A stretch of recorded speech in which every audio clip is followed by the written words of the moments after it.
Good morning, ladies and gentlemen. If you can please find a seat there, we'll go ahead and get started.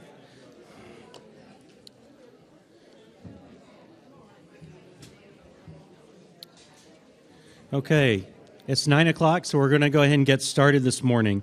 Appreciate everyone coming out today. Please take your seats so we can begin.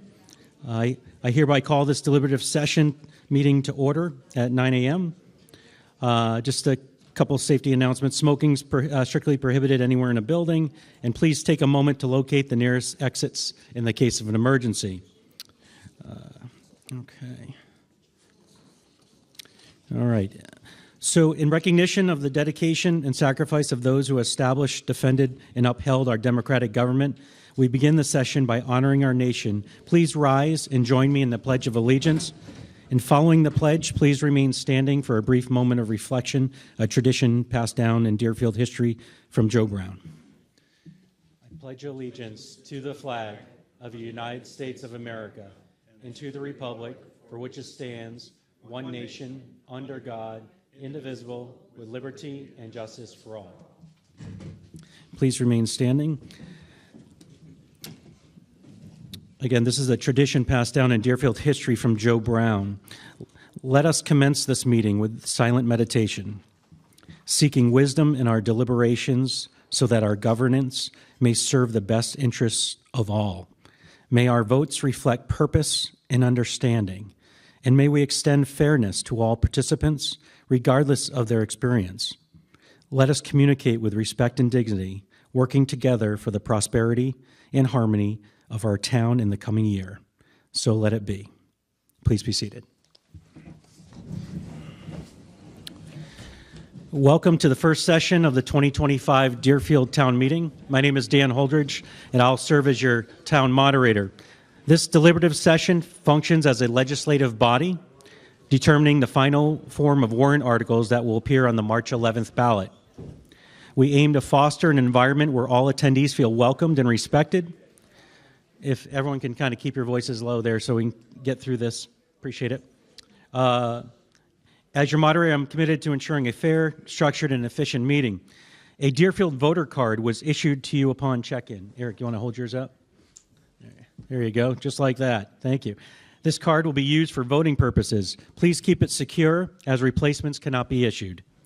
A few housekeeping reminders. Please silence or set your mobile phones to vibrate mode, please. If you must take a call, kindly step outside to avoid disruptions. Fire and police personnel on duty are exempt from this requirement, obviously. For proceeding with the rules and procedures of today's session, I would like to introduce our town officials. Our town council, Attorney Nathan Modello. Our select board, Chairman Fred McGarry. Our vice chair, Dick couldn't make it today, Dick Pittman. Steve Berry, Cindy McHugh, and Will Hubner. Thank you all. Our budget committee chairperson, Terry Roy. Terry, thank you, Terry. Our assistant town moderators, Eric Gross, Fran Menard, and Kevin Berry. All right. Our town clerk, Kelly Roberts. Our intern town administrator, John Scruton, and our new town administrator, Karen Clement, which we'll introduce here in a moment. And then our finance director, Rita Donaldson, is unable today to be here, as well as our bookkeeper of the four, Peter LeMay. Our supervisors, our supervisors of the checklist, Joanna Waring, Maureen Quinn, and Suzanne Steele. They checked you in today. Our inspectors of elections, Kevin Berry will be serving in this role as in addition to several others. Our police chief, Gary Duquette, and fire chief, Matt Fisher. Thank you for being here today.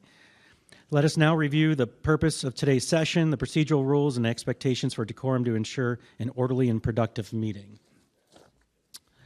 Ladies and gentlemen, welcome to the SB2 deliberative session of the 2025 Deerfield Town Meeting as defined in New Hampshire RSA 652:16-F. You serve as a legislative body responsible for determining the final form of the warrant articles that must be voted on at this location on March 11th town election. By law, all articles must be placed on the ballot. All registered voters should have checked in with the supervisors of the checklist and received a voting card along with a sheet of yes and no ballots. If you have not done so, please check in now. Any individuals present who are not registered voters of Deerfield, please note that while you are not permitted to vote, Deerfield tradition allows you to participate in the debate. Without objection, we will continue this tradition today. Our meeting rules, the general procedure. This session is for the discussion, explanation, and debate of each warrant article. Deerfield follows the Senate Bill Number 2 town meeting format, meaning all warrant articles, amended or otherwise, will automatically be placed on the ballot. No motion is needed to place articles on the ballot unless they are amended. Zoning articles, and we do have one today, zoning articles are not open to amendment per New Hampshire RSA 675:3. Our goal is to consider each warrant article and, within legal limits, finalize the details before official voting at the March 11th session. If you wish to propose an amendment, kindly write the amendment on the provided slips in the back of the room over on the supervisor of the checklist desk there. And once recognized by the chair, please read your amendment into the microphone before submitting it to the moderator. This ensures clarity and efficiency in our legislative process. The speaking protocol. The moderator will read each article and recognize a representative of the article's author to speak first. If you wish to speak, please approach the microphone and wait to be recognized. When recognized, state your name and address before addressing the chair. Remarks must be relevant to the topic, and all comments must be directed to the chair. Each speaker, except the author of the article, is allotted 3 minutes per turn. Everyone wishing to speak will have a first turn before anyone is granted a second turn. Speakers may not move to close debate within the same turn they express an opinion on a motion. Voting procedures. Voting is primarily conducted by a show of voting cards. If the chair cannot determine a clear majority, a division, which is a counted hand vote, will be conducted.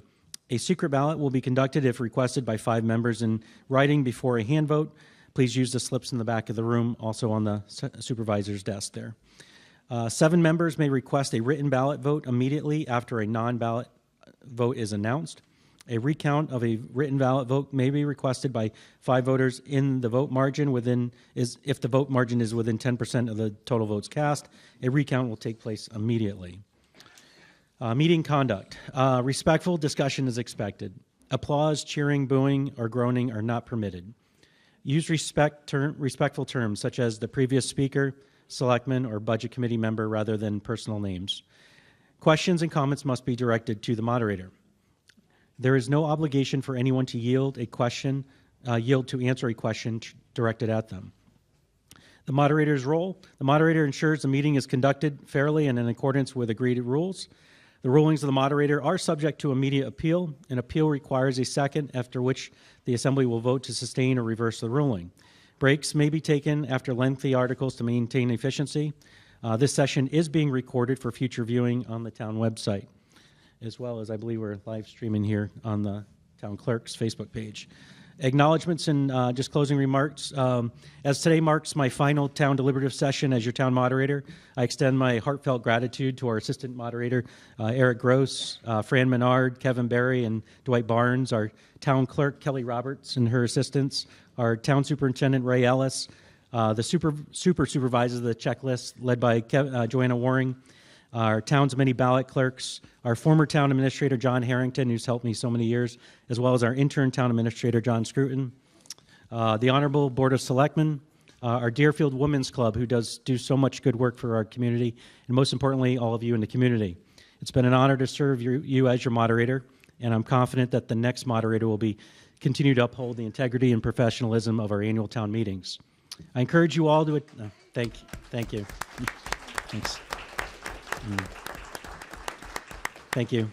I encourage you to attend the February 8th school deliberative session at 9 a.m., just this next Saturday, 9 a.m. in the school library, and the March 11th town election from 7 a.m. to 7 p.m. right here at the town hall. Also, please today visit the Deerfield Women's Club over by the kitchen, as they are raising funds for their scholarship programs in town. Lastly, we would appreciate a few volunteers to assist with folding and stacking the chairs at the conclusion of today's meeting. Thank you for your participation and commitment to the future of Deerfield. With that, I'm going to turn it to our interim town administrator, John Scruton, who's going to introduce our new town administrator. Done. The Board of Selectmen went out for advertisement last summer. The MRI was doing the... Do you want to use the microphone? Last summer, when John Harrington announced his resignation, the Board of Selectmen elected to go with MRI to help find a new town administrator. MRI advertised. There was one ad that was national, actually. They generated a fair number of candidates. There was a narrowing down of those candidates. The Board of Selectmen interviewed several of those that the MRI had found. In the end, they selected Karen Clement. She's been 13 years as a town administrator in Barrington. Brentwood. What did I say? Barrington. She lives in Barrington. It was in Brentwood, yes. And we're certainly glad to have her here. And I'm glad to hand over the reins as I move on to my next assignment. Great. Welcome. Okay. So with that, we'll go ahead and begin today's session. We're going to start with our first article, which is a zoning amendment number 1. Again, as a reminder, zoning amendments cannot be amended, so this is open for discussion. So with that, we'll go ahead and get that started. Just a moment. Okay. So zoning amendment number 1 reads, are you in favor of the adoption of amendment number 1 as proposed by the Planning Board for the Town Zoning Ordinance to amend Article 3, Section 331.2, provisions in accordance with RSA 674:72I by inserting this section, Section L, condominium conveyance of any accessory dwelling unit separate from principal dwelling unit is prohibited. And that's going to be presented by Mr. Peter Shuttlehood. Shivelhood. I'll get you. You're going to be speaking a lot today. Thank you. Good morning, everyone. The basic reason that we're amending the zoning article on this and adding L is just so that if somebody has an accessory dwelling unit, it has to stay with the principal building that it was a part of initially, so that you can't separate it to sell a separate ADU as a separate lot. And that's basically what this is covering. Okay. All right, thank you. With that, the floor is open for any discussion. Again, there's no amendments on zoning articles. If anyone has any discussion on this zoning amendment. Seeing none, we'll go ahead and move on to, we'll have this article placed on the ballot by our clerk, and we'll move on to warrant article number 1.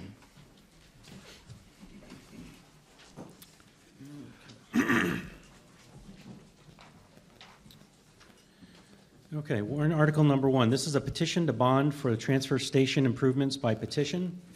And this is to see if the town will vote to raise and appropriate the sum of $1,500,000 gross budget for improvements to the transfer station, and to authorize the issuance of not more than $1,500,000 of bonds or notes in accordance with the provisions of the Municipal Finance Act, RSA 33, and to authorize the municipal officials to issue and negotiate such bonds or notes and to determine the rate of interest therein. 3/5 ballot vote required by petition. The Board of Selectmen recommends against passage of this article 1 to 4. Municipal Budget Committee recommends against passage of this article 0 to 11. There is no estimated tax impact on 2025.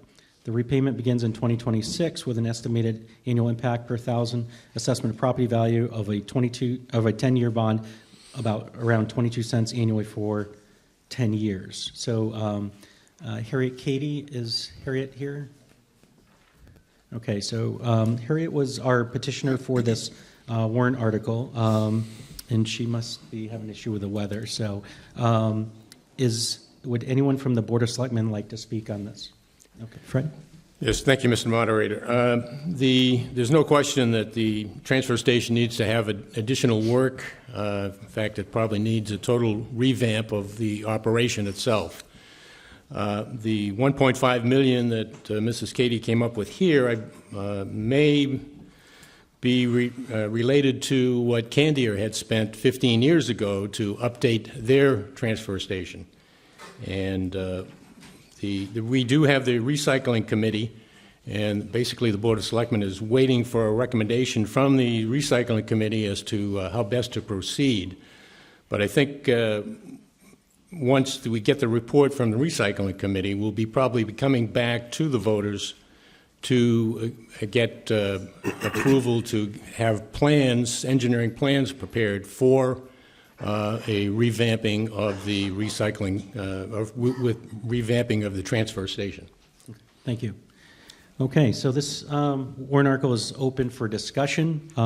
Bonds can be amended, the amounts. It can be amended up to 10% above it, or can be reduced to zero for bonds to be amended. So with that information, would anyone like to speak on Article 1? Any questions? Yep, please.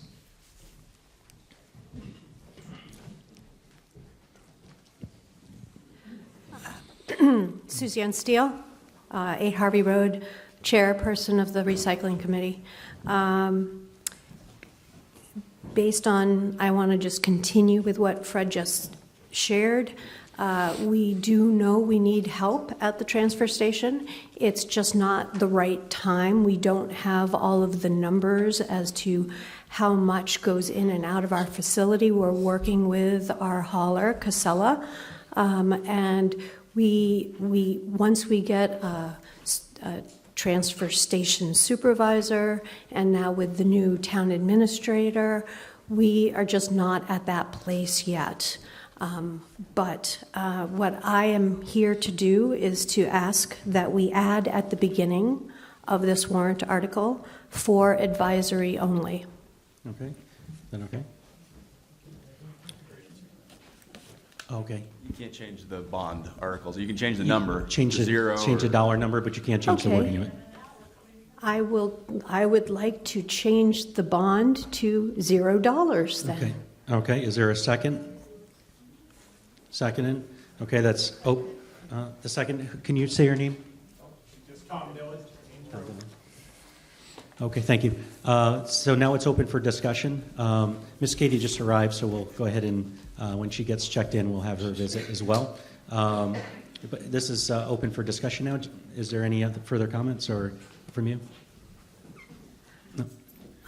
I think that the town shouldn't be spending any money at this point.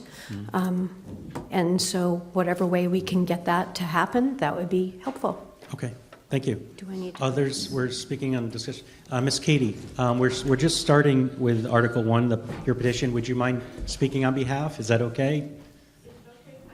Sure, absolutely. Take your time. Take your time. Did you want to speak, Jeannie?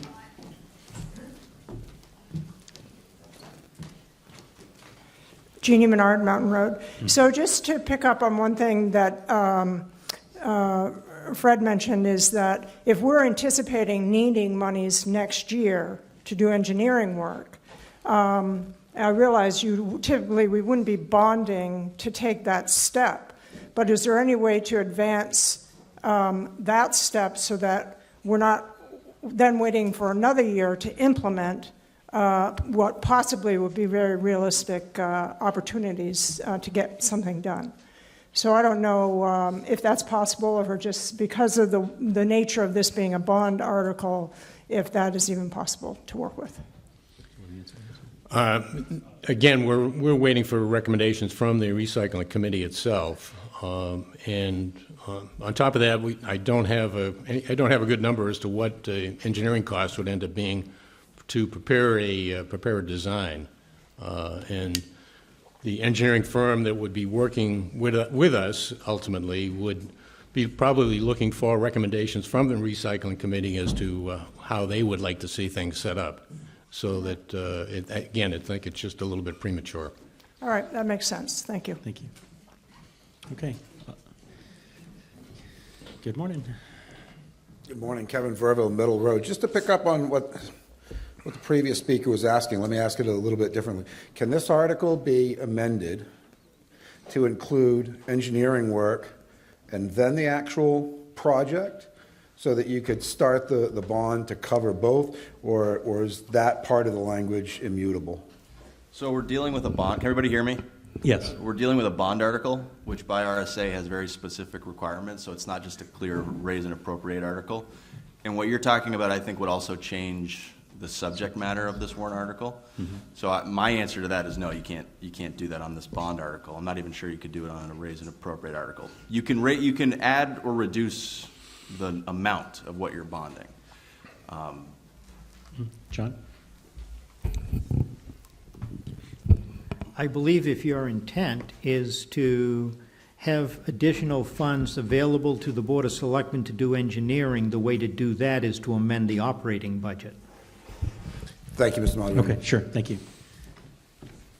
Good morning. I'm glad you could make it.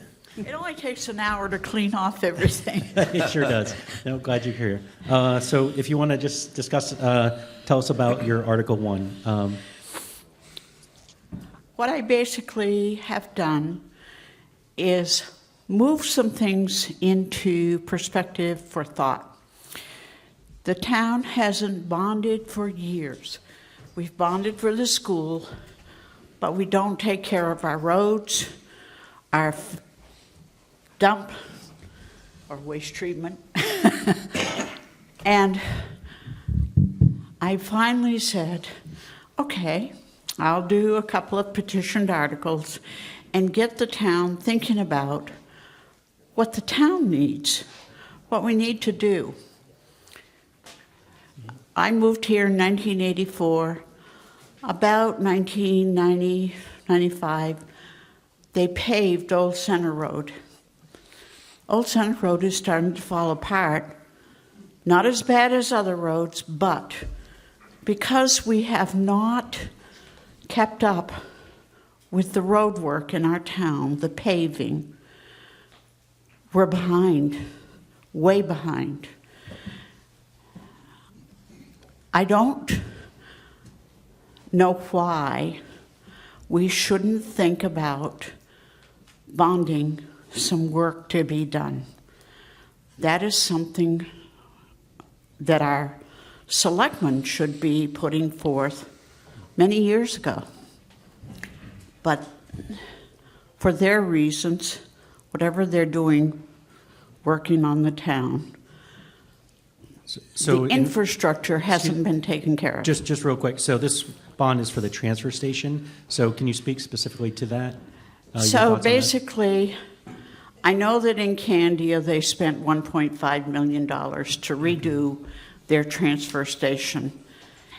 They're getting money back from the way they are taking care of trash, bundling, plastic, cardboard, and selling it.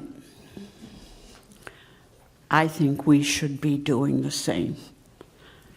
I'm not saying you have to. I'm just giving the opportunity to the town to think about finally taking care of town projects that should be done.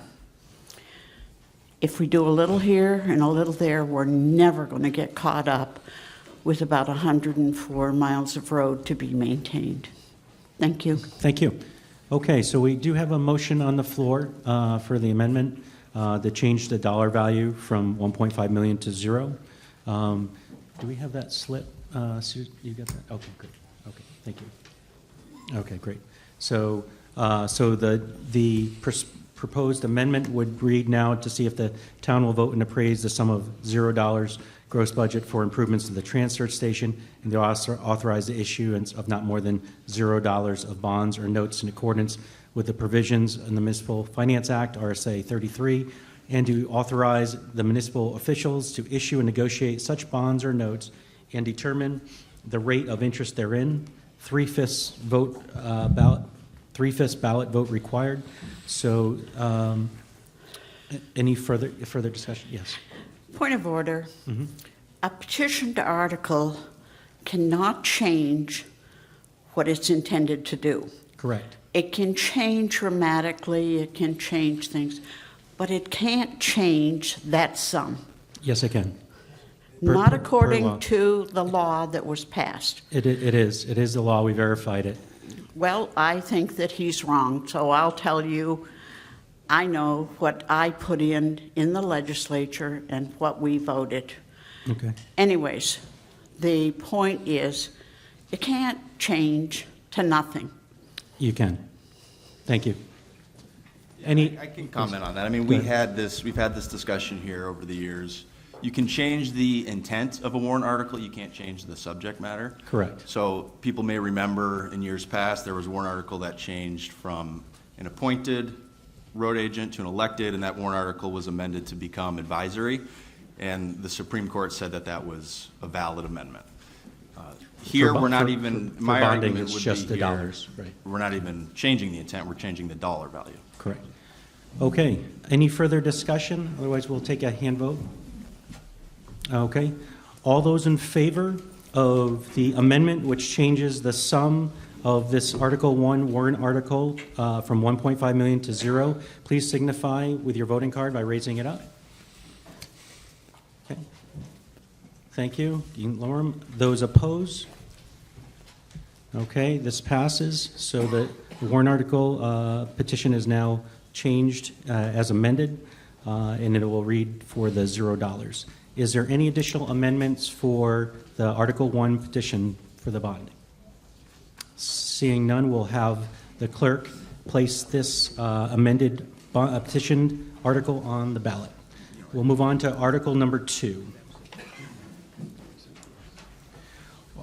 Article 2 reads, it's a petition for bond for roads by petition to see if the town will vote to raise and appropriate the sum of $20 million gross budget for the repair and/or the reconstruction of existing roads, including associated drainage improvements, and to authorize the issuance of not more than $20 million of bonds or notes in accordance with the provisions of the Municipal Finance Act, RSA 33, and to authorize the municipal officials to issue and negotiate such bonds or notes and to determine the rate of interest therein. 3/5 ballot vote required by petition. The Board of Selectmen recommends against this article 0 to 5. Municipal Budget Committee recommends against this article 0 to 11.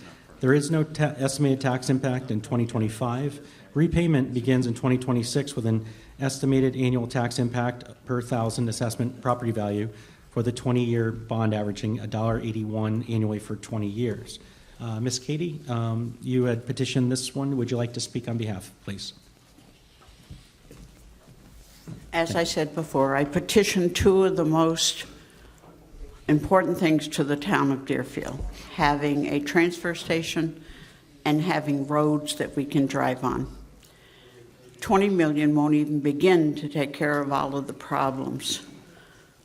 20 million might do a quarter of the town's roads, maybe the worst roads. This is up to the people. All I'm trying to do is get people to thinking about, we're not managing this town and taking care of it. We're just living here and letting things go to hell in a handbasket. Okay, thank you. The board, would you like to speak on this article? Will? Well, I had agreed to speak on the article only because Harriet was going to be absent, it appeared. But since Harriet is here and is the petitioner, I think that her introduction to it suffices. Okay. Open for, yep, please. One of the concerns the Board of Selectmen have is that the total bonding capacity for the town side, based on the evaluation of all property in town, is $24 million.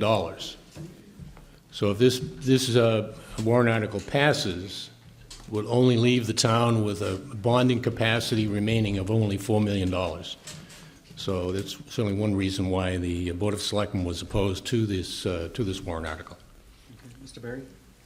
Just to throw a number out there, this bond, this bond would cost $9+ million in interest over 10 years. Okay, we'll open up for discussion. Mr. Carrillo? Kevin Verville, McCarran Road. Thank you, Mr. Moderator. The purpose of bonding, particularly large sums of money, is for long-term capital improvements, right? To build a new school, to build a new town hall, to build a police station, a fire department, a highway department, things like that. Typically, one does not bond, one does not borrow money to cover routine maintenance. I'm not a highway guy, I confess, but I believe the average lifespan of a road is about 10 years, 20 max. The highway agent seems to agree with that assessment. So you're talking about bonding enough money to do a whole bunch of roads, pay a whole lot of interest, and when you're all done paying the tab for that, guess what? You get to do it all over again. And to me, that is not a good financial strategy for maintaining the roads of Deerfield. Deerfield has been very good over the last several years of putting relatively large sums of money dedicated simply to road maintenance and improvement. I think that program is working quite well. If you drive around town, you can see many roads that have been very well upgraded, and I would encourage everybody to support the program that we've been approving for the last several years and not borrow money for routine maintenance work that by the time you're done paying the cost plus the interest, you have to start all over again. Thank you, Mr. Moderator. Thank you. Any further discussion or amendments to this Article 2? Nope.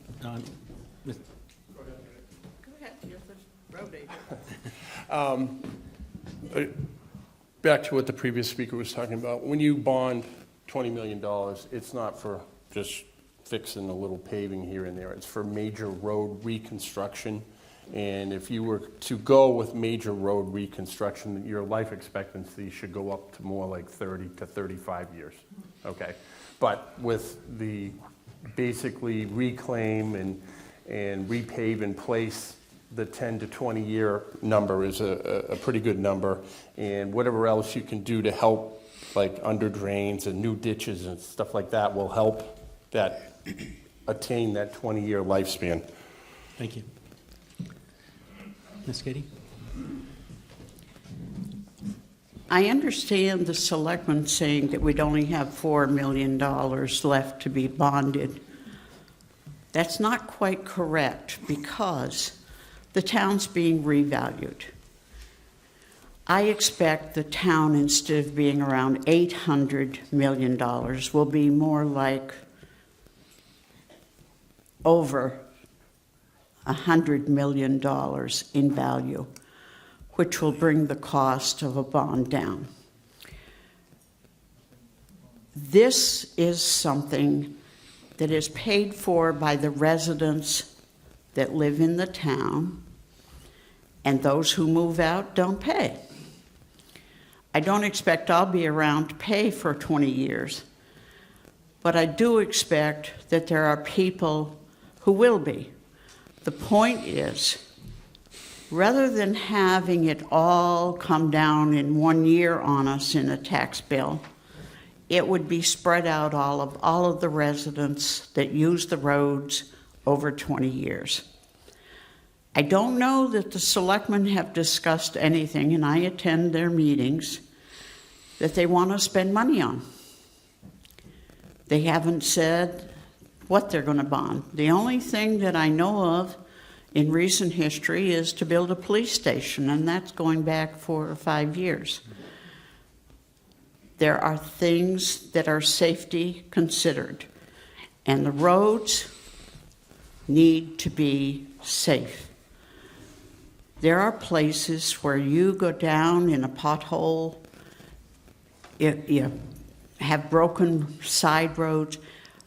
My point is, you're not going to hurt me by voting it down. You hurt your own car maintenance. Think about how many times you have to replace tires because of something in the roads. Think about how many times you have to fix your car because of the roads. You're paying one way or you're paying another. And I'm not going to be around to pay the whole thing. I'm just hoping that people will start looking at this town as they would look at their home and make repairs. Thank you. Any further discussion or amendments to Article 2, please? John Leslie, Meeting House Hill Road. Everyone in here can agree that we need to work on the roads. I think putting a $20 million bond before we have a long-term plan on what that bond will be used for or what repairs need to be done, high priority value targets, that sort of thing, is putting the cart before the horse. So I believe that long-term, yes, we need to put money into the roads, but first we need a plan to where that money would go. Thank you. Mr. Hutchinson. Jack Hutchinson, Lang Road. I want to thank Harriet Katie for advocating these issues so forcefully in front of the town. I think she's right on, and I move the question. Thank you. Okay, question's been moved. Okay. There's no other comments, so we'll go ahead and place Article number 2 as presented on the ballot for the election. Okay, so the next one will be Article number 3. The operating budget. Okay. Shall the town of Deerfield raise and appropriate as an operating budget, not including appropriations by special warrant articles and other appropriations voted separately, the amount set forth on the budget posted with the warrant or as amended by the vote of the first session for the purposes set forth therein, totaling $5,071,982. Should this article be defeated, the default budget shall be $4,541,977, which is the same as last year, with certain adjustments required by previous action of the town of Deerfield or by law. Or the governing body may hold one special meeting in accordance with RSA 40:13X and XVI to take up the issue of the revised operating budget only. Majority vote required. This budget article does not include any of the other warrant articles. The Board of Selectmen recommends this article 5-0. The Municipal Budget Committee recommends this article 10-1. The estimated tax impact, $1,000 of assessed property value for proposed budget with the anticipated revenue is $3.64. The estimated tax impact, $1,000 of assessed property value for default budget with anticipated revenue is $2.99. With that, I'd like to introduce Terry Roy, our MBC chair, to present.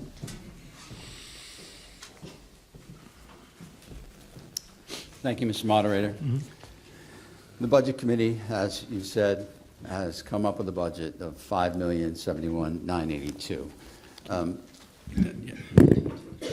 just going to have to hold this. I want to emphasize that the Budget Committee takes its role very seriously as looking at the budget when we get it from the Select Board as an independent body, starting fresh with fresh eyes. We went through this budget meticulously, down to the level of making sure we knew who had every single cell phone in town. This budget, in our opinion, is a good budget, and we need to pass it.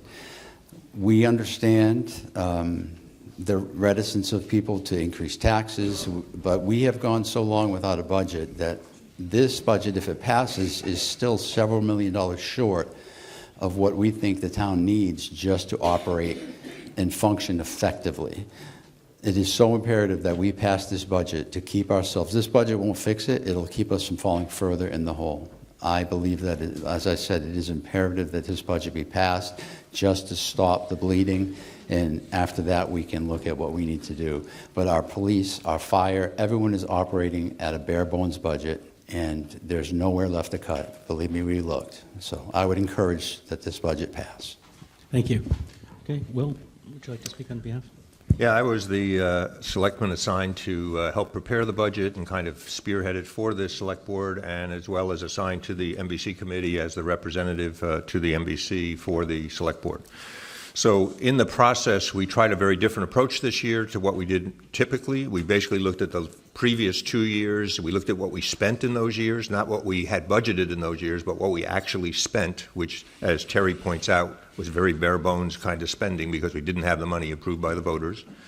And so we took those spend numbers and we modified the budget number not to be what we wanted, but rather to be what that spend number was, and tried to get all the categories properly realigned or reset to what we actually have been spending in all those categories, which was a different approach. And when we did that, and recognizing the shortfalls in the budget this year, and recognizing that this year we had about 700,000 was the ARPA funds, John? 400 and something. What is the total ARPA funds? 485,000, thank you. 485,000 was additional money that we did use this year, which were ARPA funds, which were used for different things. So we would have fallen short of being able to spend even what we spent this year, which is bare bones. So my point is this, that I think this is an excellent budget. We really have, even at the bare bones level, we've reset everything the way it should be. The categories are correct. We've gone through it very carefully, as Terry said. A lot of hours have been put into it. And so I would again echo what Terry has said, that we should pass this budget. It's a good budget. It's not excessive in any way. And just based on even my own reputation to you as citizens, I would ask you to pass this budget. Thank you. Okay, further discussion on the budget. Article 3, the operating budget. Any Mr. discussion? Moderator. Yes, please. Just a background, the last budget that was passed was in 2017. And the reason why that budget passed was because the default budget was higher than the proposed operating budget proposed by the Board of Selectmen. Mr. Scruton had told us that the spending on the transfer station exceeded the budget this year by $100,000. So if this budget does not pass, we will be looking, the Board of Selectmen will be looking at trying to find $100,000 in the budget to move to cover the cost of operating the transfer station. And there's really no additional safe location where we could find $100,000. Thank you. Open for discussion or amendments, please. I have a question. The $3.64 anticipated tax doesn't, of course, reflect the new revaluation, but at present level. What was last year's dollar amount per thousand? I don't have that information. Yeah, I don't have it. It's right there in the handout.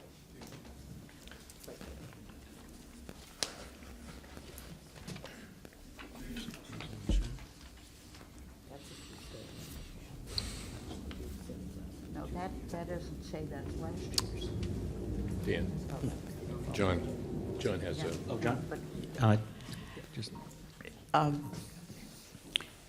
you answer? Okay.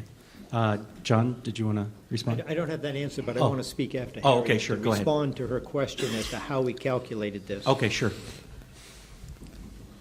You don't have an answer? We don't have that number here for last year's number. Because last year, the town actually spent 40 cents less, but it didn't. Because we took money from articles that we put money away for things. 500,000 warrant article on roads was directly into the tax rate because it passed. What I'm saying is, this doesn't give people real figures. It's not the real Okay. problem. Thank you. Others? If I may explain. Yes. Go ahead. John was going to speak first. Go ahead. If I may explain how this is done and what it represents. The number you were quoting from the tax rate setting of $4 and something that was down included all the warrant articles. So what this represents is taking the total of the budget, in this case $5,071,982, subtracting the anticipated revenues that offset the tax rate, and then dividing that by the $800 million, which is last year's appraisal. So this is based on last year's assessment, and it is actually overstating what the tax impact will be, because as you indicated, the new appraisal assessment of the entire town is apt to be actually closer to 1.1 to 1.2 billion. And that will mean, like a seesaw, the rate will go down. So in order to be consistent, I used last year's total assessment and what that impact would be if there were no change in other revenues and if there were no change in assessment. Now, we know there's going to be a change in assessment, so the rate's going to be lower than this. Do people have questions on how I did that? Does that make sense? Okay. Did you want to speak, Steve? So, with last year's budget, 2024, if we didn't take money out of trust funds we would have overspent the budget. We didn't have enough money. We had to take some money out of trust funds, and I think towards the end of the year, even with taking that trust funds out, I don't think we had $10,000 left to spend. Thank you. Further discussion, please? Bernie Cameron, 91 Mountain View Road in Deerfield. So this is not a question, it's a comment. My guess is we have so many people here today for deliberative session just about this article, about property taxes, because people are literally moving out of town because of the property taxes. But if you listen to the news or read the paper, this is happening all over New Hampshire. So I know that we have a couple of our state legislators here, and I would like them to really pay attention to this and really work on ways that the state could be helping the towns more rather than downshifting all these prices. They just recently voted to actually wipe away the interest and dividends tax. That is now going to send even more cost to property tax owners. Thank you. They need to really do something. Okay, thank you. Next speaker, please. Richard Bovair, Church Street. The failure to pass the budgets is endemic.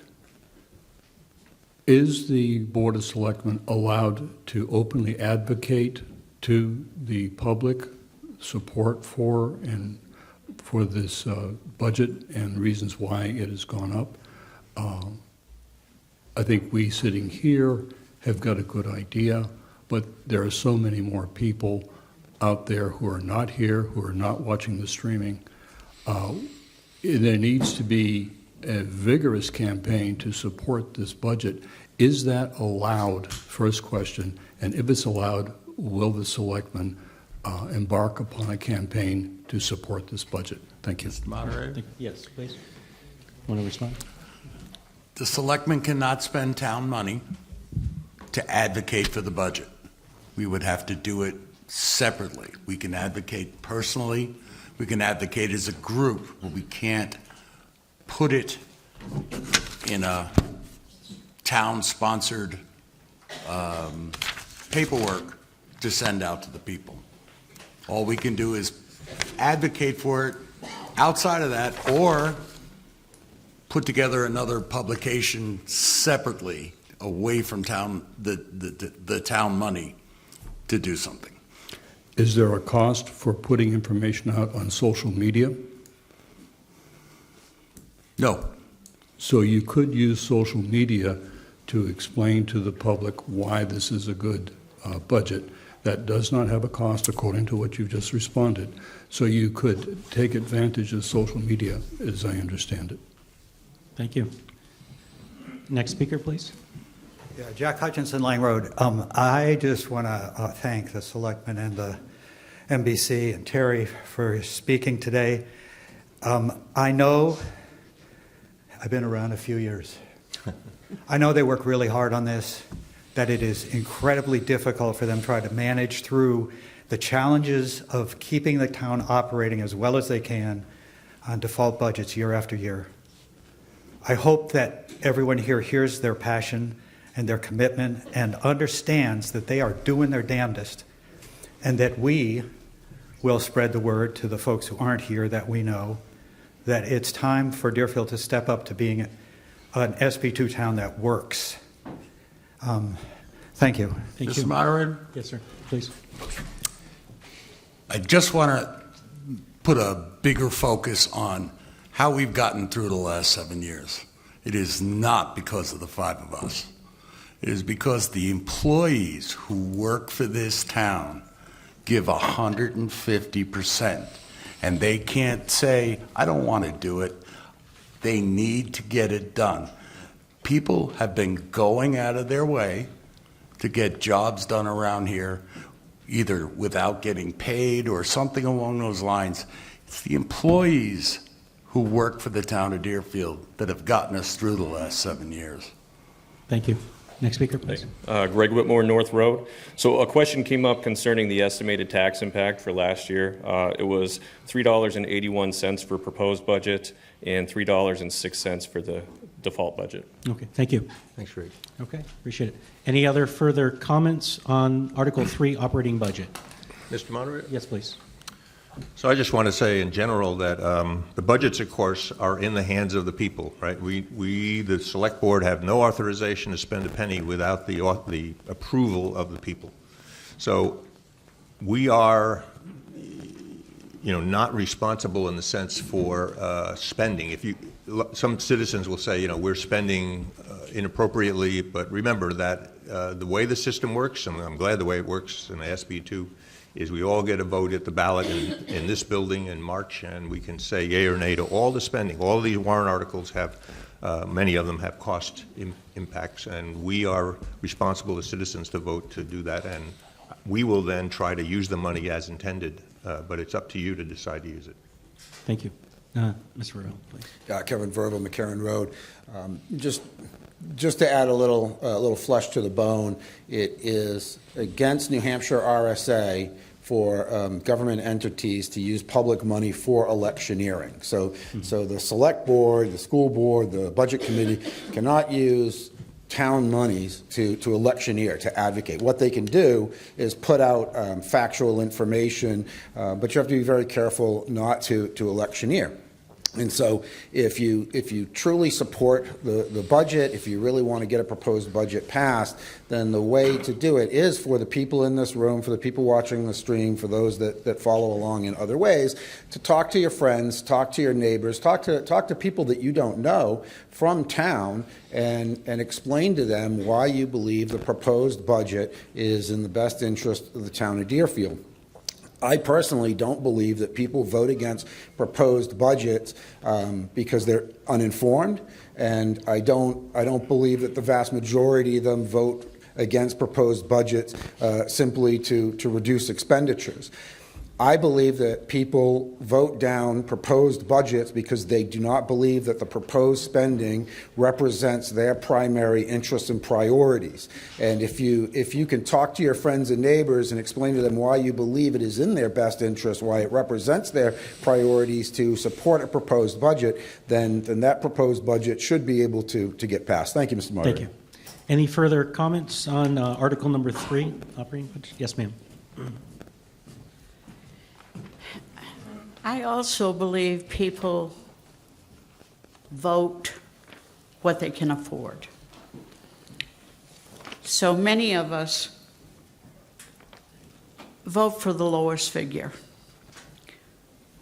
What we don't look at is keeping up the town the way we would keep up our own home. So more than anything, I think a lot of people don't understand all of the town's functions and how it runs. Sorry, but even though they have it on video, and even though you can attend, I've sat at select board meetings since 1985. I moved here in '84. And I haven't missed many, as they will tell you. What I really feel is, if anything, I sit there and I see citizens like ourselves working to make the town the best they can. They don't do it to hurt anybody. They do it on what they hear from the workers and what they see is needed. I don't think the majority of people understand all of the town's functions and how the expenses run. We don't get money from the state, but our state constitution says those representatives serve us, not the state. They serve for the people, of the people, by the people. That's our constitution. And when they download the educational expense to the town, they're saying, we don't have any responsibility. But then the bills they passed download that expense to us, the taxpayer. That's what we need to be careful of. Who do we elect that is looking at those bills in Concord and saying, I'm not funding the state, I'm funding my town. I work for my town. When I was there, I ran to that podium many times and said, no, because I go by our state constitution. We're of the people, by the people, and for the people first. Thank you. Any further comments on the operating budget, Article 3? Seeing none, the clerk will place Article number 3 on the ballot as written. We'll proceed to Article number 4. Article number 4 is the road construction. This one reads, shall the town vote to raise and appropriate the sum of $300,000 for the purpose of repair and/or reconstruction of existing roads and associated drainage improvements, and to further authorize the Board of Selectmen to accept any and all state aid and/or other, hold on just a sec here. Yep, okay. And or other revenue that may become available for this work. The funds will be used for the improvement, reconstruction, maintenance, crack sealing, engineering of roads, and tree removals as needed. This will be a non-lapsing appropriation as per RSA 32:7(5) and will not lapse until the projects are completed or December 31st, 2026, whichever is sooner. This article will be voided if the bonding article number 2 for road construction passes. Majority vote required. The Board of Selectmen recommends this article 5-0. Municipal Budget Committee recommends this article 10-0. The estimated tax impact per thousand of assessed value, property value is 38 cents. Fred, our chair, please. Present. Yes, this is the same warrant article that the selectmen have proposed the last couple of years. It has been amended to increase it up to $500,000 last year, and but the $300,000 number was what the Board of Selectmen felt was reasonable, but we'd certainly be willing to have an amendment to it if you folks feel it is warranted. Thank you. Okay, so Article 4 is open for discussion and amendments, please. Actually, Dan, Suzanne Steele, 8 Harvey Road. I just didn't know if we could reconsider number 2, warrant article number 2. Oh, okay. I don't know what the timing of that is. That's why I tried to Sure. come up in between. We would have to make a motion to do that. If you want to make a motion to reconsider Article 2. Okay. Do you want to? May I make a motion to reconsider Article 2? Is there a second? Mr. Moderator? Yes, please. Just a What- point of clarification. Would we be taking that up after the question that we've already brought up, or would we be doing it in the interim? Why don't we, would you mind if we just do this article first and then we'll proceed to that? Would that be okay? Sure, good call. Thank you. Thank you. Okay. No apology required, for sure. Thank you, Mr. Moderator. Sure. Kevin Verville, McCarran Road. Thank you, Mr. McGarry, for your encouraging words. I have an amendment to warrant Article 4 to change the amount from the proposed $300,000 to $500,000, and I would look to speak to my amendment. Okay, is there a second? Properly moved and seconded. Open for discussion, please. Yeah, thank you, Mr. Moderator. So we have been doing this for the last several years, probably 6, I think, maybe 5, 6. I apologize. I didn't bring my book today. Last year, this was amended at deliberative from 300 to 500,000, and it passed quite handily at the general election. I apologize. Normally, I would have the numbers with me. It's my own fault. I didn't bring them, and I apologize for that. But this $500,000 passed very handily. The number one topic, in my opinion, for the town of Deerfield is roads, roads, roads. And I believe that this program is paying significant benefit to the town of Deerfield, and because 500,000 passed last year, I am highly confident that 500,000 would pass again this year, and so I would look for the support of the body to amend this article to $500,000. Thank you. Okay, so we have a properly moved motion. To change the amount from $300,000 to $500,000 for the road construction warrant article. We're now open for comments on this. Yes, please. So I want to agree with the previous speaker, and we have in our budget 257, I think his number is a 267. 257. 257 is in our budget as a base budget for maintaining roads. That will do almost nothing for paving of roads. It's mainly for the work of the highway department and the crew on just filling in potholes and doing cold patch and things like that.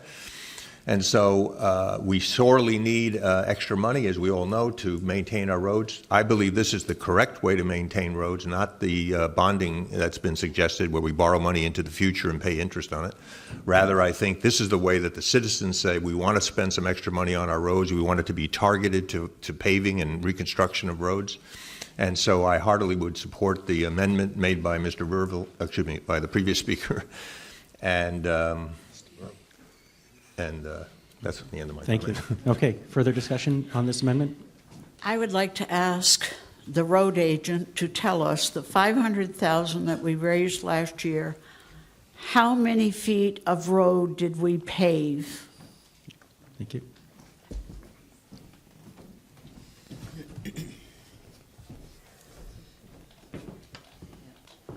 On Mount Delight Road, we got 6,000 feet of paving completed. On Cole Road, we did 800 feet of paving, and on Middle Road, we did 2,600 feet of paving. So you had a total roughly of about 9,000 feet. Excuse me. 8,000. 8,000. Yeah. Thank you. I believe when I was in school, a mile was 43,560 feet. 5,280. Wow, the school's changed. 5,000. Okay, I'm wrong. Well, that's inflation. That's okay. All I'm trying to make the point of is we didn't even do a quarter of a mile.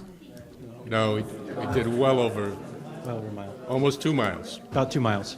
Almost 2 miles, Right. okay. And we have, what, 104,000 feet? We've got 64 miles of paved road, or of total roads. 64 paved miles, but at a selectmen's meeting, there was a comment of 100 and something miles of road. No, I don't mean 100, I'm sorry. Talk about lane miles, too. Lane miles. Right. Okay. So that was the 100 I heard. Right. Okay. What I'm basically getting at is we aren't even keeping up. 2 miles over 64 miles is 1/32. That's how much we're doing a year, maybe. So when all of your roads start falling apart, don't blame the selectmen, blame the vote. I don't care. My road's okay. They keep patching it, and it saves me from having to buy shocks or new tires. The road crew is good. They do the work. When I call them up and say, we got a big pothole here, they fix it. We just got to stay on to the amendment. Is there anything additional on the amendment that you'd like to share with? Well, last year we spent $5,000 when we did 2 miles of road. Everybody think about how many years it's going to take us to do 64 miles of road. Thank you. Okay, next speaker on the amendment. Thank you, Mr. Moderator. Kevin Verville, McCarran Road, about 32 years.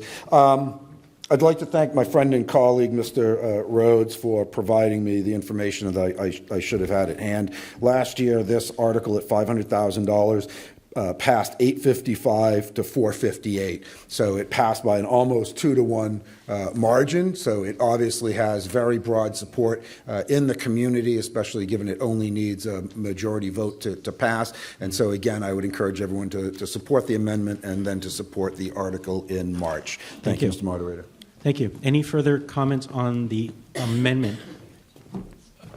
I just want to clarify some of the information about what was accomplished last year.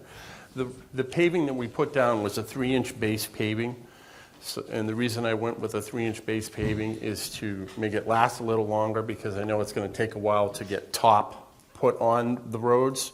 Another reason that people would definitely want to consider the $500,000 on the amending it to $500,000 is that we already have some projects that we have to take care of to match FEMA funding for some of the culverts that we got funding for damage from storm damage. Plus, we already have an existing culvert that we have to do. So the $257,000 in the budget would pretty much be taken up to contribute money to FEMA and take care of one of the culverts that we already have. So there probably wouldn't be any money left over out of the 257 to do anything else. Okay. Just want to make everybody aware of that as well. Thank you. Any further comments on Article number 4, please? Yes, ma'am. Amendment. Rebecca Hutchinson, 30 Lang Road. I speak in favor of the amendment, and I just want to comment that one of the kind of fun things about coming to these meetings is when you find that you agree with folks that you often don't agree with. And it's a pleasure for me to stand here and support what Terry Roy supports, what Will Hubner supports, what Kevin Verville supports. It's a pleasure to see us on the same side. That's Hear, great. hear. Thank you. Great comment. Okay, unless there's any further comments, we're going to take a vote. So if you get your voting cards out on the proposed change for amendment for Article 4 for the road construction, which will change the amount from $300,000 to $500,000. So it shall read, shall the town vote to raise and appropriate the sum of $500,000 for the purpose of repair and or reconstruction of existing roads and associated drainage improvements, and to further authorize the Board of Selectmen to accept any and all state aid and other revenue that may become available for this work. So again, the amendment is from $300,000 to $500,000. All those in favor, please signify by raising your voting card. Thank you. Those opposed? Okay, that passes.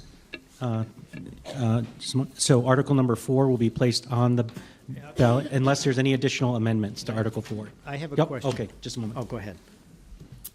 I would propose that we make the following amendment to Article number 4.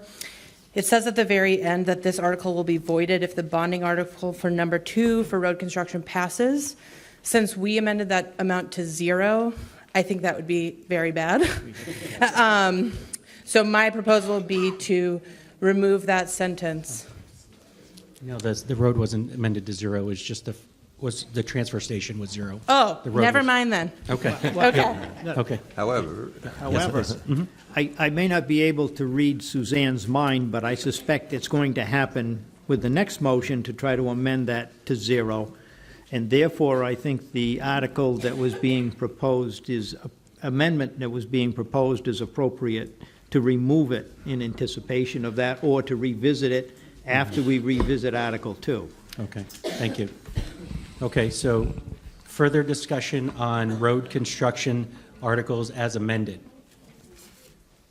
Any further? Seeing none, we're going to go ahead and place Mr. article. Moderator? Yes, please. I move to restrict reconsideration on this article. On Article 4, is there a second? This is properly moved and seconded. Reconstricting reconsideration on Article 4 means that there can be no other amendments to this article prior to the voting day. So all those in favor of reconstructing, yep, please, yep. I just want to make one comment before the Yep. vote on this. Sure. Under SB2, once the vote to restrict reconsideration, there's no second bite at that apple. It's going to be exactly how it's worded to go on the ballot. So to John's point, if there is some desire to amend Article 2 that hasn't been amended to 0, it may be a good idea to think about that and then consider whether this last sentence should be removed, because it is confusing that if that article, the bonding article, would be 0, are people going to vote for that or not? And then there's a reality where they don't vote for the $500,000 Article 4 because they're thinking, well, the bonding article hasn't passed. I see. Those are good points. Mr. Moderator, Yes, could we please. first take up, I move to restrict reconsideration on Article 2. Let's do that first. Okay. He's right, and I was thinking that I was going to do it as a second motion, Gotcha. Okay, Would you allow that? So number 2, sure, we'll Thank make you. that happen, sure. So Article 2, the motion is now to reconstrict. Yeah, we've got to do number 4 though first, since we already have it. So let's vote down 4, or vote number 4 first, the reconsideration, before we go 2, because we do have a motion on the floor. So, Jack's motion. right, but we need to vote on the existing one that's already out there, which is 4. Yep, Kevin? Yeah, Mr. Chairman, point of order. Sure. So the motion to change to 500,000 passed. Mr. Correct. Hutchinson has made a motion to limit reconsideration.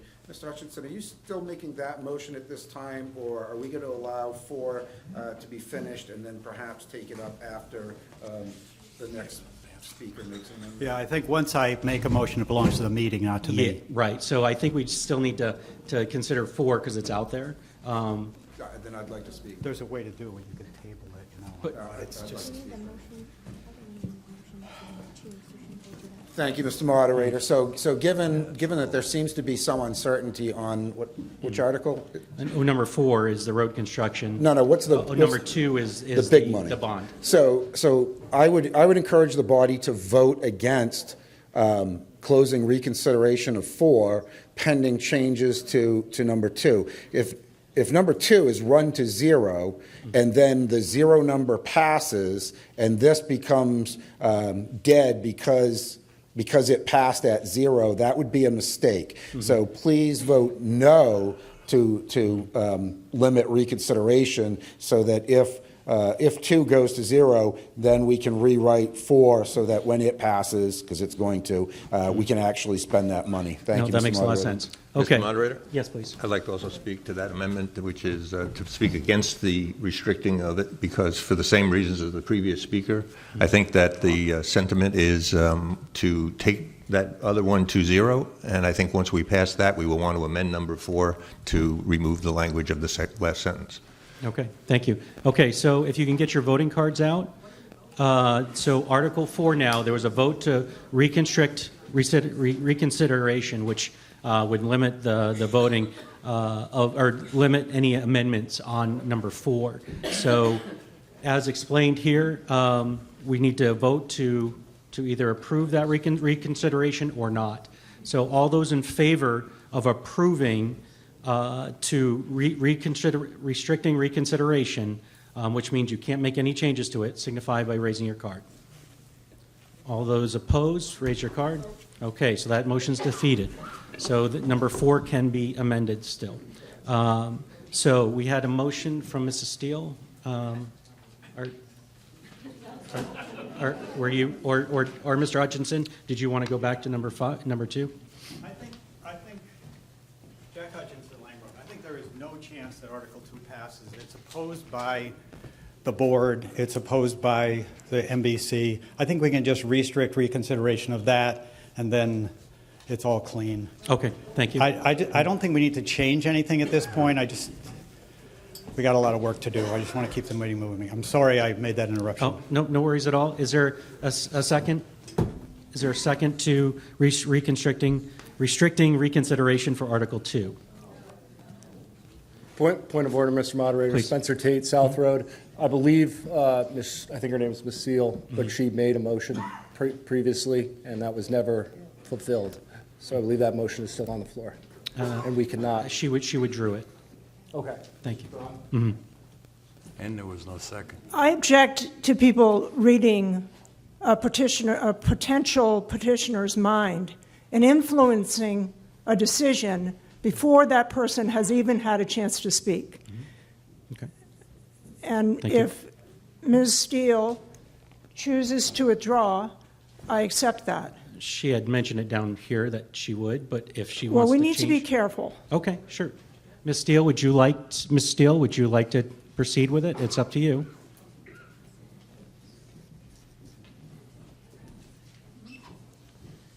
We did.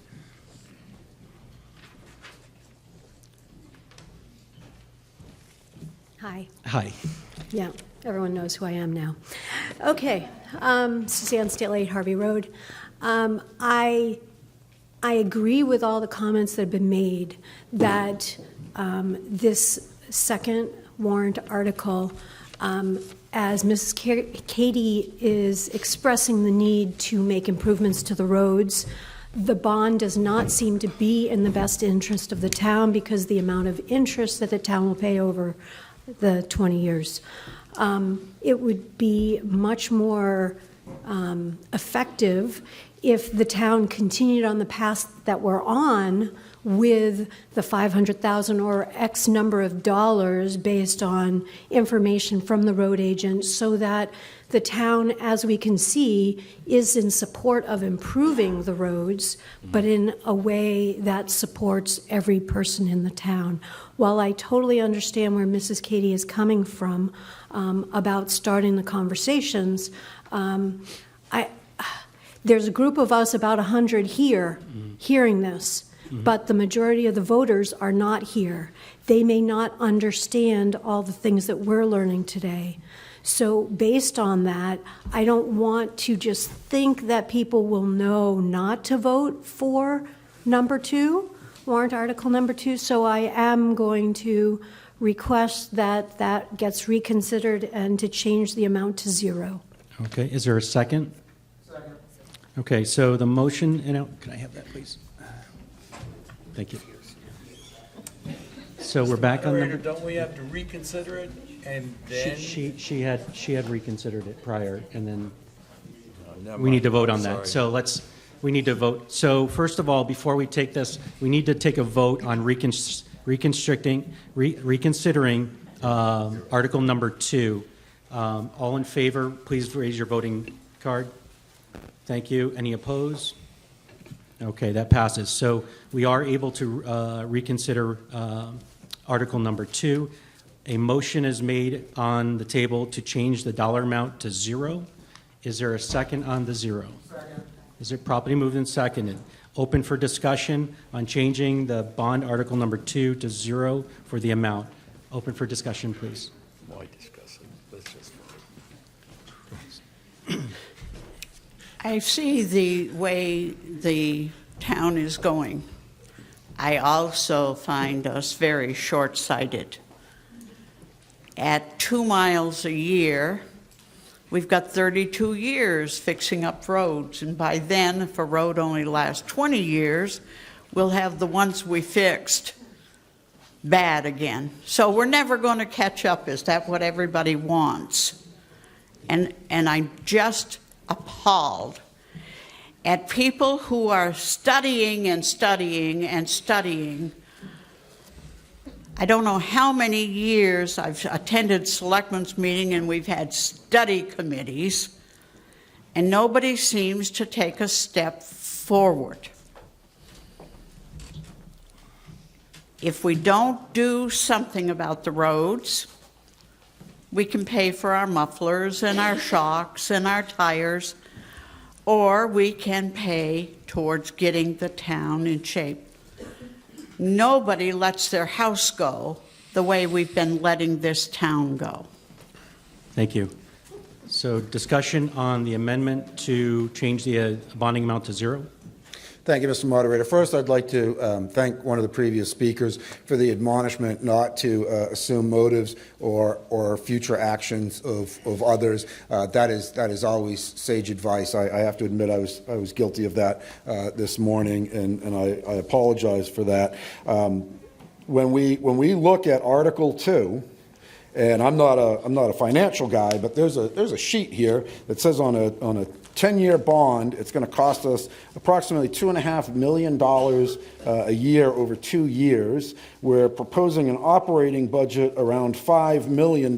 So we're talking about increasing municipal spending by 50% if it's a 10-year bond. I don't know if you get a better rate if you drag it out to 20 or not.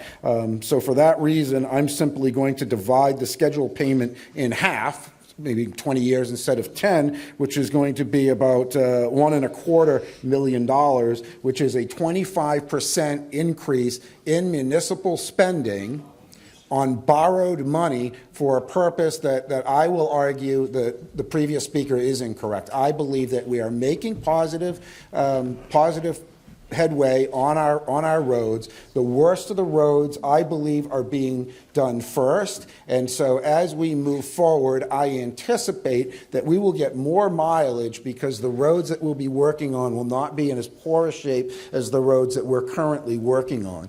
And so for that reason, I support basically making this question go away by running the number to zero, and I would ask the body for that support. If no one else will do it, I will make a motion to reconsider 4 so that we can take the language out so that if this runs to zero and passes, it won't kill number 4. So I would ask for support on the motion. Thank you, Mr. Okay, thank you. Moderator. Any further comments on Article 2, changing the dollar value from 20 million to 0? Mr. Moderator? Yes. Going back to the potential conflict between Article 2 and Article 4, do we still have the language that if Article 2 is passed, that this will be eliminated, Article number 4? That's what he's talking about, changing. Kevin said he would make a motion to pull that out of Article 4, so it wouldn't happen. Didn't we vote to restrict on 4? No, we haven't, it okay. was defeated. I was in the bathroom, so I guess that's... That happens. No worries. Okay, so with that in mind, if there's no further comments, we're going to take a vote. So if you can get your voting cards out. And this is to change Article 2's bonding amount from the sum of $20 million down to 0. All those in favor of changing the amount down to 0 from $20 million, please raise your card, voting card. Thank you. All those opposed? Thank you. The motion passes. So the article now will read to see if the town will vote to raise and appropriate the sum of $0 gross budget for the repair and reconstruction of existing roads, including associated drainage improvements, and to authorize the issuance of not more than $0 of bonds or notes. So that passes. Article 2, any further amendments or discussion, please? Mr. Moderator, I make a motion to reconsider Article 4. Okay, thank you. Seeing that there was no further comments on Article 2, we'll place Article 2 on the ballot as amended, please. And we're going to reopen number 4. And we need a second on that? Yep, second it. Properly moved and seconded. We'll open number 4. Just give me a moment. Get my number 4 back. It's 2. Okay, there we go. Okay, so Article 4 is our road reconstruction. Again, that's amended to $500,000. So open for discussion, please. Hi, Kendra Cohen, Mountain Road. I didn't realize that I was clairvoyant, but well, here we are. So I'm going to make the same proposal that I did before, which is to amend Article number 4 to remove the sentence, "This article will be voided if the bonding Article number 2 for road construction passes." So I will make that motion. Is there a second? Yep. Properly moved and seconded. Open for discussion. Discussion on... Mr. Moderator. Please. Don't we have to vote on reopening number 4 first? We did. Before We did. We already did. We already did, okay. Yep. Okay. Yep. All set. Do you want that? Please. We're now open for discussion on the proposed amendment for Article 4, which removes the language, the close to last sentence where it says this article will be voided if the Mr. bonding... Moderator, point of order. Point of order. This gentleman made the motion to open number 4. Kevin Verville made the second. There was never a vote by the body to approve that. Oh, thank you. Thank you. Appreciate it. There's a lot of moving parts here this morning. Yeah. All those in favor of opening it for reconsideration, please raise your card. Any opposed? Motion passes. Thank you. Okay. So the amendment on the table here is to remove that sentence about this article will be voided if the bonding Article number 2 for road construction passes. Open for further discussion. Seeing none, if you want to get your voting cards out again. Did you want to? Oh, okay, you're just excited for it. Gotcha. A lot of moving parts here this morning. Appreciate it. All right. So all those in favor of removing, for Article 4 road construction, removing the sentence, this article will be voided if the bonding Article number 2 for road construction passes. All those in favor of removing that, please signify by raising your card. Thank you. All those opposed? Motion passes. So that will be amended to remove that language. Okay. Any further discussions on our amendments on Article 4 road construction? Question, Mr. Moderator. Please. In the beginning, in the instructions, You mentioned how articles automatically go on the ballot unless amended. Am I correct? Correct, that is correct. So Article 1 was amended, but we just placed it on the ballot. It's a zoning one, you can't amend. No, I'm sorry, not Article 1. I'm ignoring Article. Oh, the warrant article one, you mean? Yes. Or, so the petition, the amendment was passed, so it's placed on the article as amended. Okay, so I was going back to your instructions where it said it would be automatically placed on the ballot unless amended. That's what I heard. No, so you're misunderstanding. So in the SB2, every single warrant article is placed on a ballot, Okay, no matter what. So you can't, the board can't, every Understood. single article needs to go on a ballot. If you amend it, it will go on the ballot as amended. Otherwise, Thank you, sir. If you tell people that they need a motion to put something on a ballot, you're telling them they have a choice, and that's false. There's a 100% chance that this has to go on the ballot. Does that make Understood. sense? Okay, great. Okay, sir. Ed Cross, Thurston Pond Road. I am very much in favor of the $500,000 spend on fixing roads, and I think we all can agree that our roads need to be fixed, and this is a great way to do it, interest-free. And I'm a believer in interest-free stuff. So use our own money, we'll get more mileage out of it. But I would also like the town to consider next year. I think that we should even up $500,000, but I know it's tough already because taxes have increased so much that we're all trying to control spending. But this is a good spend for the benefit of the town. So think about the results of this upcoming vote on how successful this will pass, and then let that encourage us to increase that amount higher for the following year. Thank you. Thank you. Any further amendments to Article number 4, road construction? Seeing none, we will place Article 4, road construction, on the ballot as amended. Article 5. Article 5 reads, this is a winter road maintenance expendable trust fund, to see if the town will vote to raise and appropriate the sum of $50,000 to be placed in the previously established winter road maintenance expendable trust fund. In 2024, the town used $100,000 from the fund for winter road maintenance. This article is a special warrant article per RSA 32:3, 5D and RSA 3275. The balance in the fund as of 12/31/24 was $12,158. Majority vote is required. The Board of Selectmen recommends this article 5-0. The Municipal Budget Committee recommends this article 11-0.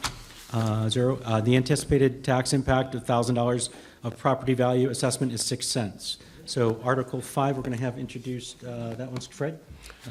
As the warrant article reads, the Board of Selectmen had to go in and get approval from the trustee of the trust funds to use $100,000 of this fund to be able to cover road maintenance, winter maintenance, that is.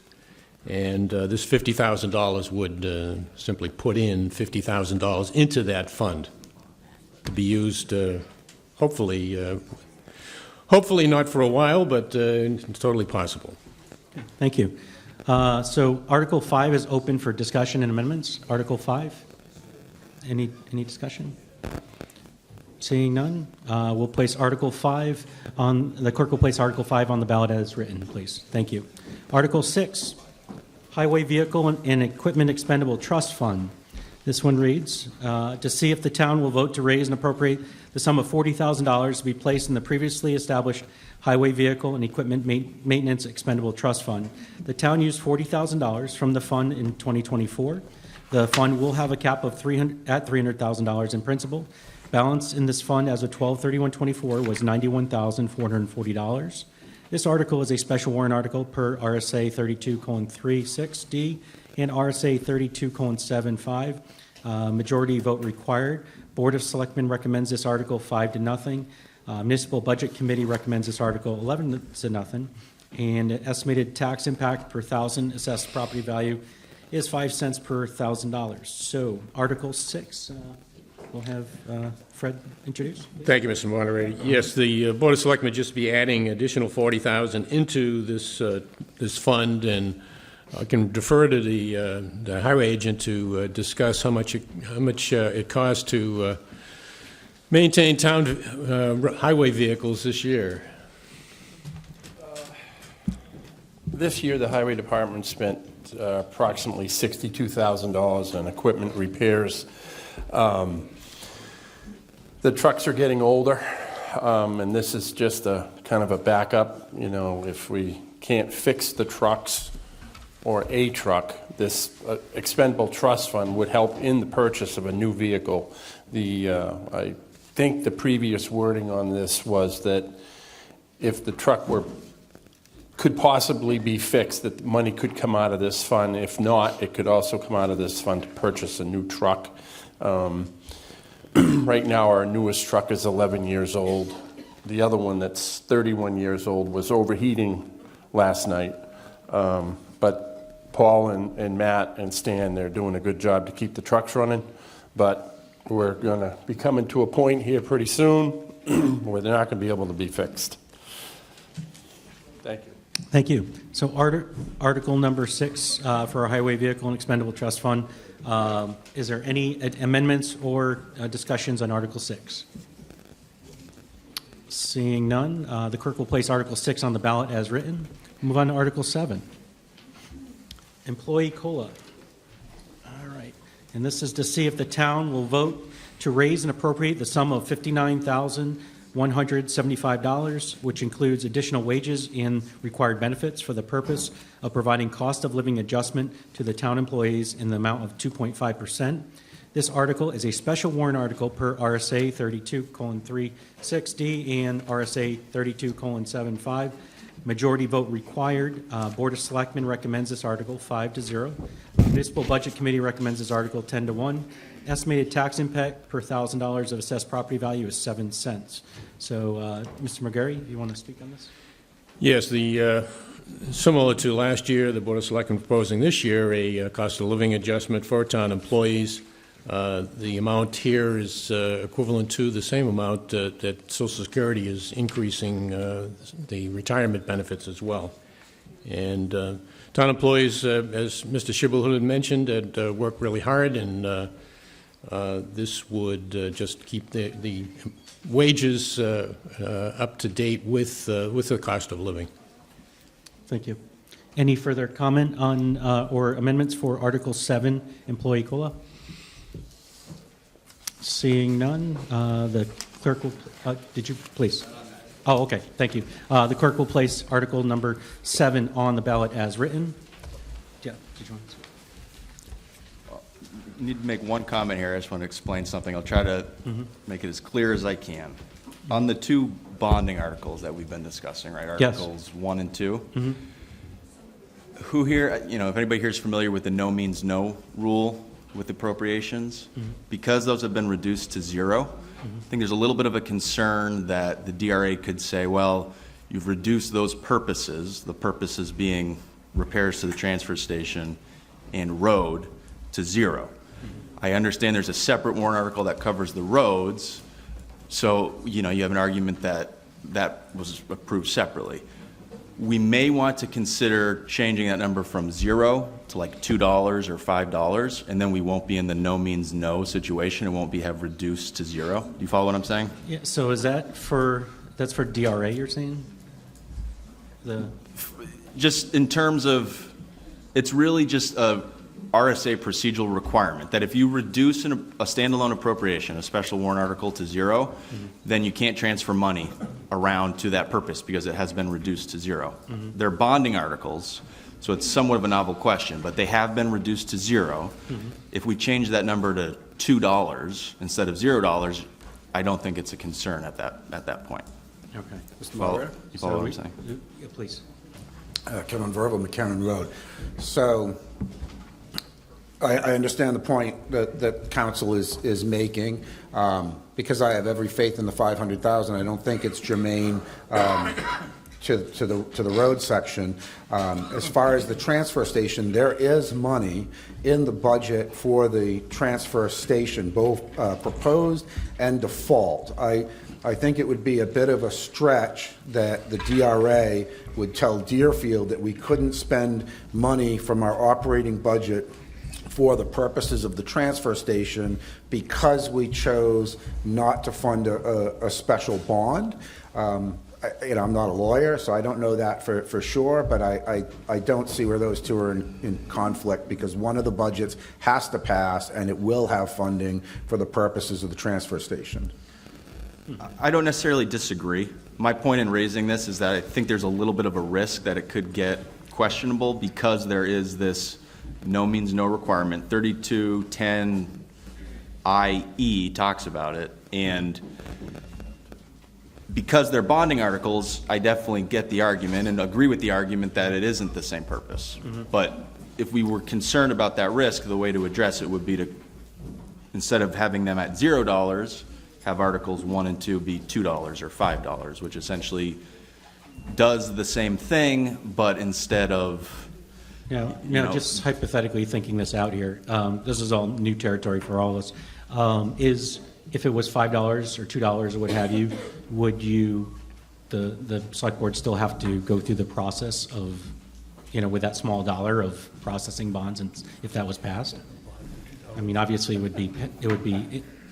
I just don't want to put us in another bad spot by changing something again. Yeah. Or no. Right. I mean, the warrant article authorizes the selectmen to negotiate that. So I think that's a question that isn't answered in the warrant article itself. So if they negotiate and say it makes no sense, then they don't have to. Mr. Chairman? Okay. I'm sorry, Mr. Moderator? Yes. So 2 points. One, the appropriate amount would be $1. $1 is the minimum to fund a line. Okay. Again, my friend and colleague, Mr. Rhodes, has reminded me that there is another transfer station warrant article coming up. I believe he said it's number 11. Once again, I don't have anything that I should have when I'm at the microphone. But that article would take care of it. Personally, my opinion is DRA is not going to tell us we can't use operating funds for the purposes of the transfer station when there are transfer station lines open because we chose to not fund a special bond. But that's, again, it's opinion, not fact. Thank you, Mr. Moderator. Thank you. Okay, it's really up to our body here, so how we want to handle it. I leave it to the group here. If so, you're suggesting on both the yeah, and again, this question is not a common question because you rarely see bond articles get zeroed out like that. So it's I'm not disagreeing with any of the comments that have been made. It's a question of the level of risk that the town wants to take on in terms of would DRA do something about it. I agree that DRA, the argument is there's separate warrant articles that address these purposes. They've been funded at the number that they'll be funded at, so we have a good argument against it. Okay. If there's any concern about being the zeroed out and no means no, the way to address that would be to change it to 1. So we would need a motion you to would need a reconsider motion to each one, and then we'd need a motion then to add $1, change it from $0 to $1 for each one. Is that what you're suggesting? If that's what people want to do, which I'm not saying they need to do that. It's up to the group then. So, please. Again, I want to echo Rebecca Hutchison's earlier statement. Can folks just keep your conversations low, please? We got to... I find myself in the position of agreeing with Mr. Verbal. I also wonder what would happen if the town were to seek a bond for $1. The time and effort spent on doing that would exceed $1, and I don't think that's a good idea. I think we should trust that our legislature and the DRA has some common sense. Thank you. Thank you. So any further comments on the suggestions from our attorney, please? Yep. Yeah, I echo the previous speaker. I think it would be a mistake to try to negotiate with a bond company for $5 because we're required by law to do so, which I think we would have to do that. And it's just a ridiculous thing to have to go through. So I agree that we should not reconsider those and leave them as they are. Yeah, you wouldn't be required to proceed because it's up to the Board of Discretions. You could even decide not to proceed with the bond if it passed. I mean, you've got that discretion. It's in the writing. You have the discretion. It's in the It's in there. article. It's just an authorization. Oh, okay. Yep. So, what? I'll lend you the dollar. What's the pleasure of the community? Would you like to reconsider Articles 1 or 2, or should we move on? Please. Judy Marshall, Poor Farm Road. What's the consequence if the DRA does oppose the wording of the article? What happens then? Yeah, under no means no, you can't spend any money on a purpose that has been zeroed out.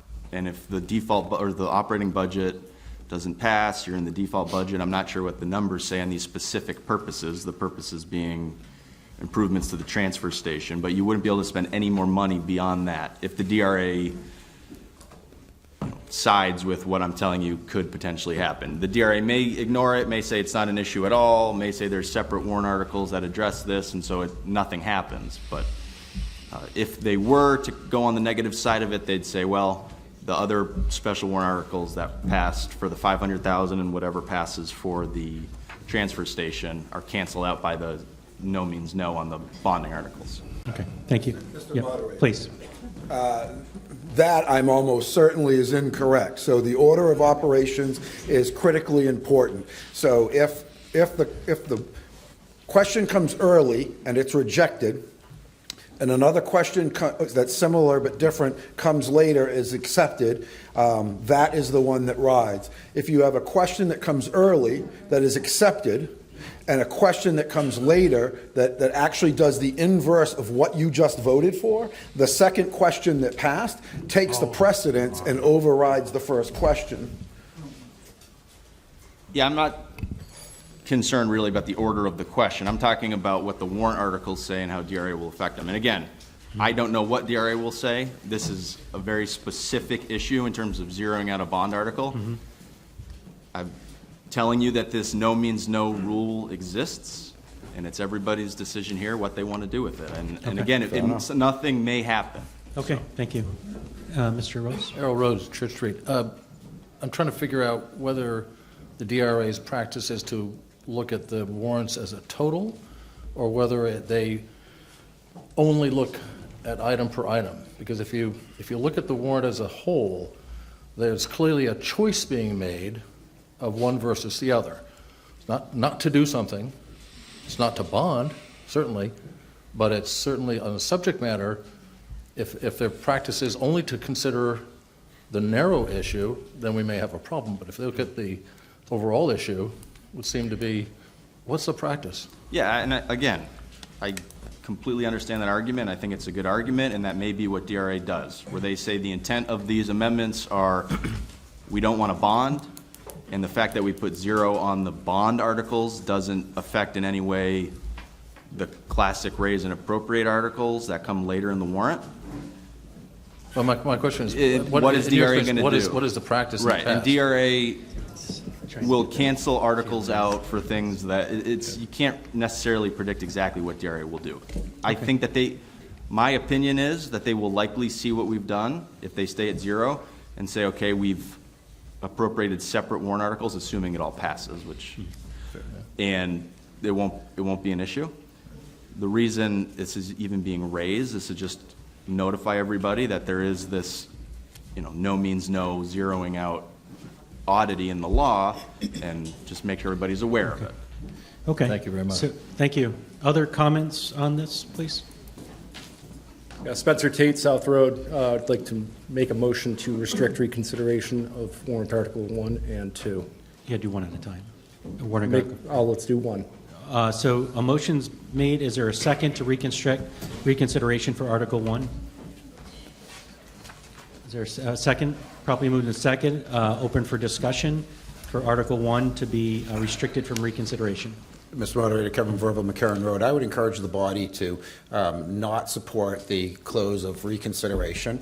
I would suggest that we move on with the business of the day, And if somebody wants to make a motion to reconsider one of those questions and change the dollar amount to some other number, that allows people the time to give it some thought, consider all angles of it. I don't think there's any rush to limit reconsideration, so I wouldn't support either motion. And then I think we should take up our business in the normal order unless somebody wants to make a motion to reconsider. Thank you, Mr. Moderator. Thank you. And Mr. Any Moderator, further discussion on reconsideration, please? I believe it's not necessary because we don't have any motion on the floor to do anything for this article, and we can simply place it on the ballot and move ahead. Okay. Is any further discussion? Was there a second to his motion? Okay, so, I'm sorry. I heard you say second, and I thought you, okay. Okay, so it wasn't second, so it wasn't properly moved, so that becomes null and void. In Article 2, were you going to, okay, so we'll just move on. Okay, so let's move on. We're on to Article number 8. Warrant Article number 8, that's the transfer station supervisor. And that reads, to see if the town will vote to raise and appropriate the sum of $63,000 for the purpose of hiring a full-time supervisor for the transfer station as an ongoing regular position with benefits. This article is a special warrant article per RSA 32:360 and RSA 32:75. This article will be void if the proposed operating budget passes. Majority vote is required. Board of Selectmen recommends this article 5-0. Municipal Budget Committee recommends this article 11-0. Tax rate impact for 2025 is estimated at 8 cents per $1,000 assessment. So, Will, you're going to speak on this behalf, please? Yes, thank you, Mr. Moderator. Most of us know that the Board of Selectmen is responsible for running that transfer station, and we have, over the years, had different people try to run it, road agents and building inspectors, and different people try to be giving effective leadership and supervision of the employees and the operation of our transfer station. That hasn't worked very well, and the Board of Selectmen has decided that we would be best off to have a full-time supervisor assigned to the transfer station to lead the employees and manage the operation of the transfer station. And that would be in our budget. So we've already put this $63,000 into our budget. So if the budget passes, this is automatically going to happen. This is only a warrant article as a provision in case the budget doesn't pass. Then we would not have the money for the supervisor, and therefore the voters could not pass the budget and still approve the supervisor separately in this article. So it's giving the voters an opportunity to do that. I think that's all I need to say about it. Okay, so Article 8 is transfer station supervisors. Open for amendments and discussions, please. Mr. Moderator, I believe this warrant article does not fully state the cost. Full-time employees in Deerfield are entitled to medical benefits, retirement, etc. So therefore, it isn't $63,000. We haven't got the full amount there. Would you folks want to respond, please? That's because the difference between this and the full amount is in the default budget, so that will occur if the operating is voted down, there's some money in there for a supervisor. This is the difference. You are correct that the total cost will be closer to $90,000, give or take, based on additional benefits and everything else. But the money's in the default budget, which is why this is not a bigger number. Thank you. Excuse me, now I'm confused. How can we have the benefits in the default budget for an employee we don't have? We have money in the default budget for an employee, and there's enough money in there to cover benefits. It's not in the benefit line, it's in the transfer station salary default budget line. That's where it is. And that's why we put this at 63, because with the money that's in the transfer station budget for an employee in the default budget, we have enough money to hire a person full-time with benefits, and it's only going to be for 9 months. Because okay, you can't hire I hear what you're saying, but then what we're basically being told here is that we have a little slush fund in the transfer station budget. No, that's the default budget. In the operating budget. That's what I'm saying. We basically have a little slush in the default budget. You know, yesterday, I asked a bunch of questions of another town about transfer station, anticipating some questions on Article 1. But anyways, my point is, we know the transfer station took $100,000 from somewhere else in a budget that was a default budget because of costs down there. But now you're telling me somewheres in this budget we have the $35,000 for benefits. Yeah, you can respond, please. In the default budget are 3 employees, part-time, full year. One of those positions would be replaced with a supervisor. So the money that's in there for that employee is there. So one way or another, you've got a portion of what you need, and you only need 63,000 more. If you would like to amend this to 90,000, feel free to do so. I don't want to spend any more money than I have to, but what I want to know is how come we've got the extra money? It's an employee. It's not an extra money. There's already designated amount for an employee, correct? Correct. There's already designated amount in the default budget for an employee. So what they're saying is that one employee would be essentially, if this passes, a supervisor's role, and that those funds that are currently for that employee would be added to the 63,000 to make that a supervisor role. So that's what it is. It's your explanation just makes it the same. Somewheres in our town budget, we have the extra $30,000 benefits. It's not extra $30,000. You're misunderstanding. There is a position that's in the transfer station that currently has funds for a position. That position right now is not filled. So if you think that's a slush, it's really not. It's for a position. That position has $30-something thousand to it. Let me put it this way. If this gets voted down, we still have the money in the transfer station budget for benefits. No. For an employee. We have budget for an employee. We would take that money and use it for benefits. It's in an employee line right now. And there's no guarantee, I should say, that one of the current individuals will become the supervisor. I'm just saying from a budget standpoint, there are 3 employees that are budgeted. And you take the money from one of those, add it to the 63, and you've got enough for benefits and salary in the operating budget. So you wouldn't need this or here because you would. There's no slush fund. We're $100,000 short on collection and transportation. I think I'm dawning. Okay. What you're saying is presently, if we had one of those employees that are there now is earning part-time salary, that part-time salary is still going to be in that budget under the default, but we're appropriating $60,000 now, so that part-time employee's money, if they became the supervisor, would be then used for the benefits. Absolutely. Got it. Got it. Thank you. All right. And any further discussion or amendments for Article number 8, Transfer Station Supervisor? Seeing none, we'll place, the clerk will place Article number 8 on the ballot as written. Article 9 was the milfoil treatment for Northwood Lake.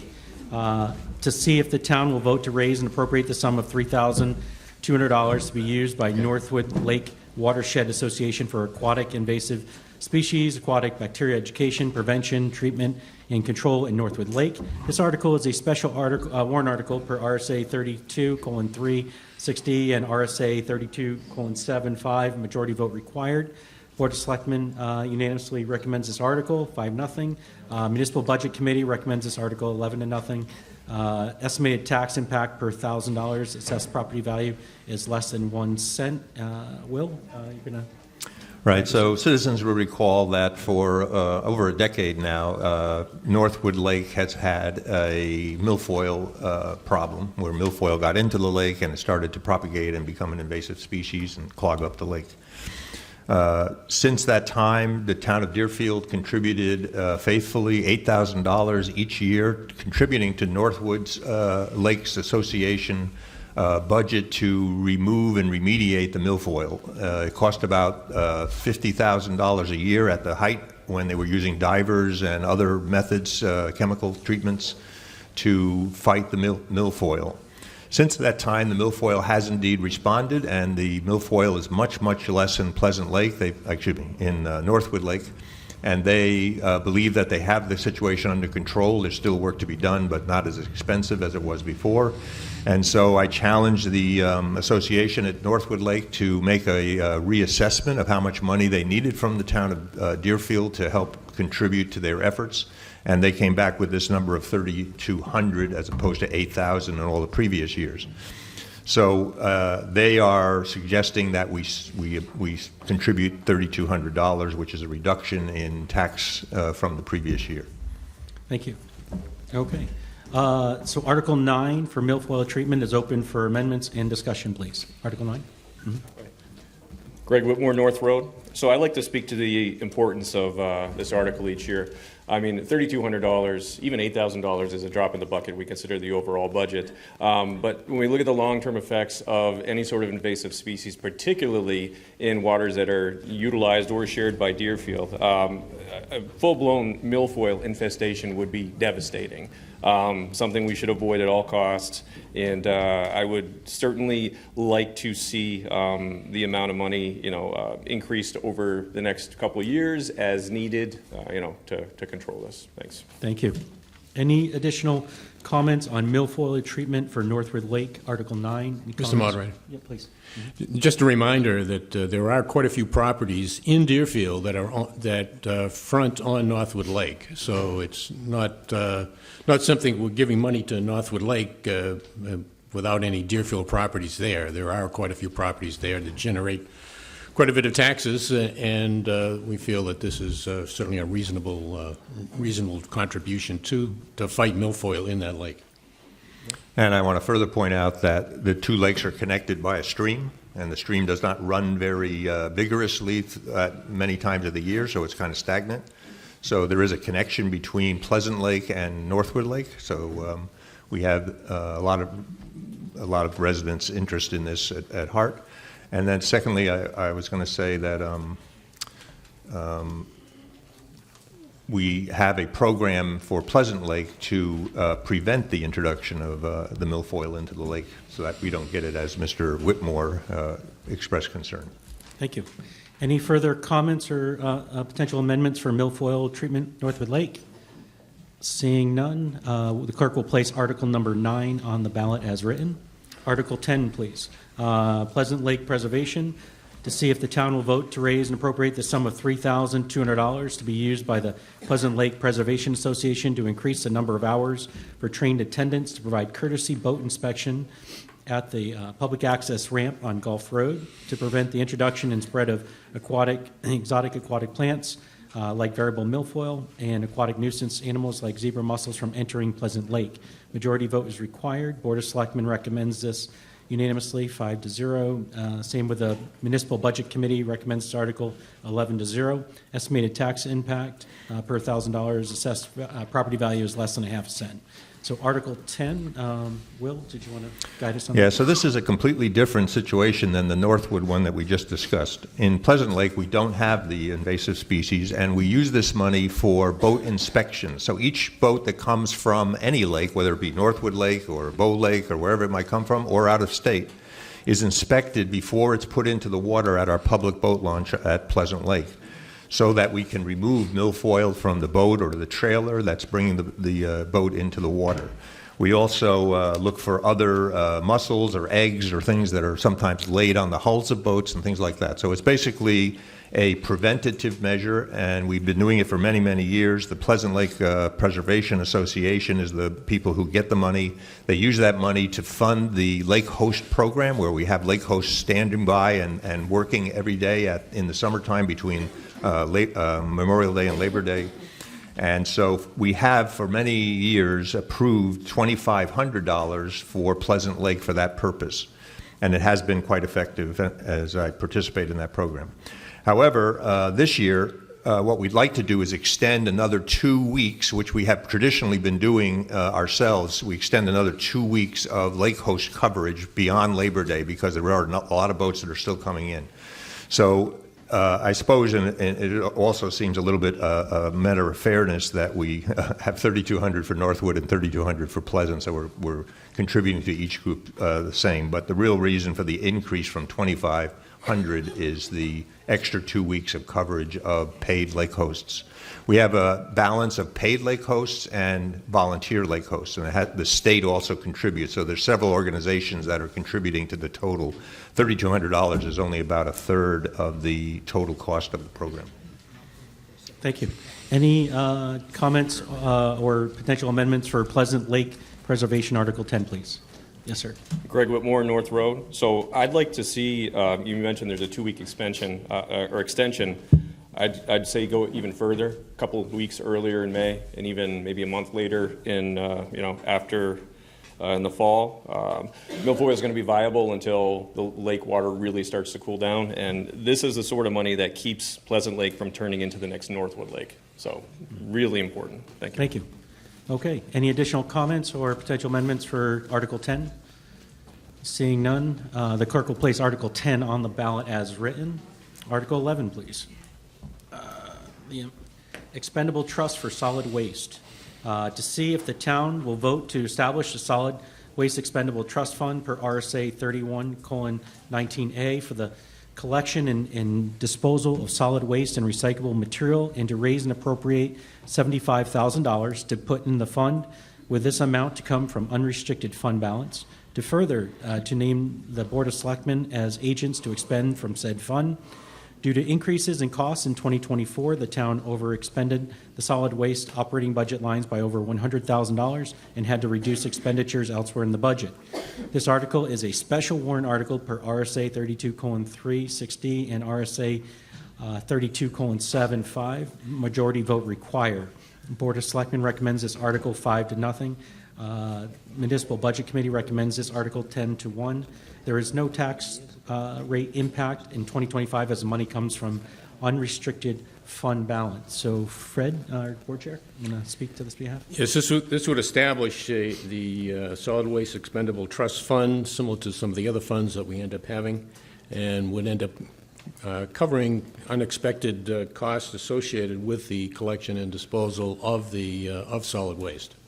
Since every town is required to have a location or a transfer station by which the residents can take and dispose of their solid waste. Okay, thank you. Article 11 is open for potential amendments and discussion, please. Okay, Joanna Waring from South Road. I'm just going to be making a motion just to change a couple of words because I guess part of my OCD will get me, and plus I think there needs to be a clarification. When you make these warrant articles to create trust funds, normally you have to state a purpose, which this does. But if you look at the other articles and you look in the past, it usually will say for the purpose of. This one doesn't have it. This is a little bit of just a, doesn't really matter. It's not required, but just to kind of have consistency. So that was one thing, and I think I'll make both of them in one motion. Mm-hmm. The second thing is when I think most of us understand what this is, if you've been watching the board meetings and the public hearings about, is for the costs that overrun on the budget.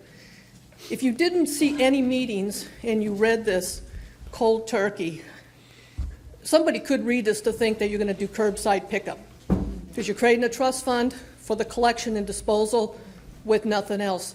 So I want to make a motion to add just a few words, and the first one I'll read. It's kind of the first couple lines. My motion will be to add a few words, and it'll be to see if the town will vote to establish a solid waste expendable trust fund per RSA 31:19-A for the purpose of the collection and disposal of solid waste and recyclable material at the transfer station, and to raise and appropriate, and then the rest of it as is. Okay, so a motion's been made to make the following change here on the verbiage, and there was a second. Who seconded? Verbal. Okay, thank you. So properly moved and seconded, and be open for discussion. I'm just going to read this real quick again. So it's to see if the town will vote to establish a solid waste expendable trust fund per RSA 31:19-A for the purpose of the collection. So adding the purpose of the collection and disposal of solid waste and recyclable material, and then adding the words at the transfer station, and to raise and appropriate. So we'll keep the rest of it. So we're adding the words at the transfer station after the words recyclable material. Is that correct? Okay. All right, so it's been properly moved and seconded. Any discussion on this potential amendment? Mr. Moderator. Yes, please. Just one minor potential change on this is, rather than having it at the transfer station, since we are not disposing of solid waste at the transfer station, it should be, my read on it should be from the transfer station. It's coming from the transfer station, going someplace else. We are not disposing of it at the transfer station. Okay. What's your take there, Joanna? It's your motion there.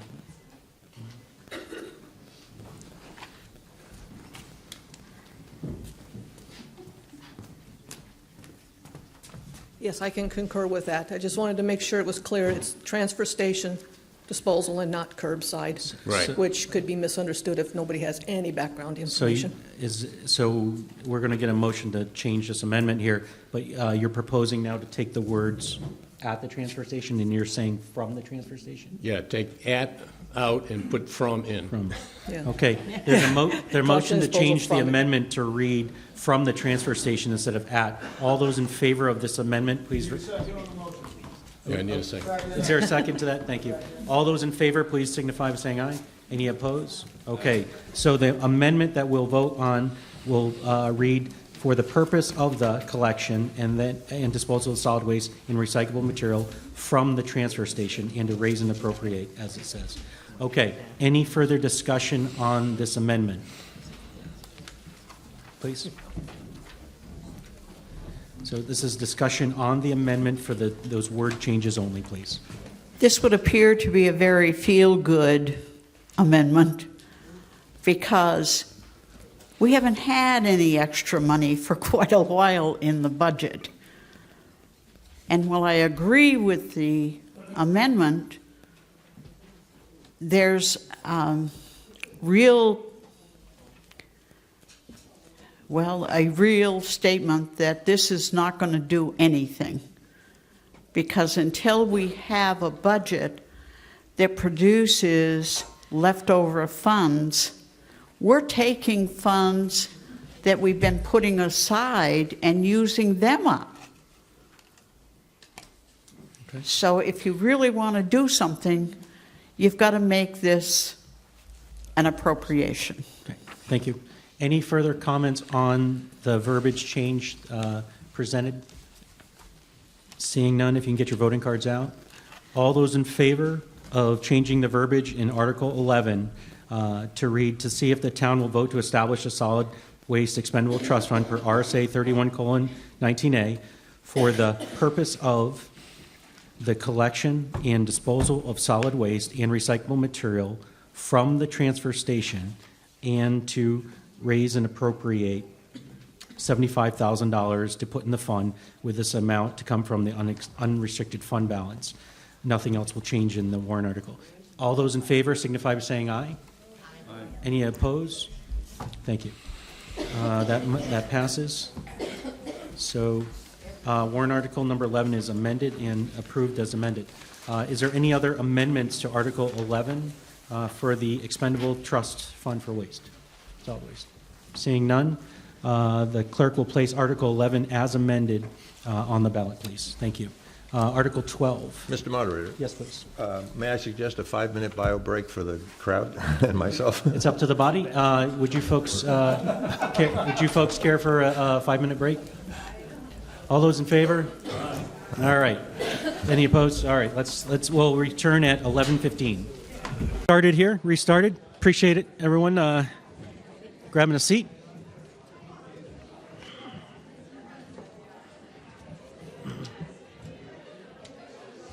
Okay, we're going to start with Article 12 now. If everyone can grab a seat. Article 12 reads, the removal of trees. To see if the town, if everyone can grab a seat, please. Oh, okay, thank you. Removal of trees. To see if the town will vote to raise and appropriate the sum of $17,000 to be used for removal and trimming of roadside trees that are dead, dying, or otherwise viewed as a public safety hazard. The article is a special warrant article per RSA 32:360 and RSA 32:75, majority required. Board of Selectmen recommends this article 5-0. Municipal Budget Committee recommends this article 10-0. The estimated tax rate impact is $1,000. Assessed property value is 2 cents. So Article 12 is going to be presented by Fred McGarry, our board chair. This article would, obviously provide $17,000 for the removal of trees. We've got, as many of you know, we've got all kinds of ash trees that are dead or dying, and this is one of those tree species would end up having to be removed because of the emerald ash borer. And I can defer to Pete Chibelhoot to discuss this any further. Okay. As most of you know, we have a lot of dead trees around the road. $17,000 won't take care of all of them, but it would be make money available to go out and get rid of some of the ones that are, well, I shouldn't say some. There's a lot that are really bad, but you know, it's a step in the direction to try to start working on the trees before they fall down, and then we're waiting for somebody to come get them. It's as you guys know, there's just a lot of trees that need to be taken down, and the big question would be is where to start. But at least with this, we would be able to start accomplishing that task. Thank you. Thank you. Okay, so Article 12, removal of trees, is open for discussion and amendments, please. Good morning. Jack Hutchinson, Lang Road. I want to support the article and just make a note that if we get any process or quality logs out of this and they can go to the wood bank, we'd really appreciate it. Thank you. Great. Great suggestion. Okay, any other comments on or potential amendments for Article 12, please? Yep. Greg Whitmore, North Road. I was actually coming up to say the same exact thing. Emerald ash borer wood should definitely not be transported whatsoever. If it's taken down in town, it should stay in town. So if at all possible, it absolutely should end up in the wood bank. Thanks. Great, thank you. Is everyone familiar with the wood bank? Jack, do you mind talking about the wood bank? I don't think people know about it. It's a great program, so I think it's worthy of us knowing. All right, I want to be really quick. The Wood Bank is a Deerfield project. It's hosted by the community church, and we try to have enough firewood available for when there is emergency needs anywhere in town. People can come and pick up wood. It's 16-inch split, and we only let it go out if it's dry, seasoned. It's all hardwood. And also, where it's necessary, there are volunteers who do deliveries with pickup trucks. Oh, perfect. Thank you. Yeah, let's give them a hand. That's a great program they do. Okay. Would you like to? Yes, Maureen Quinn, Nottingham Road. I would like to propose an amendment to this warrant article to increase the amount for removal of trees to $35,000. Okay, so from $17,000 to $35,000? Yes. Okay. Is there a second to this motion? Seconded. Okay, so it's properly moved and seconded to make an amendment to Article 12, which would change the sum to $35,000 from $17,000. This is open for discussion and comments, please, for Article 12. I am just concerned that we are increasing the labor of the highway department and not figuring out if they have enough help to do the things we're voting. Okay, thank you. Okay, so any further comments on the amendment, which is to, again, change the amount from $17,000 as written to $35,000? Further comments, please? Mr. Moderator, Kevin Verville, McCarran Road. I don't see in here, and perhaps I'm missing it, I don't see in here a reference to the highway department. Would the highway department be removing trees itself or contracting that work out? So the work would be contracted out, so it's not going to be an additional burden on our highway employees. Thank you, Mr. Moderator. Appreciate it. Thank you. Good call. Okay, any further comments on the amendment? Seeing none, if you can get your voting cards out, please. The amendment will read to see if the town will vote to raise and appropriate the sum of $35,000 instead of $17,000 to be used for removal and trimming of roadside trees that are dead, dying, or otherwise viewed as a public safety hazard. All those in favor of changing the amount to $35,000, please signify by raising your voting card. Thank you. All those opposed, please raise your voting card. Okay, that would pass. So the amount is changed. The amendment is changed to $35,000 and approved.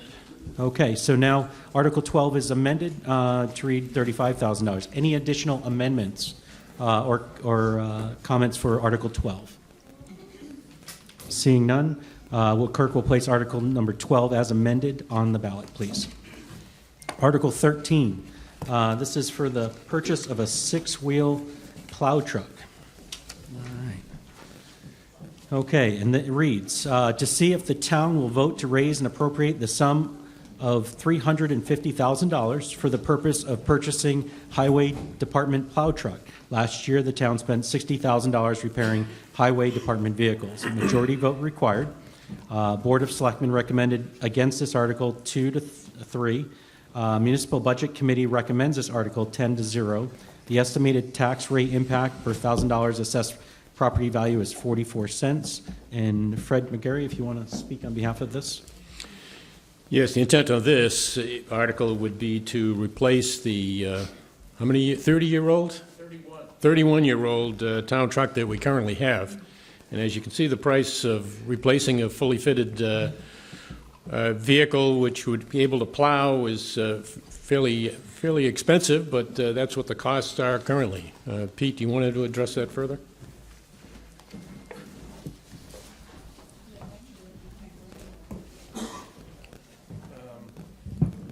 Purchasing equipment is, as you guys can see, it's not cheap. The guys do take care of the trucks. It's just that the 31-year-old truck it's kind of on its last leg. Like I said earlier, as he's plowing Mount Delight and it's overheating, so because he knows how the truck works, he's able to make it work and last through the storm. Unfortunately, I mean, all these new plow trucks with, all the equipment and everything that goes along with them. The truck is X amount of money, and then all of the equipment that goes on the truck, which is extra hydraulics, the plows, the spreaders, all the lighting and all that stuff, and that's why this cost gets up so high like that. I understand the people of the town, obviously I pay taxes just like you guys do. So this one here it's going to be pretty much how the town feels about it. The truck, they certainly need a new truck, but when it comes right down to it, it's going to come down to whether or not you guys want to spend the money to buy a new truck. The other 6-wheel truck is 15 years old, and the 1-ton truck is now, I think, 11 years old. So they only last so long, and they're out there working right now, and the worst thing about these trucks is that they're in the salt more than probably all of the other vehicles that you own in town, because they're putting it out all the time. They're rusting. The air tanks, the fuel lines, the brake lines, the drums, the rims, and the frame. They're just getting salt on them all the time. But to the diligence of Paul and Matt Kimball. They've done a really good job of keeping those trucks going, and they deserve a hand. Thank you. Okay, great. Okay, so Article 13, any additional comments or potential amendments, please? Yes. First of all, I would like to have everybody here recognize our highway department and the guys who work there and what a great job they're doing. The next thing I commented on, I was at the selectmen's meeting when it was brought in that we would lease maybe for 5 years. I don't see that warrant article, but could somebody just come down to lease purchase versus purchase outright, what the difference would be for taxpayers? We have John do that. Yeah, the Board of Selectmen had 2 articles on trucks that they were considering that they had put on the warrant originally. The lease purchase article was, I believe, $80,000 a year over 5 years, which would total $400,000. So you were paying $50,000 in interest over 5 years. In the end, the Board of Selectmen leaned toward this. I was surprised when it was a 2-3 against the truck. There were some votes for there was one vote, I guess, for the other way, going the other direction. But you've got several trucks that need replacement. Spreading it out over 5 years means that it'd be 5 years before you can replace the one that is, 20 years old or whatever the next one in line is. So the board decided to go with purchase outright for the one article that was on, and as I said, then they recommended against it. Okay, thank you. Further comments, please? Mm-hmm. Comment, Claudia Libas, Maple Avenue. At the beginning of January, not this month, I was at the enormous Transportation Research Board conference in Washington, and they were highlighting a large truck that are used by municipalities for various functions. This truck has oodles more visibility and safety features than the old ones that we all have and know and love, but when you're sitting in the cab of those big things like we have, you can't see anything in front of you, basically only your plow blade. So to increase our safety, I would really encourage where'd he go? If this does pass, to look into these. You would, I know that the Massachusetts DOT knows quite a bit about them. So, thank you. Appreciate that. Okay. Any comments, additional comments, or amendments to Article 13? Seeing none, the clerk will place Article 13 on the ballot as written. Article 14. It reads a salary survey to see if the town will vote to raise and appropriate the sum of $8,400 for the purpose of a salary survey. This is a special warrant article per RSA 32:360 and RSA 32:7(5). Majority vote required. Board of Selectmen recommends this article 4-1. The Municipal Budget Committee did not have a recommendation, voted 5-5.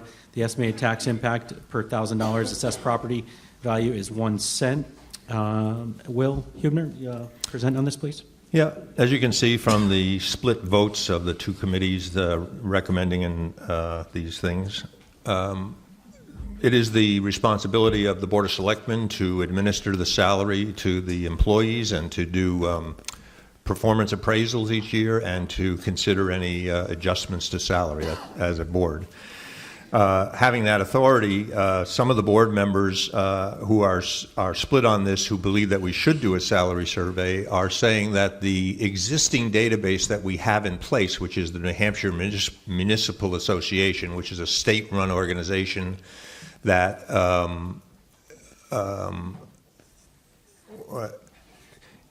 it gathers salary data from each town. So our town, for instance, participates. We send our salary of our employees at different job descriptions and levels.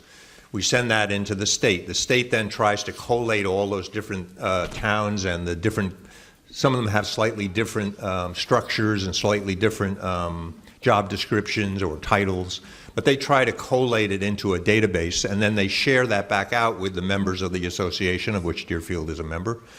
And they say, you know, here's 40 different police chiefs, for instance, and here's what they're being paid, here's how many officers are in their force, here's how many people are in their town, and they sort them all out like that. And then you can sort it even further and say, well, just show me, you know, data about towns that are like Deerfield, so that we can get a kind of general feel as to what the going rate is for a police chief of certain qualifications. However, it's not perfect because the database, you know, there's different job responsibilities sometimes between towns. It's not quite apples and apples. And so the people that are wanting this are saying, let's go out to a third-party consultant, somebody who is, you know, has expertise in this field, and ask them to do a survey of our employees in our town, as well as consulting with other towns around us, to get another set of data about what they feel would be the proper salaries for our town employees. And so those that are opposed to it feel that the expense of using the third-party consultant person to do this work for the town is simply not necessary, because we have what they feel is fairly sufficient data in the New Hampshire Municipal Association database. So we are split on this. I've tried to describe it in a way that doesn't really reveal my own personal feelings here, but we are quite split on it. And I suggest that the other selectmen might want to speak to their feelings. Good, please. Thank you, Mr. Moderator. The intention would be to hire the same firm that MRI, who assisted us in obtaining our new town administrator. And this would be an independent firm who does a lot of work with other municipalities. And the database that Mr. Huebner had mentioned is run by the New Hampshire Municipal Association, is totally voluntary. It doesn't require all the towns to submit that information. It's just those towns that submit it, that's what is put on the on that database. Procedurally, what MRI would end up doing would be to go through and interview all the town employees we have that would be included under this, and find out exactly what they do, and then be able to compare their jobs to other jobs in other municipalities. But the need for this is, I certainly feel it's very important. To give you a good example, the people that work at the transfer station, we only have one salary for those three people that work there. They all end up getting the same rate, whether they start the work on their very first day with no experience whatsoever, or whether they're totally certified by the state of New Hampshire to do all the work necessary at the transfer station. And they all end up getting the same rate regardless. And we certainly feel that there should be a range shown for each of the town employees and the various positions they end up having, and that range should be equivalent to what other municipalities are paying for that type of work. Okay, thank you. So this article is open up for additional discussion and amendments, please. Article 14. Earl Roads, Church Street. I find it a bit disingenuous that the selectman who has chosen to represent the 4-to-1 vote in favor of this chose to emphasize the one vote that and expose the re-argumentation of the one vote as a means of representation. I don't think it's fair, and I don't think it's accurate, and not part of the job of representing what the board had argued. I do think that in terms of salary survey, the board has a fiduciary duty to do an independent and professional job in terms of, and in fairness to the employees. Whether we're doing them right or wrong, we're not going to know that from a voluntary database that on the face of it says do not rely on this data for such purposes. $8,000 is short money for doing a good job for the employees that, as we have, I think, all seen today, do a terrific job for this town. And this would be a way of making sure that they're fairly compensated and fairly reviewed from time to time. So I'm in favor of the review. Thank you. Okay. Additional comments on salary survey, Article 14, please? This is one I'm not in favor of. I think that the people are, take the $8,400 and just give it as raises to the town. I mean, spending money to study what other towns are paying, and there isn't one job in our town that does exactly what that job in another town does. They have different needs here than they do in Northwood or Epsom or Concord. We had two of the selectmen, I believe, go through and look at salaries and then say what they thought. Sitting at the meeting, that's what I heard. But to waste money on studies when we have people capable of looking at towns our size with about the same amount of employees and say this is what they're paying town clerk or rubbish or road. Just look at what the people do and pay them for their job. Thank you. Other comments on or amendments for salary survey, Article 14, please? Thank you, Mr. Moderator. Kevin Verville, McCarran Road. So the 4-to-1, I agree, the 4-to-1 is misleading because the Board of Selectmen has been discussing this issue for 2 years, maybe longer now. They have the authority to move money around to do this without permission of a warrant article. The reason you see it as a warrant article is because they can't get the votes to support it on their own board. So that's why it's before us today, because they can't, the people that want the survey can't get it. New Hampshire Municipal Association is not part of the state. It is a private lobbying group of which Deerfield is a member.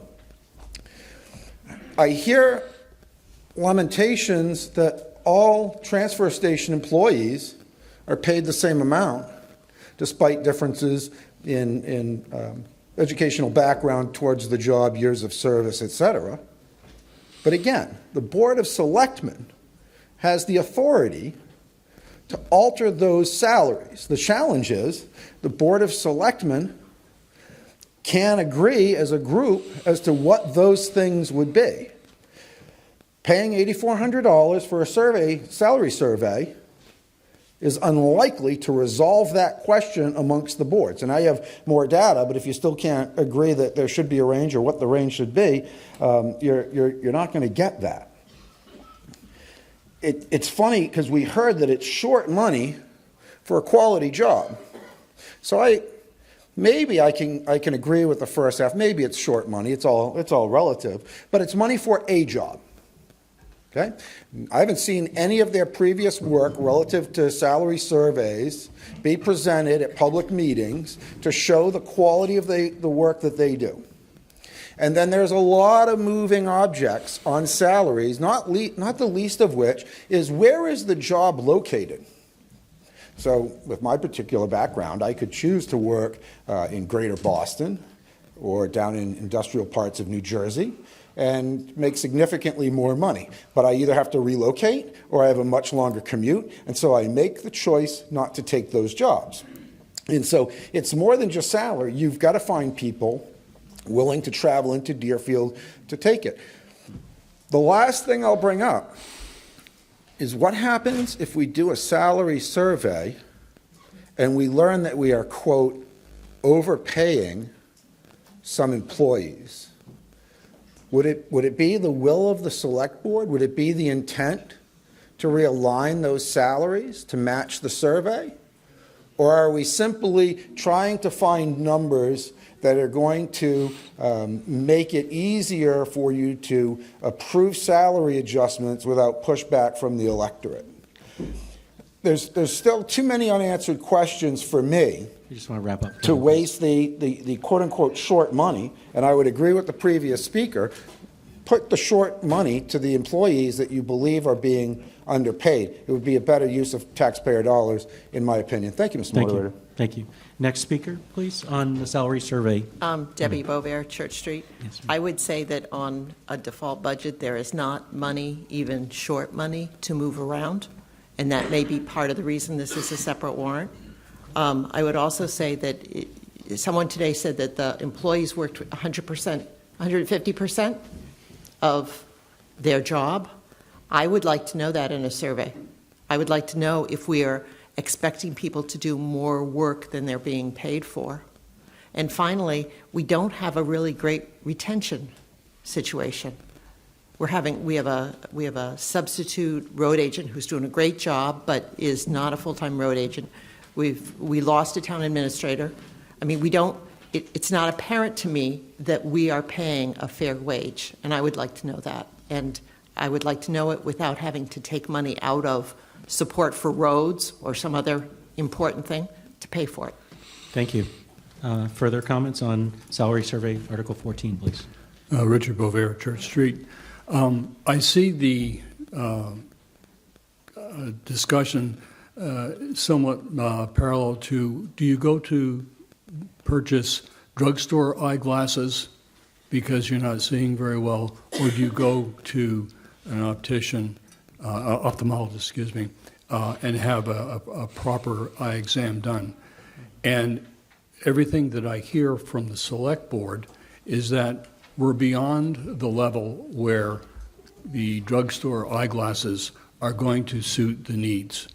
That we have a number of issues at hand that need to be clarified, and we need to understand so that we get the proper vision for the future. Thank you. Great. Thank you. Okay, John? John Leslie, Meeting House Hill Road. So we get the data from the municipal association that's voluntary data. MRI would be pulling from where? You want to answer that? They would be drawing from the experience they have representing municipalities. They do work for many municipalities. So is that voluntary information as well? There would wouldn't be voluntary. They'd be obtaining that from their clients. So it's people that they've worked for in the past that have paid for their same surveys?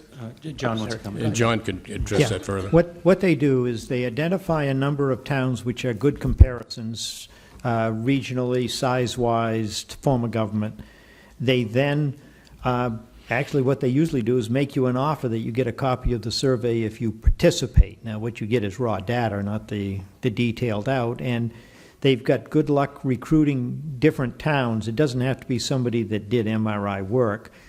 There's a former HR person from Cumberland County who was emeritus town manager for many years that's doing these, and what she does is she generates that list of comparable communities. They come up with a list, the town that's requesting the survey, of positions they want to have compared, and then she'll check with each of the towns. So we recently agreed to be a comp for Allenstown, so we got a bunch of raw data, but it really isn't that useful for what we need to do. We could dig down into it some. But what they did is Pete sent salary information in. They then came back and said, well, what is the job description here? What does this position do? What is this? So they're analyzing the position in detail for each of the towns that contribute. I can't remember the number. It seems to me it's 10 or 12 towns that contribute. And then she comes up with a range for each of the positions.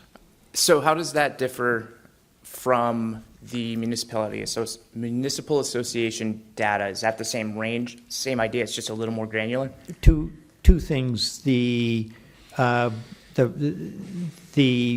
information at NHMA, you're often missing some of the towns you want.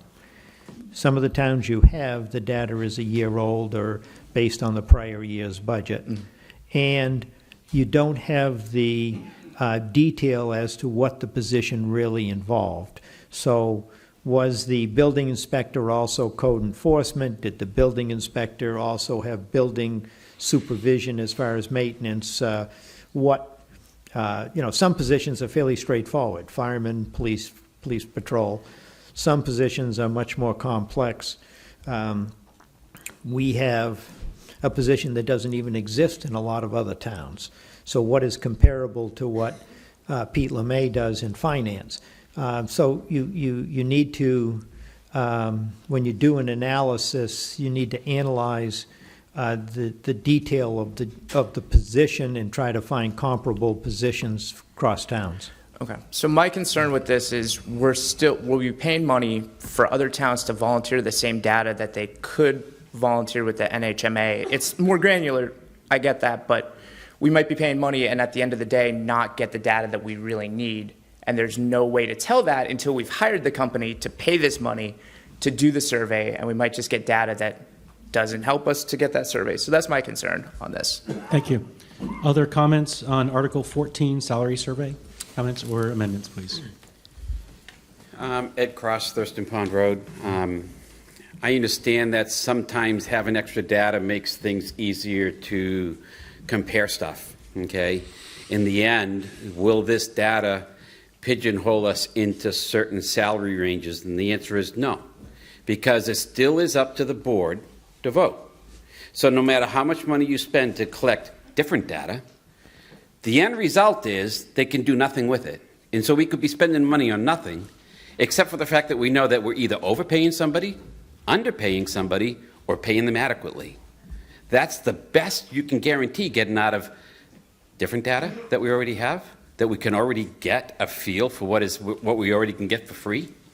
So I think spending money to capture that data in the level of where we're at as a town, I don't think is necessary, because I don't think that we can do something with it. Okay. So that's my concern with it. Thank you. Mr. Moderator? Yes, please. So I agree with that statement, except for the part that we get the data for free. Remember that we are paying about $4,000 and change for being members of the municipal association. We're already paying to get that data. So we've already bought the data. Okay? Thank you. Next speaker, please. One of the things that I feel very strongly about is you only compare jobs for Rockingham County, because that's where we are. What it costs to live here versus what it costs to live in Meredith, what it costs to live in Colebrook is different. I haven't seen with the study that we've done any better than if we just took our own survey of surrounding towns. Epsom doesn't have a town administrator. Candia doesn't have a town administrator. They have executive secretaries that basically do as well as a town administrator. You just need to have a committee of townspeople that look at like to like and then say, Deerfield's underpaying, Deerfield's overpaying. I don't know that we are. But certainly spending $8,400 that we could easily use to give raises doesn't make sense. Get some volunteers that have experience in the area. I know, I could. Thank you. Okay. Any final comments or amendments for Article 14 salary survey? Mr. Moderator? Yep. So I do want to echo what one of the previous speakers said, which was that the board has been struggling with this for a couple of years, and respectfully so amongst ourselves. And there were several motions brought up in the meetings in the past where they were defeated, usually by a 3-2 vote for primarily. And they continue to come up, and I think what you're seeing here is the selectmen are saying, why don't we let the people decide? Because we're struggling with it, even though we tend to not want to spend the money to do the extra data. We are struggling, so let's put it on the ballot and let the people decide. So I think what you're seeing in this 4-to-1 response here is the agreement to let the people decide. It's not so much saying that we believe we should do the survey. Okay. Any final comments or amendments for Article 14? Seeing, yes. I'm a little confused here. We had a bunch of votes on this in selectmen's meetings. But putting it to the people, we took a vote on whether or not we supported it. And the way the Board of Selectmen works, if a majority says yes, then that is the will of the board. It is not an individual thing after that. It's a decision by the Board of Selectmen. The Board of Selectmen made a decision to put this on the ballot and put it to the people. It is not a 4-to-1 vote. It is a decision of the Board of Selectmen. Thank you. Thank you. Final comments? Otherwise, we'll move on. Okay, so Article 14, the clerk will place Article 14 on the ballot as written. Article 15, Ready Rides. To see if the town will vote to raise and appropriate the sum of $1,500 for the purpose of funding Ready Rides, a volunteer organization providing rides to those in need. This article was requested by the Age-Friendly Deerfield Working Group. This is a special warrant article per RSA 32:360 and RSA 32:75. Majority vote required. Board of Selectmen recommends this article 5-0. Municipal Budget Committee recommends this article 10-0. Estimated tax rate impact per 1,000 valuation is less than 1/10 of a cent. Fred McGarry. Yeah, the person who's most knowledgeable with regard to this subject is Jack Hutchinson, so I'll defer to him to do the explanation. Okay. Thank you.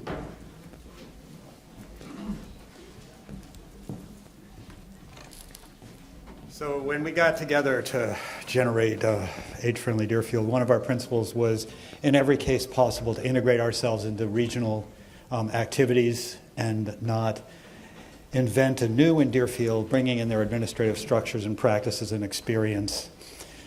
This is particularly important in the case of a ride service in Deerfield, which we have never had, except we do have something for veterans, 2 veterans facilities in Boston and Manchester. And Meals on Wheels does some transportation on a kind of limited schedule, but only Epping and Exeter. So we've never had this kind of thing, and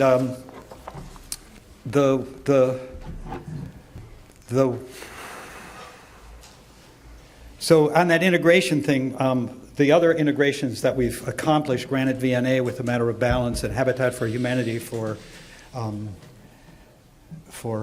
Community Toolbox, that's the direction we wanted to go. And this is another case of that with Ready Rides. Ready Rides is a 10-year extant nonprofit based in Northwood, which has been serving 10 communities north and east of Deerfield, all in a separate region, transportation region of the state. The fact that we have become part of them has required, I can't tell you how many meetings in Manchester, Concord, Dover, and Northwood. But it is kind of an original, actually, action by the State Department of Transportation and the regions to allow us to cooperate. You'd think that was like supposed to be the way, and it is. They're happy that they've done it. We have we have gotten $10,000 for Deerfield to support this program for Deerfield, money that Deerfield had just never gotten before, which has been distributed to other towns for many years. And we have great volunteers who are stepped up to do this. It's particularly important to have a structure for doing rides because New Hampshire has an RSA which gives a lot of protection from liability to volunteers for an organization or a nonprofit, for a town or a nonprofit. It excludes transportation. So Ready Rides, this money goes to pay for the insurance that Ready Rides carries and the administration of the program, and also they have to be audited because they get federal money. So it goes to pay for that. Each town contributes $1,500 each year. We've been operating in Deerfield since November, and we have an increasing number of riders and rides happening, and I'd love to see most of us over 55 get registered, because who knows when you need a colonoscopy and you don't have a ride, or you need an eye appointment. And later, you may not be driving. It is one of the great fears of Deerfield residents, losing the ability to drive, as we've seen from the survey. I think we're good. Great. Yeah. This is a wonderful program they're doing. I appreciate Jack's efforts and the like in the community to make this happen. Any comments or amendments for Article 15, Ready Rides? Seeing none, clerk will place Article 15 on the ballot as written. Article 16, review and revise impact fees. To see if the town will vote to raise and appropriate the sum of $20,000 for the purpose of reviewing and revising impact fees, and said funds to come from the unreserved fund balance. The fees developers help to fund various town and school projects, but need to be revisited to remain valid. Majority vote required. The Board of Selectmen recommends this article 5-0. The Municipal Budget Committee recommends this article 9-1. There is no 2025 tax rate impact since this is funded from unreserved fund balance. So, Fred, did you want to introduce this, please? Yes, the Planning Board had established the impact fees quite a while ago, and it's been some time since the impact fees have been adjusted based on cost of construction, and this would take and review the current impact fees that we charge and see if we should be increasing those fees, which I assume we probably would. Currently, the fees cover the transfer station, highways, and also the school. And what this review would end up including the police and fire as well. Previously, the board didn't include those activities, and this would be included in that review. And Pete, Chairman of the Planning Board, will can address this further.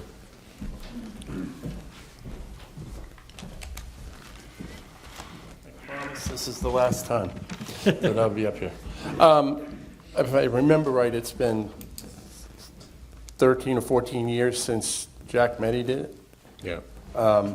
Basically, what this is it's just to update all the money that everybody who moves into town pays as far as their impact to contribute to, like Fred had mentioned, highway department, the schools, the transfer station, and the police and the fire. It's one of those fees that people pay for through their mortgage. But it's basically, there isn't a town in southern New Hampshire that doesn't have an impact fee. And what this does is it just helps for infrastructure projects, whether it's in, say, the transfer station or the highway or the school, and potentially the police and fire department. So it's just some fees that have not been updated, and basically the town's losing money because they're going off a fee schedule we're getting close to 15 years old, and that's the reason we're Southern New Hampshire Planning Commission would be doing the study, and I think they had given us this number right here, the $20,000 is where they had come up with the fee structure for the actual independent impacts that they're studying as far as the transfer station, the school, the police, the highway, and the fire. So they have a set of a schedule of things that they need to check off to figure out what the revised impact fee would be compared to what we are paying right now, or I should say the people are paying right now. So basically it's just to get an update on these things to bring them more current. Thank you. Thank you. Okay, so Article 16 for review and revise impact fees is open for discussion and amendments. This is one that I feel is way too costly, but should be done. We had our fee, what we pay to the Planning Commission, and they would do the study and tell us what we should be charging. We're still paying the Planning Commission, Southern New Hampshire Planning Commission. Why are they not doing it for us? This is a separate special project for them, and they don't do special projects for free. I understand this is a different project, but they did it before for us for No, our they didn't. cost of dues. Well, they didn't. No, they didn't. We had hired a separate consultant to do the work previously. Well, since I've been here, I know Southern Planning did at one time do the cost. No, they didn't. I'll go back and prove it, Fred. The No, point, they didn't. Let us the know. point I'm making is, what are we getting for the dues we pay to Southern Planning Commission now versus using it to give us a rate of what we should be receiving? This seems a very high fee to figure out adding what we spend for fire and highway. Okay, thank you. Other comments or amendments for Article 16, review and revise impact fees, please? Jeannie Menard, Mountain Road.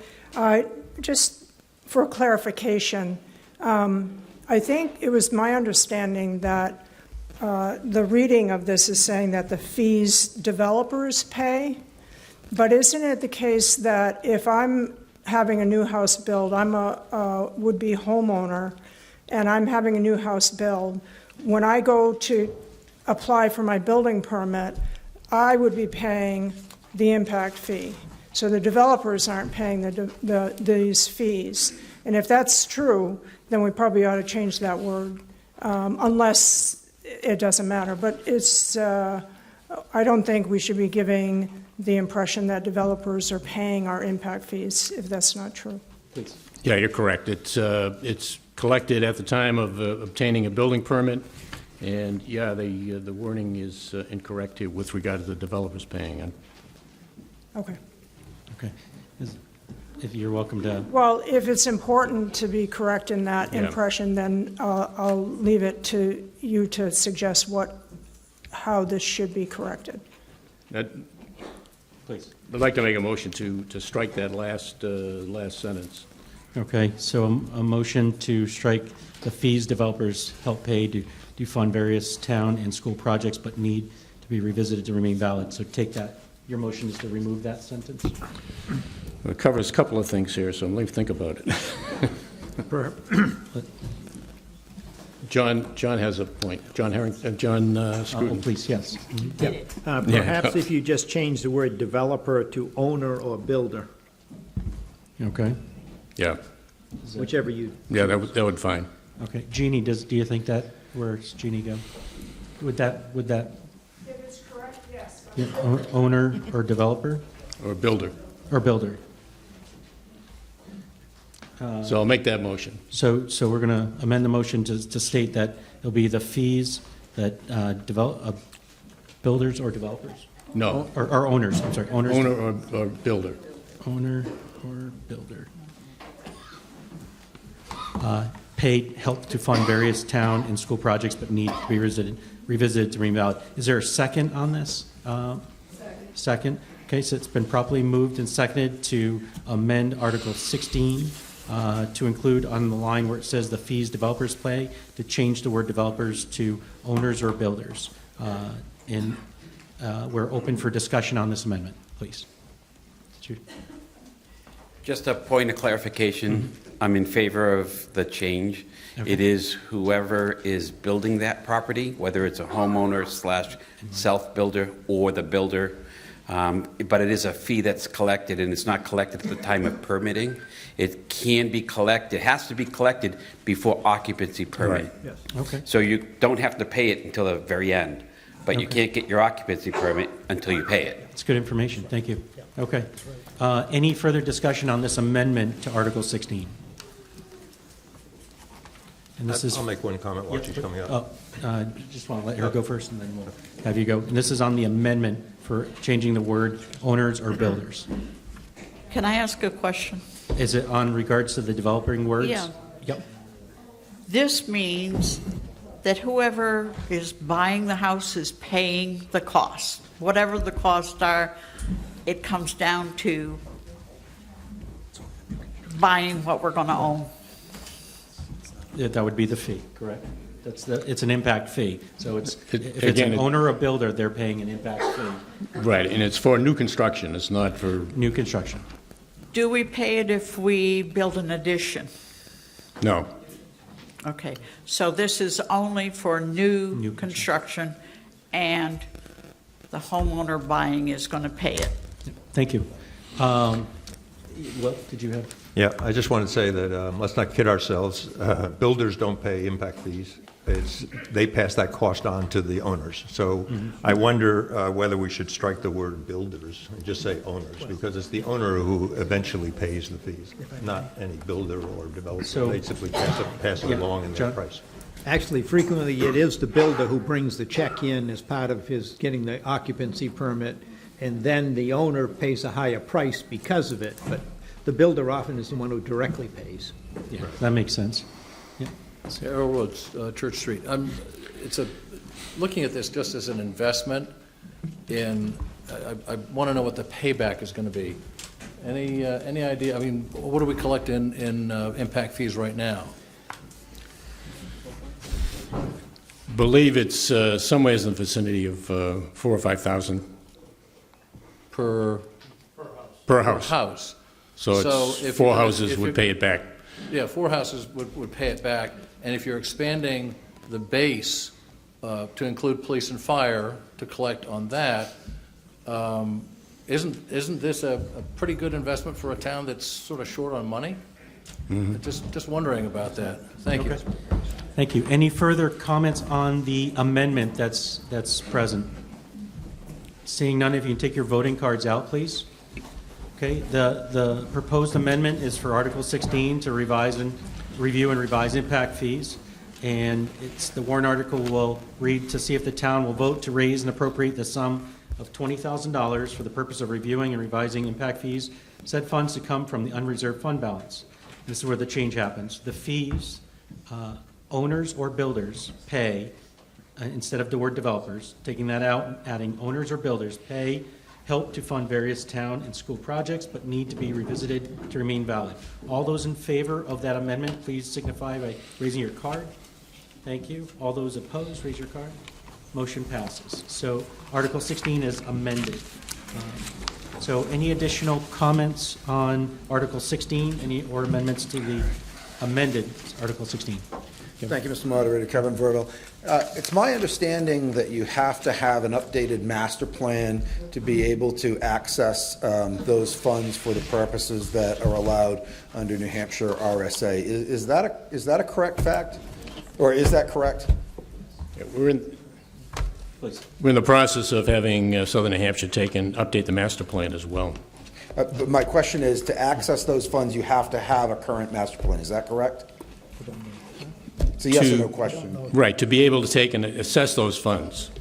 And assess those fees, I should say. And do we know if our master plan is currently up to date so that we can access those fees, or do we need to wait until Southern New Hampshire Planning Association proposes an updated master plan?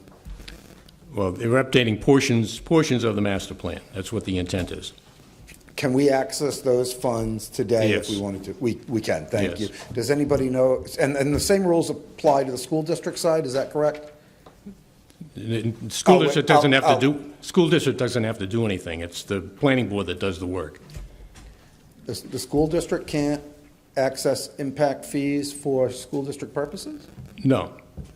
The planning board ends up doing the work, basically putting together the impact fees along with the Southern New Hampshire Planning Commission.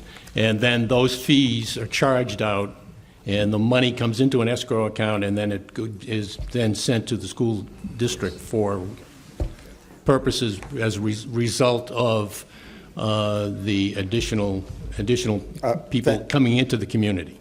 I appreciate the answer. I'll get clarification next week. Thank you. Okay, thank you. Okay, any final comments on the amended Article 16? Seeing none, the clerk will place the Article number 16 on the ballot as amended. Article 17, the petition. This is a citizen's petition warrant article on the solar on George B. White Building. In it, Article 17 reads, shall the town authorize the select board to negotiate a lease of property or an easement agreement with a solar provider on such terms and conditions as it deems to be in the best interest of the district for the purpose of installing a solar panel array and related equipment at the George B. White Building at 8 Raymond Road, Deerfield, New Hampshire, and further to authorize the Select Board to enter into a power purchase agreement with a term not to exceed 25 years with the provisions for a buyout of the agreement subject to subsequent appropriation on such terms and conditions as the Select Board deems to be in the best interest of the town, with the understanding that the Select Board may decline to enter into either of these agreements if it deems the terms and conditions not to be in the best interest of the town. By petition, majority vote needed. Our citizen Wes Goulden is going to present. Wes? Hi, thank you. Wes Gollum from South Road, Deerfield, representing the Energy Committee. First, a quick housekeeping amendment. Would you please change, there's a typo. It reads district in line 3, and that should be changed to town. Sorry about that. Okay, so, okay, so you have amendment. Second. Is there a second? Thank you. Is there seconded? And it's going to change the word on the third line down, instead of the word district, to town. So it would read, shall the town authorize the Select Board to negotiate a lease of property or an easement agreement with a solar provider on such terms and conditions as it deems to be in the best interest of the town, not district, right there, for the purpose of installing a solar panel array and related equipment at the George B. White Building. Is there any, we have it properly moved and seconded, is there any discussion on this word change from district to town? Please. Is there any discussion on that? Seeing none, if you want to take your voting card out. So on Article 17 for the petition solar on George B. White Building, amendment number 1, all those in favor of changing the word district to town, please signify by raising your card. Thank you. All those opposed? Okay, motion passes. So Article 17 is amended as indicated. So did you want to proceed with describing this article? Sure, if I may, because it seemed like there might be some confusion. The Energy Committee plans on bringing forward an RFP for solar. Can you speak right into the microphone? Sorry about that. The Energy Committee plans on promulgating an RFP for solar on the George B. White Building.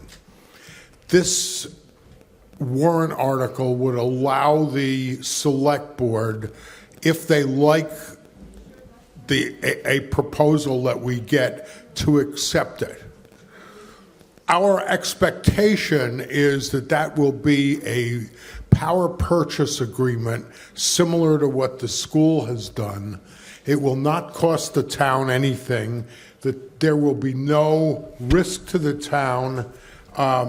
We will provide through Clean Energy New Hampshire the RFP, which is how the school got theirs. And the whole purpose of this is to save the town money. And we expect that it will save the town money. If you get a proposal, if the Select Board gets a proposal that they don't agree that that'll save the town money, they're fully within their obligation to shut down that proposal. So that's what this is. It's the same financial arrangement as the school is in the process of doing. Okay, thank you. Thank you. Okay, is there any comments or amendments for Article 17 for the petition solar on George B. White Building? Please. Kevin Verrill, McCarran Road. So I'm looking at the notice from the Town of Deerfield Energy Committee, and their second bullet point gives me pause. No risk or ongoing burden to the town. I assume if we're going to put solar on George B. White, it's going to go on the roof. And so if you have a large solar array upon the roof with solar controllers and the wiring and the mounts, etc., and something happens either to the roof itself or perhaps underlying structures that maybe have to be accessed through the roof, it would add considerable cost to the town if they had to take solar arrays, controllers, wiring, mounts, et cetera, off the building to then be able to do that work and then to reinstall all of that material. I mean, these are words of caution to the select board. Also, if you had to remove those panels for a certain amount of time to be able to do that work, you could quickly find yourself in violation of your contract, because at that point you are not producing electricity because those panels are not on the building and not generating. I certainly know that when you gang panels, right? So when you're feeding panels in parallel or in series, if one or more are shaded or taken offline, it has a dramatic negative impact on the other panels. So I would just I would urge that we slow roll this and be very careful about committing ourselves. Mr. Moderator, I basically told this gentleman that there is no way in heck we should put anything on any part of the roof of the George B. White, all three sections. It has been a source of leaking for years, and we're just trying to keep the roofs from leaking, never mind putting any kind of objects on top of that roof. Mr. Moderator, I'll say that I'm very pleased that I yielded to the member from the Select Board, and I'm glad that this is a serious concern, and it's always nice when we can agree, Mr. Barry.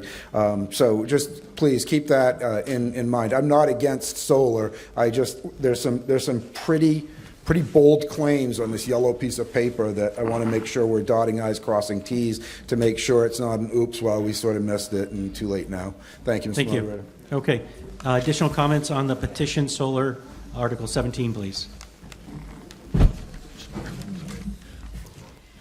I am all for solar, but knowing that we have what they call a bladder on these roofs, which Steve just kind of inferred, I would be horribly concerned that our guarantees would be voided by people going on. So if this should pass, could we somehow make sure that whoever has to go up on those roofs would have a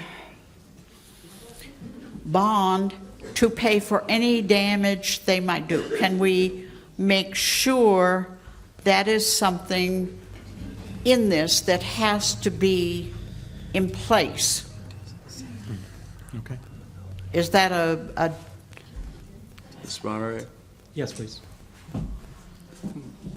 The way Wes has worded this, this just brings proposals to the board. I understand. And we have no obligation to go forward with it or anything along those lines. And then add on, I have a complete objection to anything going on those roofs. So I think we have the outs that you're speaking about right in this warrant article, and let it be up to the town. Okay. Do we have, would it be a select board vote that anything they have to do with the roof would get a bond from the whatever to be assured that we'd be paid for any damages might be done? That would be in your RFP, I would assume. I'd just like to say we're speaking on the roof, but this article doesn't say on the roof. It says at the GBW, so it's not necessarily going on the roof. Good point. Yep. Thank you, Cindy. Okay, Wes, follow up? 2 quick follow-up points. Number one, before anything goes on the roof, there will be a certification by a structural engineer that this is acceptable, what do you call it, best practices and whatnot. You're absolutely correct. You folks are going to, the select board's going to have the ultimate decision-making power in this, and we understand that. We agree with that 100%. If you don't think it's a good thing for the town, it's your obligation not to be doing this. We think that we can come up with something that will be good for the town, that'll save the town money. My second point that I wanted to make is this is a power purchase agreement, so the energy company involved with this would be responsible for all maintenance, including, as I understand it, and again, to due diligence, you have to confirm what I'm saying, but including any ramifications for taking it off to fix the roof if there were issues along the way. Okay? Great. Thank you. Thank you. Yep. Any final comments on Article 17, please? Mm-hmm. Hi, Ellen O'Donnell, Windy Ridge. I'm speaking because I'm on the school board, and so we've gone through this process. So I just want to say what we've done so it makes it a little bit clearer. Because we had some of the same concerns you have. Of course, we have a new roof, and that was actually a big concern because it's a new roof. We don't want to hurt the new roof. So what we did is we went out to 3 different companies, and we asked them to give us RFPs. And they came back. And so what a power purchase agreement does is that they would actually install the system. Well, they do all the engineering first to make sure it's even possible, or it's what you can do, or you get enough electricity that you need. They design it. They do all the permitting. They do all the construction, and they do all the maintenance of it. You do have an option after 5 years to buy it if you want, which probably won't happen because we'd have to go to the town for the money. But we have a 25-year contract. So what do we get out of it? Well, we get out of it cheaper electricity. And the savings actually for the school are estimated to be $23,000 the first year and a saving of $617,270 in 25 years. So it's substantial. And we're not even talking here about whether you believe in climate change or not. I do, so I think it's the proper thing to do for the environment as well. But regardless, we're talking about money. They do a roof inspection to make sure it's okay. They look at it. If the roof isn't any good, they'll let you know the roof isn't any good. The other thing is I know a lot of people have been very concerned about putting things on the roof, right? Like my husband's a builder. He doesn't want anything on the roof. We put solar at our house. We ended up putting it up, standalone, not on the roof. But from what I understand, and this is through the maintenance people at the school we talked, the technology has very much improved, and what they put on the roof does not hurt the integrity of the roof. But as you said, if the roof is, that's something. But this is something free, and you can accept or reject it. We got back the RFPs. We looked at it. We could say, no, we don't want to go through with it, or yes, we do. It's just something that you can do. It's not going to cost you any money to look into it, and then make a decision if that's what you want to do. And as Mrs. McHugh said, it doesn't have to be on the roof. We also looked at having solar panels down below. We decided not to do that because it's near our playground and kids and all that kind of stuff. So anyway, that's... Thank you. Yep. Okay.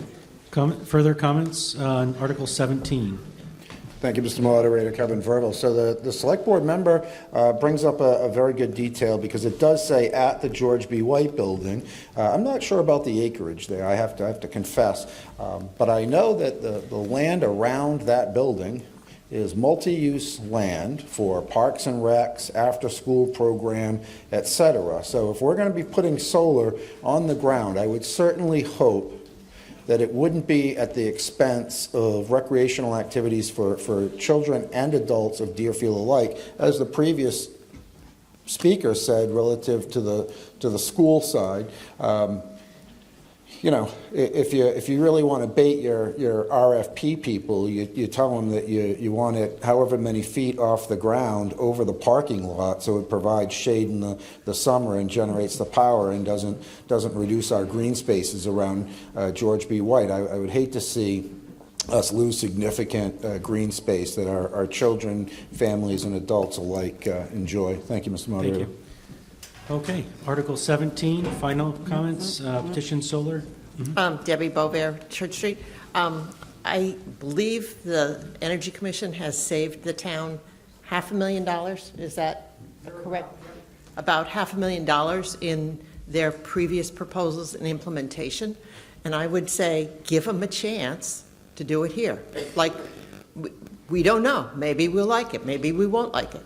But they need the chance to do it. Okay, thank you. Okay, unless there's any further comments, we're going to put Article 7 on the ballot as amended. What number? Or 17, Article 17, excuse me. Don't go backwards. Long morning. All right. Article 18. This reads, the petition to modify the elderly exemption. So it's a citizen's position. This is to see if the town will vote to modify the provisions of RSA 72:39A for elderly exemption from property tax in the town of Deerfield based on assessed value for qualified resident taxpayers to be as follows. For a person 65 years of age up to 75 years, $115,000, currently $70,000. For a person 75 years of age up to 80 years, $180,000, currently $110,000. For a person 80 years of age or older, $250,000, currently $154,000.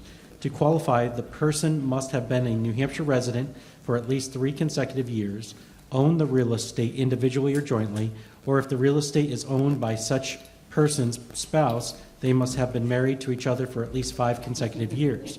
In addition, the taxpayer must have a net income of not more than $55,000, currently $36,800, or if married, a combined net income of not more than $72,000, currently $52,800, and own net assets not to exceed $160,000, currently $100,000, excluding the value of the person's actual residence and the land upon which it is located up to 3 acres.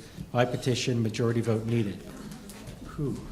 Okay, so that one is Article 18. I have Dean Wolf. Is that are you the petitioner, please, to introduce this article? Dean Wolf, Hartford Road. I did a petition article on this one. I want to give a shout out to, we had an aging group that did a same proposal for this too.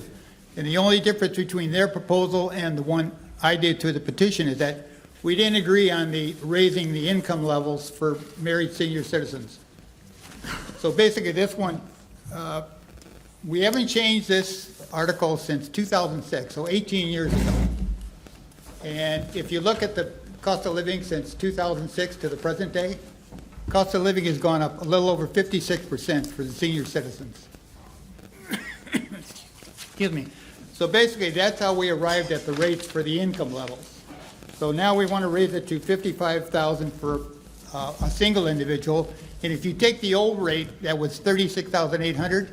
If you apply the a little more than 56% inflation rate, that's where you come up with the 55. We looked at the rate for a married couple, and if you apply the inflation rate of 56 plus for the last 18 years, you come up to around 82,000.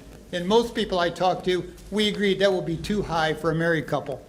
So that's why we set it at the 72,000 rate.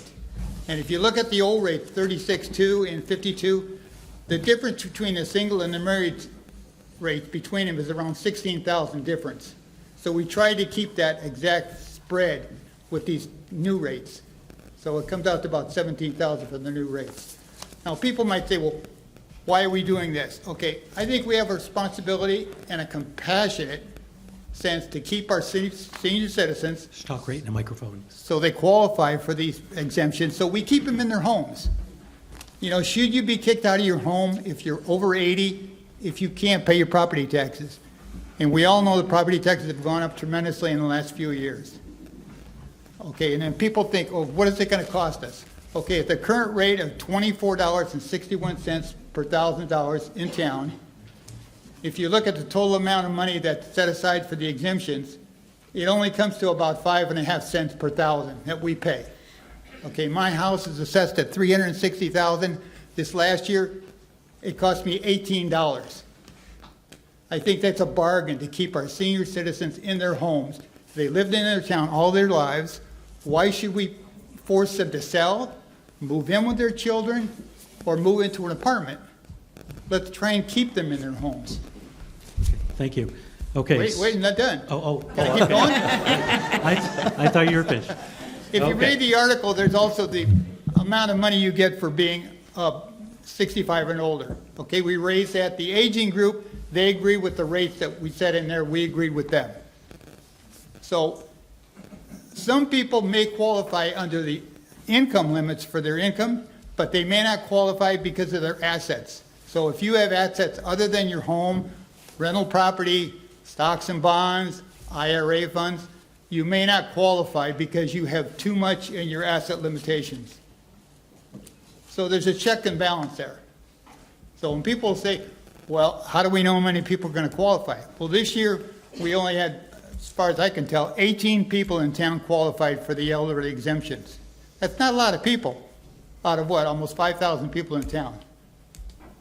Okay, if we keep them that way, they say, well, what about next year? Okay, if you calculate what the benefits for the elderly exemption are next year, if we take those 18 people times what they would get in the property exemptions, it comes out to about 9 cents per thousand. But that was looking at the rate this year, 24.61. Everyone knows we're doing a reval this year. Your property taxes or your property value is going to go up almost 60%, they estimate. So next year, hopefully that tax rate's going to come way down, we hope, so that next year the rates for the elderly exemption may be the same. You know, but we can't give you a tax estimate on what's it going to cost next year, because how many people will qualify, how many people won't qualify. And I presented this to the board at 2 meetings, and I was a little bit surprised that you didn't have a recommendation under this article, whether you supported it or not. Could I ask the board if they support this article or not? Can I, if actually, yeah, right. Yeah, citizens petitions, the board is not allowed to provide recommendations. Well, they did on Article 1 and 2. That's a bond. Petition article? That's a bond. It's a money item. It's a money item. It's a Okay, bond but for the bond. would it still be a petition article, though? Mr. Moderator? Please. We're not allowed to take a position, but there was a similar article on our warrant, and we looked at both of them and discarded the other one and kept this one. Correct. You know, so last year we had an article for the elderly exemption. It passed almost 2-1, but it was thrown out because of the wording. Right. So I would encourage everybody to support it. You know, we support our veterans. We raised the veterans exemption the last few years. You know, we have a welfare fund in town which we support the people that need help. Let's support our senior citizens. I think the board did by saving this article and discarding the other one. Correct, I agree, you know. But you're gonna, could we include something in the booklet that's gonna come out? No. We can't. Okay. Okay. Anything further? Okay, thank Mr. you. Moderator, while we can't take a position as a board on that, I think that we can individually, as board members, certainly through the... Just real quick, Eric's going to take my spot for just a moment. I'm going to take a quick break, but please continue. So while we're prohibited from taking a position on a petition article, we can take individual positions here with the audience at home and the audience here about our support of this article. I think it's very clear that the citizens want something to be done for the elderly for this. We had that very well passed last year. It was indicated to the Board of Selectmen that you did want that, and we supported that as well. And then we did, in fact, because of that mandate from the people, we did put out our own warrant article, as Mr. Berry is saying, and we were prepared to present that as a warrant article. But then I want to commend Mr. Wolf on your diligence and hard work on this. And we want to, the board wanted to support everything that Mr. Wolf was doing, and we agreed with the approach of using the cost of living indexes and the inflation rates to properly set the numbers here. And so after review and Mr. Wolf's appeal to us, we agreed to withdraw our warrant and to go with Mr. Wolf's warrant. And the other warrant had been worked on, of course, by the age-friendly committee, and they had done a lot of work to get to where they had gotten, which was very close to what Mr. Wolf had, but he had these adjustments. So we're fully, at least I'm as one selectman, I'm fully on board with this article. I plan to vote for it. The little rub in this article is it's hard to know what it's going to cost us as taxpayers for this article because, as you said, Mr. Wolf, we don't know how many people will qualify yet. We do have about 18, roughly, let's say about 20 people that are currently on the program that are getting some relief for their taxes that do qualify under the old rules. The new rules will undoubtedly have more people. We don't know how many yet, and we don't know how much the tax rate will be. So it is impossible to really know exactly what it will work out to be. But we all believe that it's a worthwhile thing to do, and we'll see what it does work out to be, and we can make adjustments if we need to. But I think this is a good article. Okay, I'd just like to say, most of the elder exemption deals with people that have retired in the past on Social Security. Social Security, the average Social Security retirement age this year was 2310. If you double that for a married couple retiring today at 65, they wouldn't even qualify for any exemption under the existing rules we have. Right. Yeah, it needs adjustment. Thank you. Thank you, Mr. Huebner. The article is now open for further discussion and amendment. Yeah, thank you, Mr. Moderator. Can somebody cite the RSA that prohibits the select board from putting a recommendation on this question? Are you looking at me? So this is a money warrant article.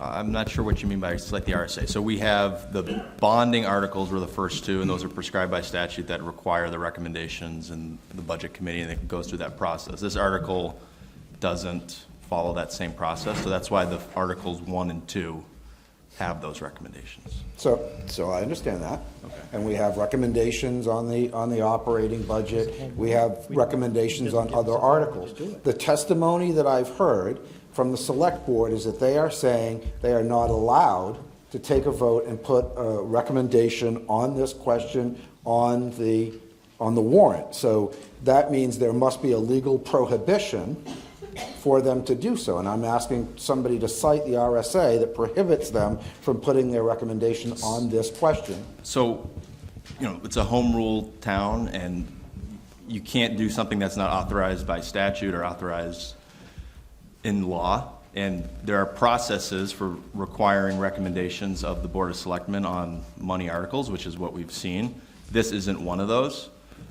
That's the best answer I can give you. Beyond that, I think we're saying the same thing. This is not a money article. It's a petition warrant article that doesn't have an appropriation attached to it, so it doesn't go through the process of having there's not a statutory process for having the recommendations put onto it.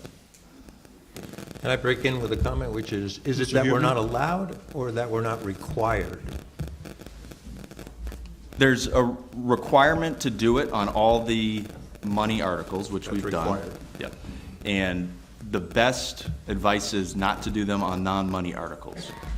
And that's what we've consistently seen, and that's where most towns at this point are looking at these. When you're not involving money articles, there's not recommendations that should be made. Certainly the selectmen, as been said, can speak to the article and can recommend it. And that's where, I'm saying the same thing, but that's essentially the advice. Yeah, so Any further comment? Yeah, thank you, Mr. Moderator. So I guess what I would ask is that we put some of that money that we send to the New Hampshire Municipal Association and ask for their legal opinion to this question, whether or not the Select Board may choose to put a recommendation on the ballot. And I would further request that you make that legal opinion publicly known. So that we can know for sure, because I understand that the legal counsel is giving an opinion. I would suggest that we follow up on that and maybe investigate it a little further if it's the will of the board. Thank you, Mr. Moderator. Thank you, Mr. Burville.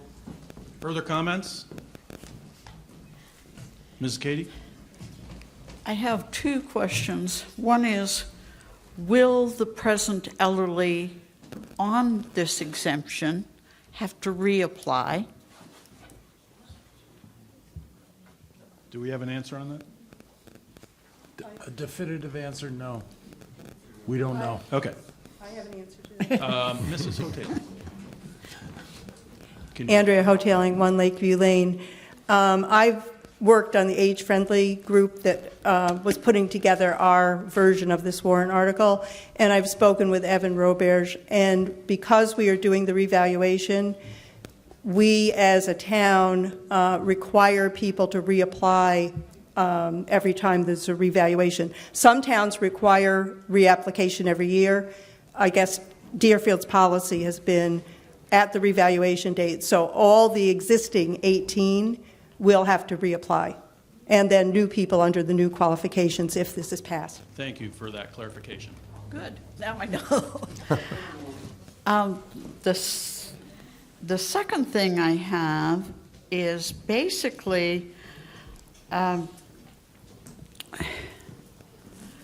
much an estimate of what this will raise the taxes. In other words, how many more people will become qualified under this than are presently the 18 to 20?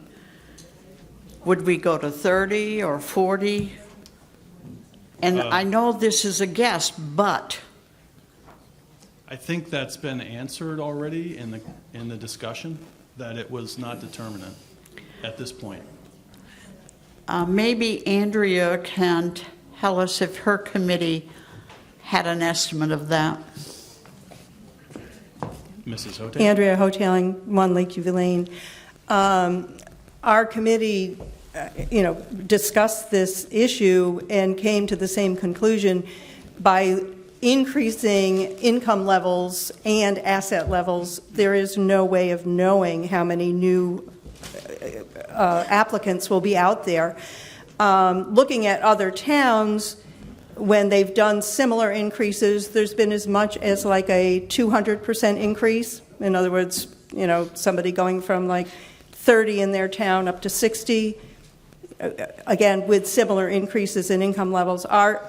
The proposed income levels in the petitioned article, our jumps are a little bit higher than some of the other towns that have made increases in their levels.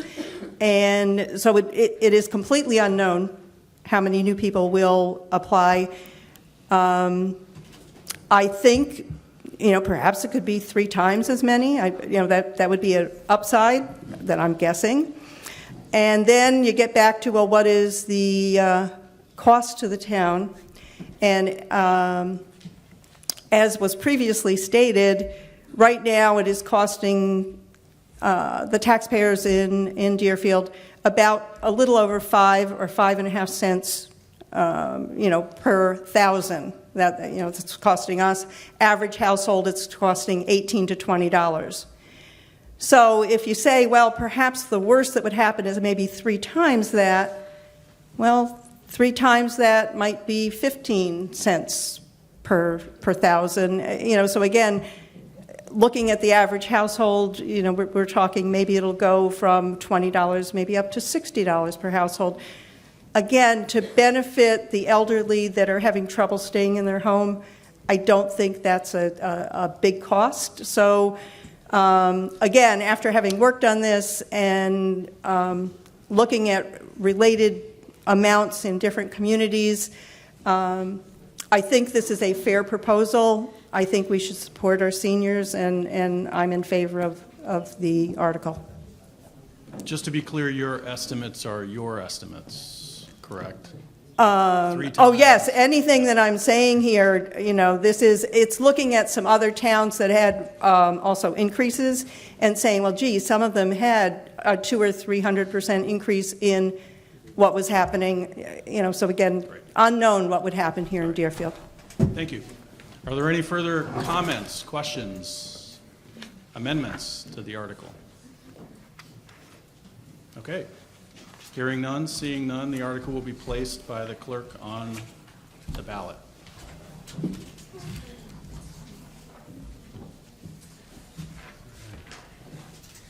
You did a great job there. Thank you. Okay, so the Article 19 is the next one, additional cemetery maintenance. That one reads, to see if the town will vote to raise and appropriate the sum of $70,000 for the purpose of additional cemetery maintenance requested by the cemetery trustees but not included in the operating budget for additional tree work and maintenance of additional cemeteries. This article is a special warrant article per RSA 32:3, 6D and RSA 32:75. Majority vote required. Board of Selectmen recommends this article 3-2. The Municipal Budget Committee recommends this article 8-2.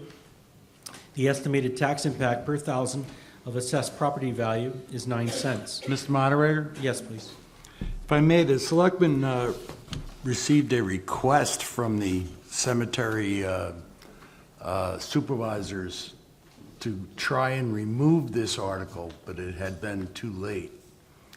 So I'm wondering if there's any supervisors from the cemetery committee who wish to, well, okay, never mind. They asked us to remove it, but it was just too late. Will, I had you as presenter. Right, right. So what the case is here is the cemetery trustees came to the Board of Selectmen when the budget time was being started, and they made their proposal. And typically in the budget in the past years, we've had about $30,000 roughly that we spend on maintaining. I think it's about 9 or 10 or 12, somewhere in that range of cemeteries around town. That's only about a third of the 29 cemeteries that the town, that are cemeteries that are on town property, as I understand it. Anybody who has any other corrections? But so the proposal was to, by the Cemetery Commission, was to try to do 14 additional cemeteries that we're not currently maintaining, which are on town property that are the town's responsibility for maintenance, or could be under the town's responsibility. So they asked for roughly $100,000 from the town on the new budget over the normal kind of $30,000 to pick up these extra cemeteries and clean them up and maintain them. So the Board of Selectmen, trying to keep the budget down so as not to balloon it too high so that it wouldn't pass, we elected to continue with the $30,000 for the cemeteries that we currently do maintain, and to put the other $70,000, the balance, if you will, onto the warrant so that the people could decide if they wanted to spend the extra $70,000 apart from approving the budget. So it gives the town both the opportunity to approve the budget, which has the $30,000 in it for the cemeteries we do maintain, and then to pick up, if they will, to decide if they want to pick up these additional cemeteries, 14 extra cemeteries that we haven't been maintaining in the past. So that's the spirit of this. I don't understand why this was kind of an agreement that we made with them, so I'm not sure that I can understand. Like Steve was saying, we do seem to have somebody saying that they would wish to just withdraw this, but I don't know what the logic is. So unless someone's here from the Cemetery Commission to enlighten us about that, I don't think we can speak to it. Okay. Thank you. John? Would it be fair to assume that if they wanted to withdraw it, they wanted zero? Yeah, but without having them to explain it, I don't think we should act on that. And we can't remove it ourselves. We're correct, legally bound to keep it onto the warrant, onto the ballot.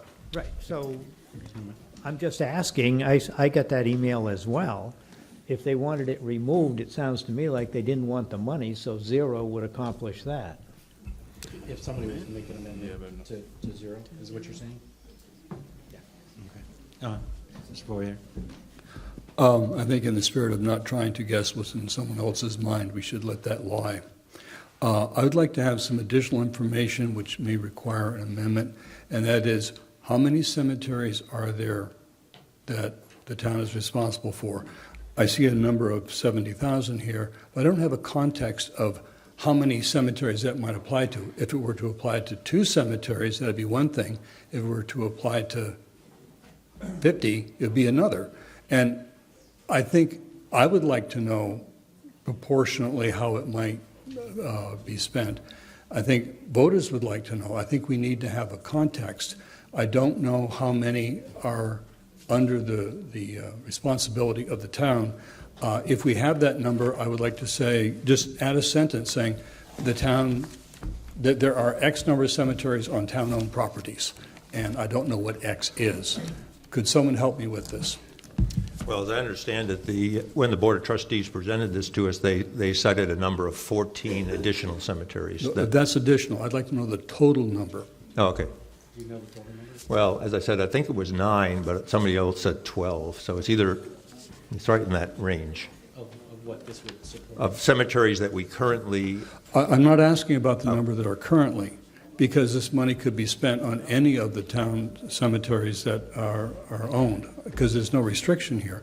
I'd just like to know how many cemeteries are on town-owned properties, not how many extras we're going to be the number I've considering. heard on that is 29. 29? 29 cemeteries that are on town-owned property. There's about 109 cemeteries altogether in town, but Right. only 29 are on Right, town-owned property. Right, there are many family plots out there in the woods. So I guess what I would do is I'd get the proper paper and simply come up with an amendment that would add a sentence.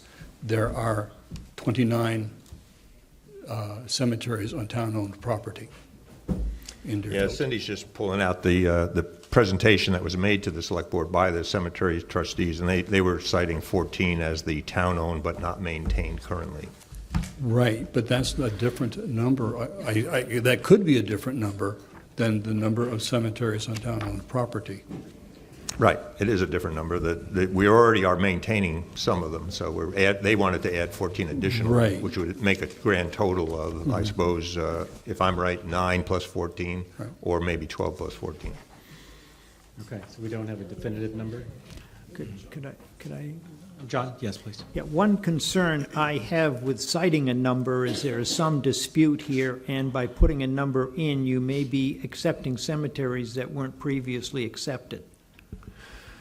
Yeah, this further says that there are 5 that are reliably owned by their owners, or by others, and there are 6 that the town is maintaining by the town, and these 14 are additional, so it is a little confusing. I don't know the exact number.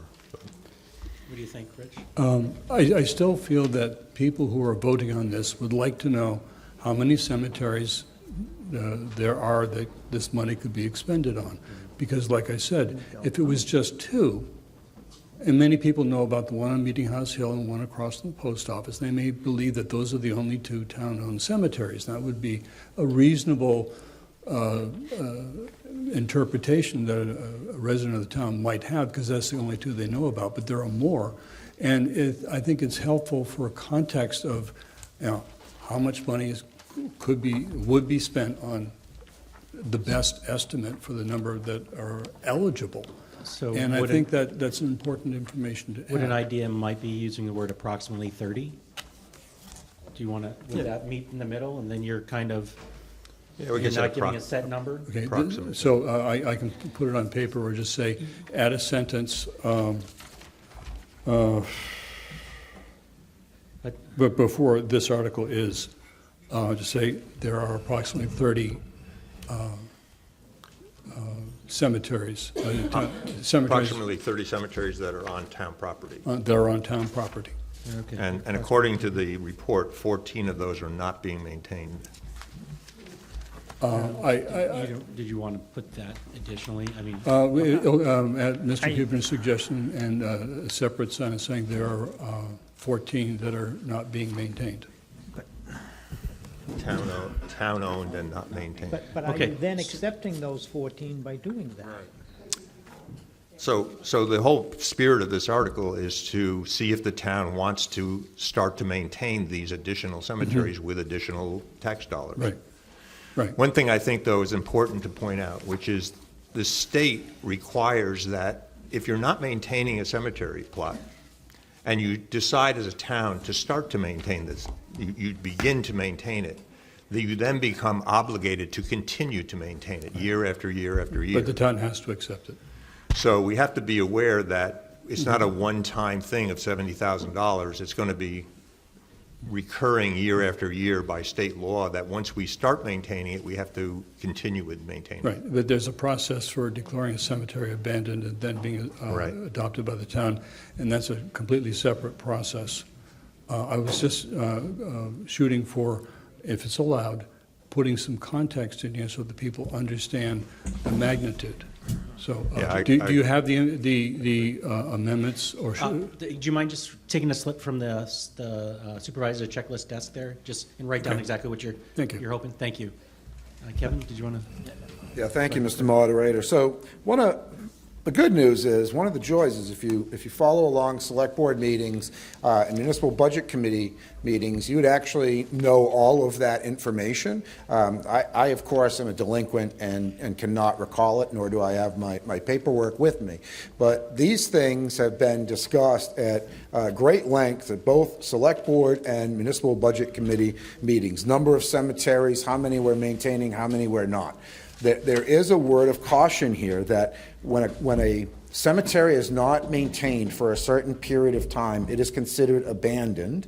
And so the town is really no longer obligated to take care of it. And I understand that. Well, is that right? Is that wrong? That's not what I want to debate. Although it certainly is worthy of debate. But once you take an abandoned cemetery and you begin to maintain it, it obligates you into perpetuity to continue to maintain those cemeteries. So you just need to be aware of that. So I haven't seen the email where the cemetery trustees have requested removal of this from the warrant, nor have I seen their reasoning. And without that information, I would strongly caution this body against making amendments to the original warrant article, especially if we do not have specific facts at hand. It's unfortunate we don't have cemetery trustees here, but I would strongly caution us making changes to this warrant without talking to those people. Yes, please. So the email basically states, is it possible to have the cemetery warrant article rescinded by the BOS before deliberative? The trustees did not request it and would prefer for it not to be on the warrant at all. We are hoping to avoid any confusion on Saturday. Any help would be appreciated. That's from the Deerfield Cemetery trustees. Mr. Moderator? Yes, sir. First of all, I'm glad I yielded to the select board member. Based on that language, it's my intention. You can't take it off. We told them. It's my intention to now go write an amendment to reduce this to $1, because it's clear the cemetery trustees do not want this article on the warrant, and so I will support their opinion on that, and I'll try to make a friendly amendment to bring it to $1 moving forward. So Okay, we just want to. He had an amendment prior to yours. yeah, I'm going to go write mine. Okay, so appreciate it. just drag okay, it thanks out. so much. Okay. Okay, Mr. Bover. participating in an amendment, participating in this meeting is not dragging it out. I saw this as a petition. I thought that the petition needed more context. It's not. We now have introduced totally different information. At the very least, I think we, the people here in this building, and those watching, need to know who authored the petition. There is no petition. This was not petitioned. This is a Board of Selectmen article. Okay, I understood it was petitioned. Because Okay. when we had the discussion in the budget process, we agreed to take the 70 out and make it into a warrant article and to leave the normal 30 Okay. in. And All the right. Cemetery Commission at that time agreed with that strategy. My error. But we have it before us. So do you want to make this? Yeah, I okay, still want okay. to have it in. Okay, so Because I don't want to presume what other people are I'm thinking. going to go ahead and read this out then. So, Mr. Bover has an amendment proposal. Can everyone please keep your voices low so we can hear it out? He would propose to add on the Article 19 additional cemetery maintenance after the words, or right prior to the words, this article is a special warrant article. So prior to that, correct? There are approximately 30 cemeteries on town-owned property. 14 are currently not maintained. Right. Is there a second to that? Second. Properly moved and second. Open for discussion on this amendment. Okay, as I said before, this amendment, this warrant article would benefit from some context. I've given the reasons. I don't want to drag it out any further. And I think this is appropriate. I'm not speaking to the cost. I'm speaking to providing the voters with information I think that is relevant. Thank you. Thank you. Okay, further Moderator? discussion. Yep. And understanding that, I'd like to reiterate, putting any number in there that we don't know for a fact is a mistake. Okay. I asked for the best information available, and what you're saying is there is no information. I think that it is saying approximately gives you some wiggle room. It doesn't require anything. The statement that 14 are not being maintained, I think, is a defensible statement. So I don't see the harm in mentioning that. And frankly, there are quite a large number. And again, it's for context. And I don't see how, I will let the town's attorney speak to the issue of, by having made reference to this number, this obligates the town to anything. Thank you. Further discussion on this amendment, please. Mr. Moderator. Can we let her speak? She's been waiting. Go ahead, please. Yes, Dorothy Anderson, Nottingham Road. I've been here since 1970, and I've noticed that down by the fairgrounds, for several years, they have not maintained the cemeteries. So for the last, I'm going to say 6 years, I've been doing that cemetery. There's double ones there. There's another one up on two up on North Road that I've been doing. I'm over 80 years of age, and I have a weed whacker, and I've been doing those. My parents come from Alabama, and they said you could always tell a town by the way they treated their cemeteries. So when the cemeteries got overgrown by the fairgrounds near fair time, that's when I would either do it in July or I would do it in September. I would do it twice because the cemeteries are judged by you people. And sure, we have cemeteries on our property, Class 6 roads, so no one goes in there. I don't know if that's one of the cemeteries they were talking about, but consequently, I think the ones that are on main roads should get some kind of acknowledgement, care, and especially by the fairgrounds. So, thank you. Thank you. Further comments on the amendment, only on the amendment to add the words, there are approximately 30 cemeteries on town-owned property, 14 are currently not maintained. Any additional comments to that? So we have definitive list here from the cemetery trustees of the 14 that are not maintained. So that number is a good number. Okay. The number that we don't know exactly is how many cemeteries are on town property. We've heard 29, 30. So that's a number that we just don't know with accuracy. So the word approximately covers that. So we could just take out the 30 thing and just say there are 14 cemeteries on town property that are currently not being maintained. We got to still work on the current motion, though. Because I know. I asked if it were possible for the town attorney to speak to obligations created or not created by my amendment. Sure, Nate.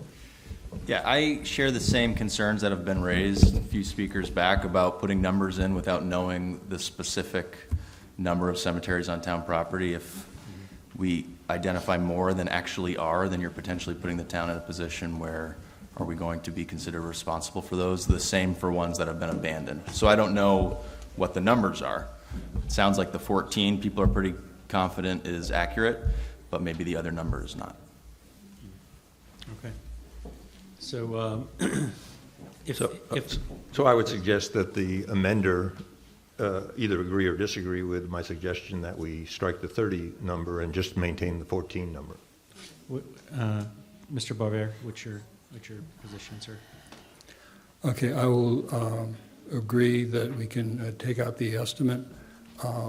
Ambiguity seems to create too much problems for people. If the number 14 is solid, that gives us at least some context. Okay, so we're going to have a motion then from you to amend the amendment, and so it's going to now just read 14 are currently not maintained. We're going to take out, there are approximately 30 cemeteries on town-owned property. That's fine. Is there a second? Second. All those in favor of this amendment of removing that first sentence of there are approximately 30 cemeteries on town-owned property, please signify by raising your card. Thank you. Any opposed? All set, so that passes. So now the amendment, original amendment now is to read, prior to the word "this article" is a special warrant article. Prior to that, it's going to add 14 are currently not maintained. It says just 14. Do you want to, what are you thinking? Now, it says 14 are currently not maintained. Do you want to say 14 cemeteries on town property. Cemeteries. On town property. Are currently not maintained on town property? I think we is exclude that the clear? last on town property. Is that clear? Yeah. Okay. All right, so I just need to, sorry for the procedural here, need a motion then to change your amended request to now read 14 cemeteries are currently not maintained on town property. All those in favor? Aye. Any opposed? All right, that passes. So now our amended warrant request now reads 14 cemeteries are currently not maintained on town property. So any additional comments on Article 19, additional cemetery maintenance? Yes, ma'am. Judy Marshall, Poor Farm Road. At the risk of being a nitpicker, because of the ambiguity of earlier of thinking this was a petition warrant article by the trustees of the cemetery committee, should it read in here that it was requested by the cemetery trustees? I mean, I can assume that they during the budget process they may have asked for more money, but if they are actually requested having the warrant article removed, do they still want their name associated with it as? And it was confused as being a petitioned warrant article. Okay, thank you. It's not a petition. Okay. Any further comments on Article 19, additional cemetery maintenance, as amended? Seeing none, we'll go ahead and place Article. I'm sorry, Mr. Moderator. Oh, sorry. I thought we were voting on the amendment. I have another amendment I'd like to make to the okay. article. Yeah, we already passed the amendment, so. Yeah, okay, sorry, I got a little confused. So my amendment would, so given that the select board is in possession of an email from the cemetery trustees saying they don't even want the question on the warrant, but yet legally it must go upon the warrant, to help them achieve their goal of not wanting this money, I would make an amendment that we change the dollar amount from $70,000 to $1, which essentially allows them to accomplish their goal, and I would look for a second. Is there a second? Second. Properly moved and seconded on this amendment to change the dollar value of Article 19 as amended to read the sum of from $70,000 down to $1. Open for discussion on Article 19. Yeah, Mr. Rodgers. So again, this is a good faith amendment to help the cemetery trustees accomplish their goal relative to this article. Thank you. Thank you. Additional comments or on this amendment, please? Robert Prieto, South Road. I'm in favor of amending the warrant article to $1 because the cemetery trustees did not request a $70,000 warrant article and would have preferred if the cemetery maintenance was included in the town budget instead of being a separate warrant article. So I feel moving the amount to $1 as proposed is the right thing to do. Thank you. Thank you. Any further comments on the amendment to changing the dollars from 70,000 to 1? Yeah, John? Just an FYI, there is $43,000 in the operating budget for the cemetery. Okay, thank you. Any additional comments on the cemetery? Mr. Langlois. Zach Langlois, 109 South Road. So I just want to clarify something. So and I feel like we've discussed this last year as well, the cemetery commission department is not funded to the extent that they need to maintain all of the town cemeteries. And the budget should be somewhere in the vicinity of $100K in the budget, as I'm seeing nods from Mr. Berry. So realistically, what it sounds like occurred, and I'm just an idiot, but I'll ask, is that we should have had $100,000 in the budget to properly maintain the cemeteries. The select board opted to cut that number back to 43, sorry, to 43, still leaving us $70,000-ish short from properly maintaining the cemeteries where we bury our loved ones. We have responsibility to take care of things. We have responsibility to maintain stuff in this town. We have responsibility to maintain the cemeteries where we bury our dead. I don't know why we cut corners and try to save money here and there and everywhere else, but we're doing it in some awfully bad places. We need to take care of this stuff. So I oppose the motion to cut it back to $1, although I understand, and I think the logic from the Cemetery Commission is, if the town doesn't want to fund it in the budget, then F it. I mean, that's the mentality they've taken.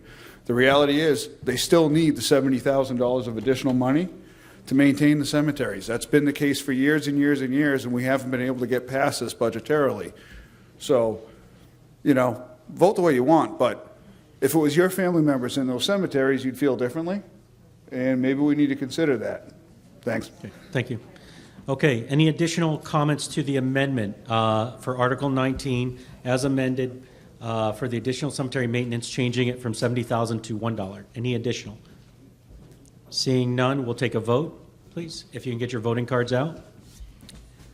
All those in favor of changing the dollar value of Article 19, additional cemetery maintenance, from $70,000 to $1, please, if you are in favor of reducing that amount, please raise your voting card. Okay, thank you. All those opposed? Okay, we have a close vote here, so what we're going to do is we're going to go ahead and take an actual hand count here. So, do I use the ballot, or do you want to just do the hand count? Just a hand count. Okay, so we'll do a hand count. If we can have a couple of our volunteers here, we're going to just go do a hand count to make sure we get an accurate number for and against. We want to make sure we get the will of the people here. Okay, so we've got our counters here. Okay, so we're going to have our counters go by. If you can, it'll be a little calisthenic of sorts, but if you can hold that card up for a little bit until they count your card and acknowledge your eyes that you're looking at them, that'd be great. So all those in favor of changing the dollar value amount from $70,000 to $1, please signify by holding that voting card up tall, high, so that everyone can be counted, please.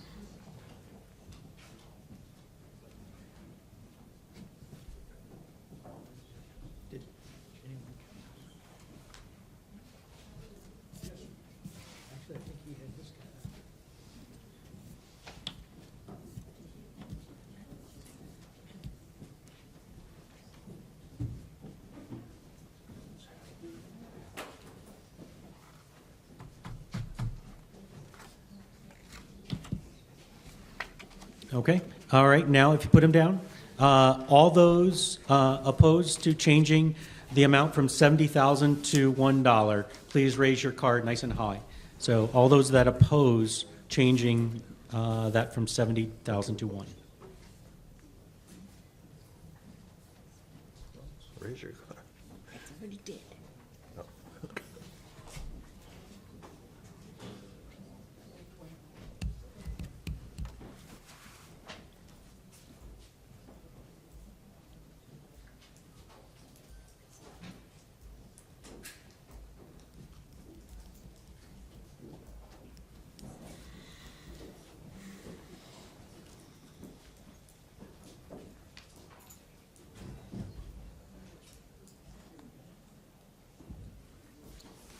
Okay, you can put your cards down. Eric. Okay. Okay, so the tally sheet for the yes, we had 34 voting yes to change it. We had 50 voting no to change it, so this motion is defeated. So the amendment will not pass, and Article 19 will still read $70,000 as voted. Thank you for your help with that. Article 19 as amended, any additional cemetery maintenance, any additional comments or amendments as, Ms. Katie?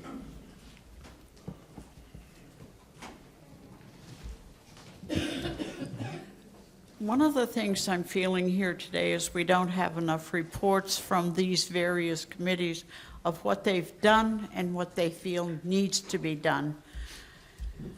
I voted for the $70,000 because I do feel our cemeteries are suffering. There's some I drive by that don't get mowed or whatever. But I'd like to urge the cemetery trustees to give us a report on the cemeteries in the town report, what they've done, what needs to be done, and what they're planning on doing. I'd like to see this from every town committee, in fact. Great suggestion. Thank you. Any additional comments on Article 19, additional cemetery maintenance? Any amendments? Seeing none, we'll place Article 19 as amended on the ballot. Article 20.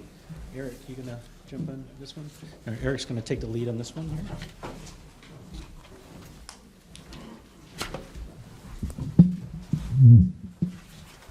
Hi again.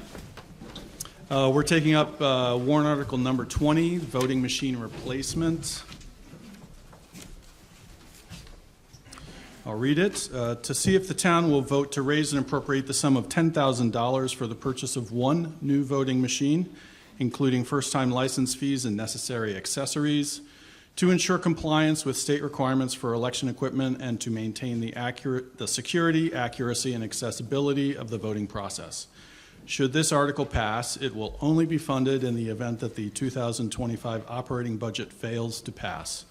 Majority vote required. Board of Selectmen recommends 5-0. Municipal Budget Committee recommends 10-0. Anticipated tax impact per $1,000 is 1 cent. I recognize Kelly Roberts to talk to the article.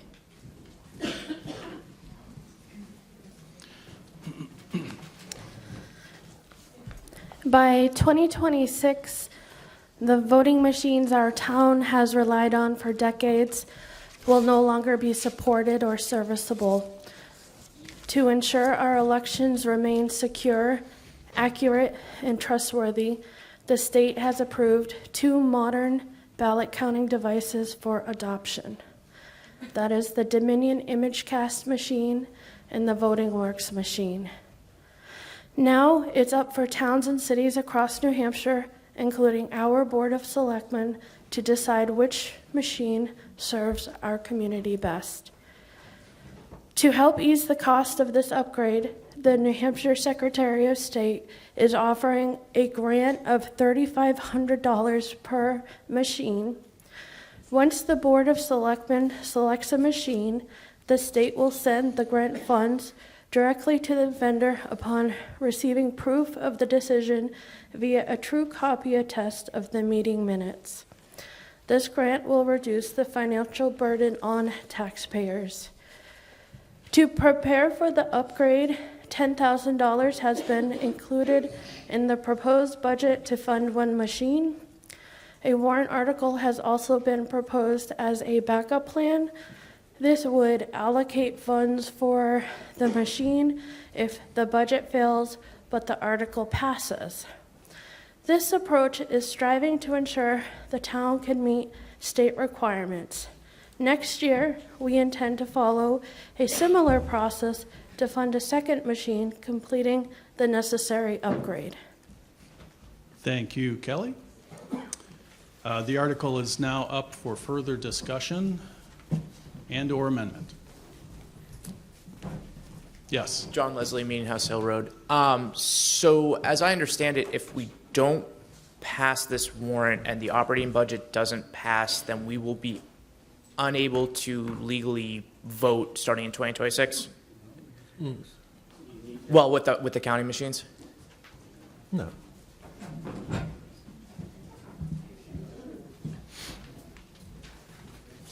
So the machines that we currently have are obsolete, so we need to replace them. The state had to come up with certified machines to do this. The town will need to buy them, so no matter what. So the thought was if we could spread the cost of 2 machines at $10,000 each over 2 years versus hitting the community with 20 grand all at once, that was the goal, is just kind of spread that out. And then we're going to try and get those grants from the state to help even further lower that cost. But until we get a guarantee that that's going to happen, we wanted to make sure we allocated for everything. So No, that 100% makes sense. I'm just Okay. concerned that if this doesn't pass, we Next- have to hand count. No. No? Nope. Oh, Nope. okay. Nope. It's you actually will have to buy the machines next year at full on because it's be required by RSAs. Okay. Yep.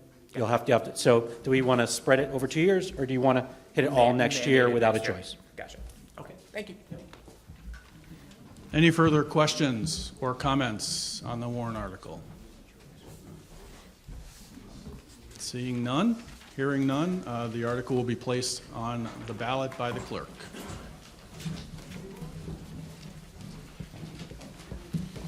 Okay. Could I just fit in a point of information before we have another article on the floor? Sure, please. We neglected to mention in the elderly exemption article, it was clear that anyone who wants to have the exemption going forward must apply because this is a reevaluation year. It also is true that that has to be completed by April 15th. And that's my point right now. If this article is adopted and you think, you out there in television land, think you might qualify, April 15th you have to get your application in. Okay, thank you. Helpful info. Okay. Moving on to petition 21. We're getting there. Petition to elect highway agent. This is a citizen's petition to see if the town will vote to discontinue the appointed office of highway agent and to authorize the town to elect the highway agent. If adopted, the authority of the town to elect the highway agent shall continue in effect until changed by a majority vote at an annual or special meeting, and this is by petition. And that's Mr. Leslie is going to speak on behalf of this petition. John Leslie, Meeting House Hill Road. I'm also going to have to sit back down and then offer an amendment on this. Okay. So the reason we're bringing this petition, we have had an appointed agent for the last, I believe, 4 years. And the entire time we've had a part-time agent. We've been unable to fill the full-time role with an elected agent. That will no longer be an issue. This has been a concern ongoing. Everybody talks about roads. Pete's done a great job with the part-time position, but unfortunately, just not having a full-time agent should be having a full-time agent should be a priority for the town, and that's why we brought this article. Okay, thank you. Mr. Moderator? Yeah, please. So, the reason we're having a problem with getting a road agent is $74,000 a year is not enough for a qualified road agent. In order to get a qualified road agent and I'm not saying Pete is absolutely qualified, but he stepped up to try and help because we could not keep road agents for the amount of money we were paying. With an elected road agent, anyone can run for the election and may or may not have the experience to do it. It was thought when the appointed road agent was brought through that the selectmen could choose from a group of individuals who were qualified to do the job. But the problem is no one's stepping up for the amount of money we're willing to pay. Understandable and understood. Has the select board changed the budget for this position, considering it's not been filled for 4 or 5 years? If I may? Please. We've had a default budget for the last 7 years. That's valid. And the number is 74,000, which in 2017 probably would have gotten us a number of candidates, and actually did until we hired someone who was immensely qualified with the promise of moving it along. but he basically lost hope and went back to the state. It's a yin and yang. Anyone can be elected to be a road agent, whether they're qualified or not. Money is the thing that talks. Right now, the average around the area for a qualified road agent would be around $95,000 a year, as opposed to the $74,000 we have on offer. Now, Pete has taken this over on a temporary basis with an hourly rate, and pretty much is not earning $74,000. It's along the lines of 79, I think, for last year. It's a rock and a hard place. Yep. Thank you. Understood. All right. Did you say you had an amendment? Yes, but in accordance to the rules, I'm supposed to sit down and then come back up. Oh, if you, do Okay. you have it written up? Yeah. Okay. Well, if you don't mind, Kevin. Please. All right. So I'm changing this warrant to see if the town will vote to discontinue the appointed office of highway agent and to authorize the town to elect the highway agent for a 2-year term. If adopted, the authority of the town to elect the highway agent shall continue in effect until changed by a majority vote at an annual or special meeting in accordance with RSA 231, 62, 62A, and 62B. Okay. Is there a second? A second? All right. So, what's your name, ma'am? I'm sorry? Ann Freed. Okay, thank you.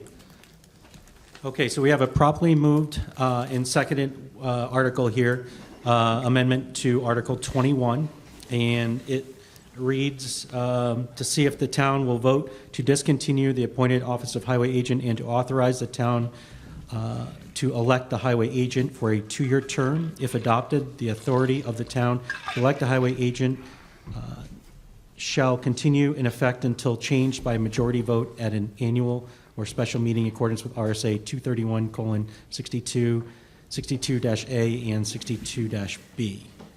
Nate, is this all written properly? Yep, that's fine. Okay, thank you. All right, open for discussion, please, on this amendment. Any?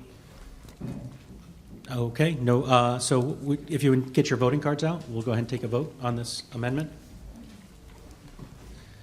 Okay, all those in favor of this amendment to add this additional wording in, which includes for a 2-year term, and also to it shall continue in effect until changed by a majority vote in an annual and special meeting in accordance with RSA 231:62, 62A, and 62B. All those in favor of this change, please signify by raising your voting card. Can you raise it up high, please? All right, thank you. All those opposed? All right, that's pretty close. Shoot. Okay, we're going to go ahead and just take a quick count on this. We want to make sure we get an accurate number. Okay, so if our counters can come on up real quick. Okay, if all those in favor, please raise your card up nice and high, please. All those in favor of adding this amendment into Article 21, please.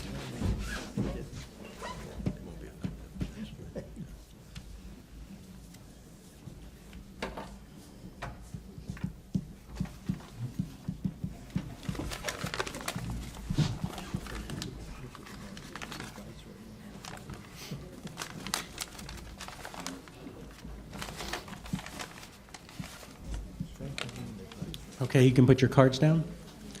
All those all those opposed to this amendment, please signify by raising your card nice and tall, please.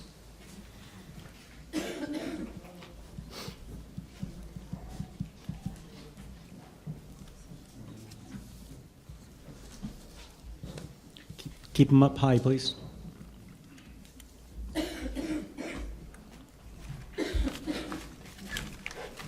Okay, you can put them down.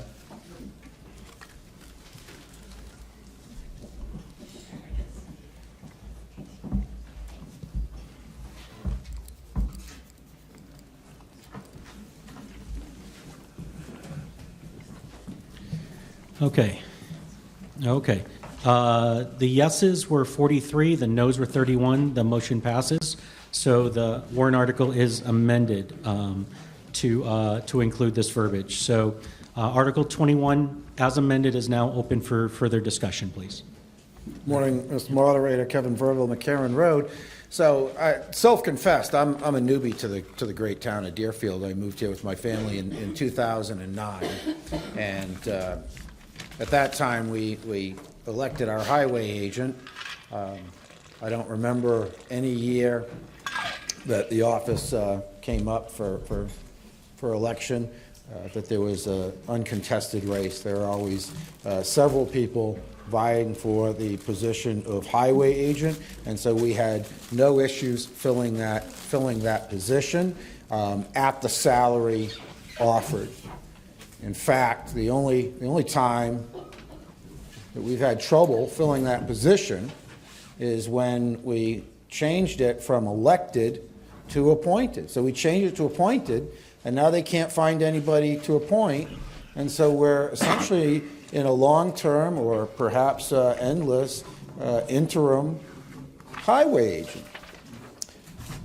I would dare say, and I'm no highway agent, expert, I'll tell you that, but I don't recall the people of Deerfield ever electing a highway agent that wasn't qualified to do the job and didn't do the job to the best of their abilities. Come on, there's no, folks, no laughing, please. No laughing. That's not appropriate. Thank you. Thank you, Mr. Moderator. So you might prefer one candidate for highway agent over another.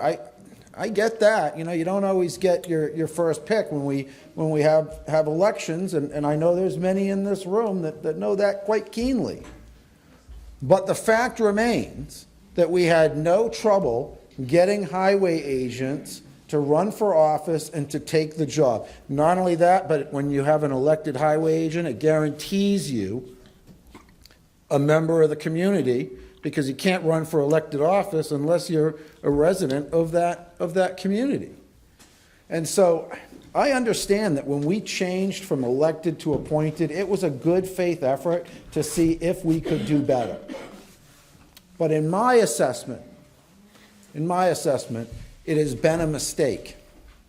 It has been a mistake, because now what we're saying is that the only way we're going to get somebody that we like is if we dramatically increase the salary requirements, and I don't believe that that's required.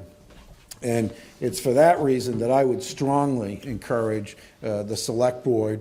The selectmen would like me to yield, and I'd be more than happy to yield to them a third time. Sure. Want to speak? I'm not looking for somebody I like. I'm looking for somebody who's qualified. That's it. And we have not had candidates come forward who are qualified. Are you talking appointed or elected? Appointed. So I am glad I yielded to the member of the select board. I agree 100%, but I don't see the lack of qualification back when we were elected. And so we tried an experiment. Here's one of the things. When you change something, you should be monitoring the before and after to make sure you made the right choice. And if you made the right choice, you continue with it. But if you look back and you say, my goodness, we can't seem to fill this position since we've made the change, then the right thing is to go back to where you were to be able to get the job done. And so for that reason, I support this article. My amazing Karnak says somebody's going to make this advisory, and that is fine. But if it becomes advisory and the town passes it, I would strongly encourage the select board to consider to go back to an elected position. It worked for decades, if not over a century, for Deerfield, and it can work for us again. We tried something different. It doesn't seem to be working out. Let's go back to something that's proven that works. Thank you, Mr. Moderator. Appreciate it. Additional comments on Article 21 as amended, please? Mr. Linglois. Zach Linglois, South Road. A couple quick questions for the select board, if you guys are able to answer. So when we had an elected road agent, how many times in, say, the previous two elected road agents, did they choose to present a budget to the select board or to the budget committee where the numbers changed versus how many times did they just photocopy a previous budget and resubmit it? I know the answer. There are a number of years where one road agent or another continually submitted the same number every year. And knowing that costs increase every single year, how much of our roads went unmaintained and unproperly serviced because we were using old numbers to do new work? If I may? Yeah, sure. Wow, that's a setup. My experience is, and it goes back to only 2000, Mr. Shibahut is busy fixing roads that really weren't very well taken care of when they were made. So what I think we've hopefully learned through this process, and I'm going to make a few other quick points, is Mr. Shibahut, thank him for obviously the work he does. He's beholden to the Board of Selectmen, right? So he has a responsibility. He has to answer to the Board of Selectmen. When we elect a road agent, they don't actually answer to anybody. It's an elected position. They do not answer to the Board of Selectmen, and the Board of Selectmen cannot do anything other than adjust their budget. So they get paid an annual fee. They don't actually have to show up, correct? The selectmen have no authority over an elected So we could elect somebody that's unqualified, official. that doesn't show up for 3 years, that doesn't have to do any work, and we're going to hand them $210,000. Okay, so I guess my point in all this is, we talk about we haven't been able to find a road agent. Well, we have found a road agent. Pete's doing it, right? And he's doing a hell of a job. The roads are in better condition, although it's hard to see based on the resources we've given him. He's done more with the resources we've given him. He's brought budgets that are realistic. Now, whether they pass or not, he's brought realistic budgets in, and he's done everything he can with what we've given him. So I am going to make a motion to amend Article 21. Shall the position of road agent continue to be appointed as it currently is? Is there a second? I'm sorry? Second. Okay. You got it, Kelly? Okay. Hold on. Point of order, doesn't that change the intent of the warrant? Nope, it's the road agent. And we've used that multiple times. And there's actually Superior Court, Supreme Court, we have Supreme Court precedents on this. So Article 21 has been motioned and seconded for the following. We'll open for discussion. The wording change would be to see if the town shall discontinue the appointed office to shall the position of road agent continue to be appointed as it currently is. Did you mean to cross out the rest of that article? Is it just this? Okay, so it's just this. So it would change the article to read, shall the position of road agent continue to be appointed as it currently is? Open for discussion, please. I don't believe it presently is. Pete stepped up and said he'd be there to assist the selectmen as long as they needed him. But at any point, Pete could go back to his own business, and we would have no road agent.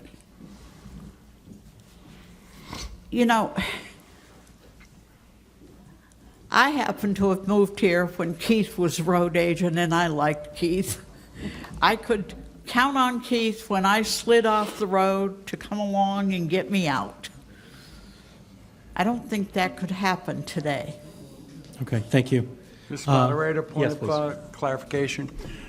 Pete has been offered the job and has refused it. Keith is dead. No, Peter. He's alive and well. He's right over there. I know I didn't say Keith. Okay. Unless something's changed, Pete, you haven't told me. Doing good. All right. So the bottom line is he's continued on his own, refusing the appointment, but stepping up for us. Everybody is more than willing to say that the value of the job that he performs and the jobs that he's done. He just doesn't, he has a business he needs to run, yet he's also running our highway department. Okay. Further discussion on the amendment, please. Ellen O'Donnell, Windy Ridge. I just want to mention that I remember in the past, a lot of the people that were elected, talking to some of the people who were elected, that it's very difficult for them because it's only a 2-year position. It's hard for them to get mortgages, hard for them to get loans, and as far as I can see, that just makes it more difficult to fill the position. Okay, thank you. Okay, additional comments on the amendment, please. So I've heard the same things the previous speaker said, yet we always had multiple candidates for highway agent. As far as getting things done, we have to remember back when we had elected road agents, we were not giving $200,000, $250,000, $300,000, $500,000 a year extra in road maintenance. They were working with the budgets that they had because, and you might not like this opinion, but my opinion is because the select board couldn't get proposed budgets passed through the voters. So it's hard to blame the highway agent for budgets not being passed by the voters. So when you have a lot more money to work with, you can certainly do a lot more. There were articles in the past for extra money for roads, and the mistake that the select board used to make is they used to name the piece of road. We will fix this next year, and people would say, well, geez, I don't drive that road. No, I'm not paying for that. It is only when we became road non-specific that those articles began to pass, and by huge margins. So we have to be a little bit careful. I am unaware of any elected official in Deerfield that held a 2-year term that never showed up for work. Now, you might not like the way they chose to run the highway department. That's fair. But guess what? In 2 years, you vote the bums out. And that's the beauty of being elected, is that you can do that. So I don't disagree that these guys could fire Pete tomorrow. I'm not suggesting that, Pete. I think you're doing a good job. The fact of the matter is, they're caught in a catch-22, because if they do that, they are self-admittedly out of a highway agent with no plan B. When we have an elected position, it's always a contested, it has always been a contested race. And as far as getting stuff done, that's because we're finally starting to put money towards our roads. I would challenge anybody that makes wild claims about elected officials in Deerfield not showing up for the job. I would say, come on up, even though it's not allowed to name names, and we should talk about positions, not personalities. But I would dare say, give me the range of years in which we had an elected highway agent that didn't show up and didn't do the job. Thank you, Mr. Moderator. Thank you. Next speaker, please, on amendment. Hutchinson, Lang Road. So I'm mixed on whether we should adopt the article as originally printed or not. We certainly had the experience of having a road agent who wasn't up to the job in the past, and we've had some really excellent work done by more recent elected road agents.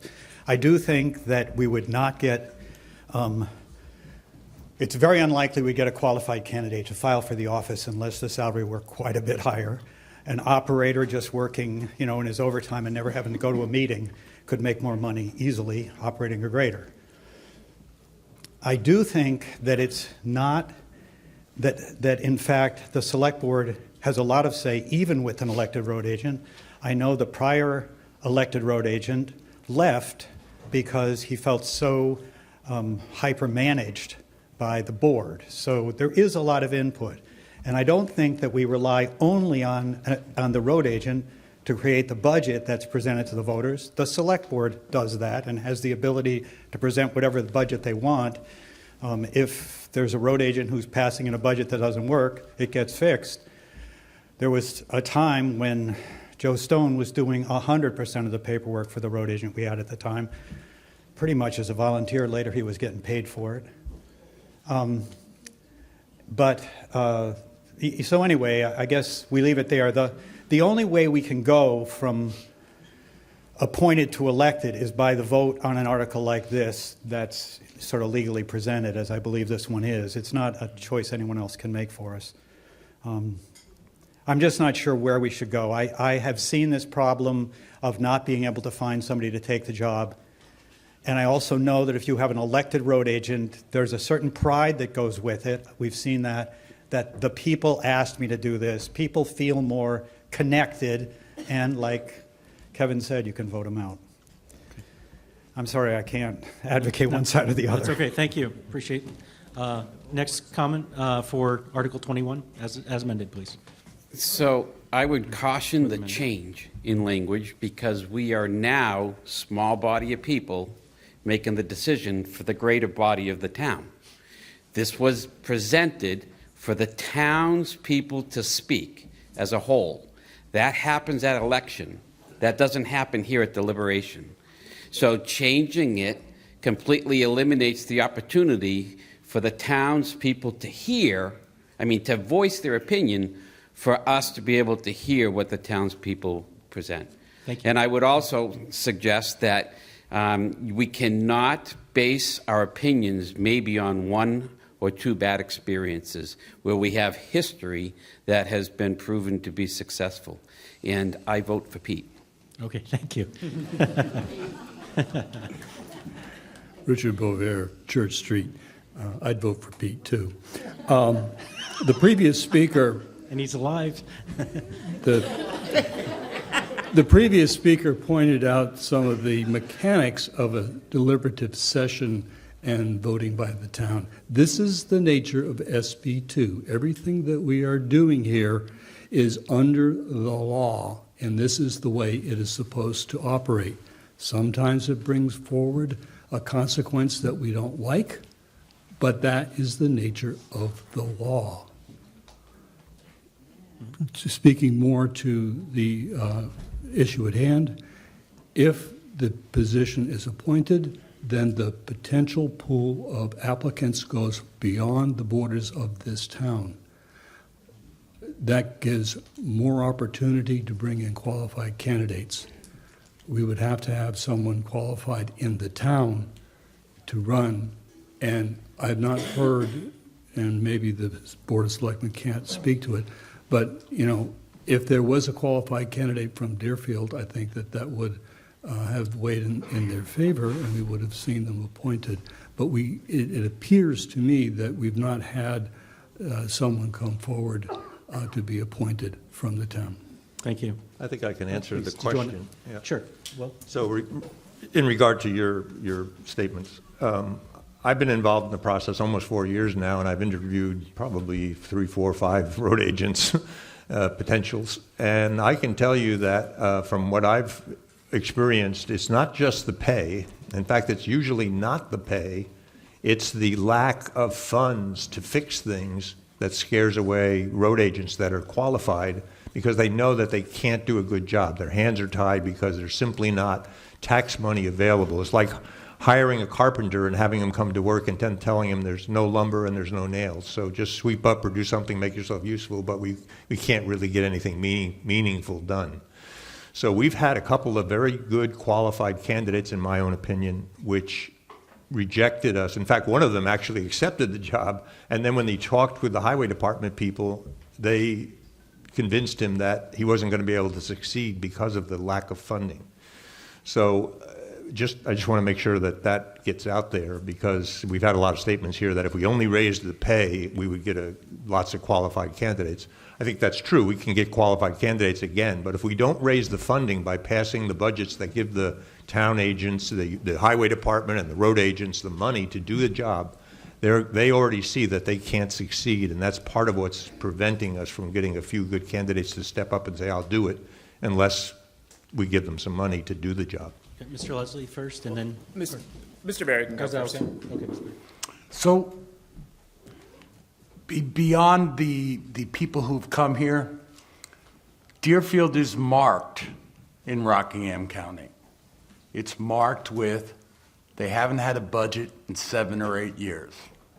It's marked with, they can't get anything done because they don't have any money. It's kept people away from us or not bothering to apply because Deerfield has a reputation over the last 7 or 8 years of not being able to get anything done. Thank you. Mr. Leslie, please. John Leslie, Meeting House Hill Road.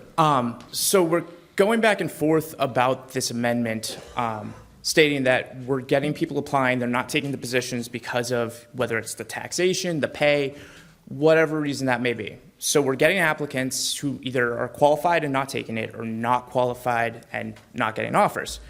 But as we've mentioned, whenever this position has been elected, we've had multiple people running for this office every single time.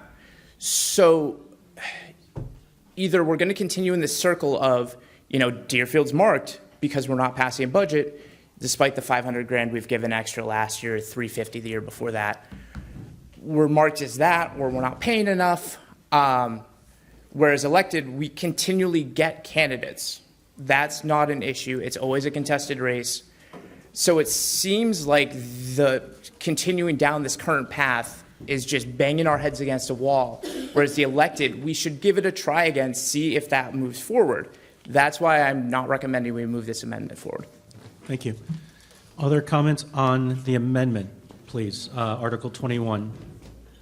One of the misstatements here by Mr. Berry is that unelected, the selectmen can't tell them what to do. That's wrong. Under the law, they can direct certain work be done and how it be done.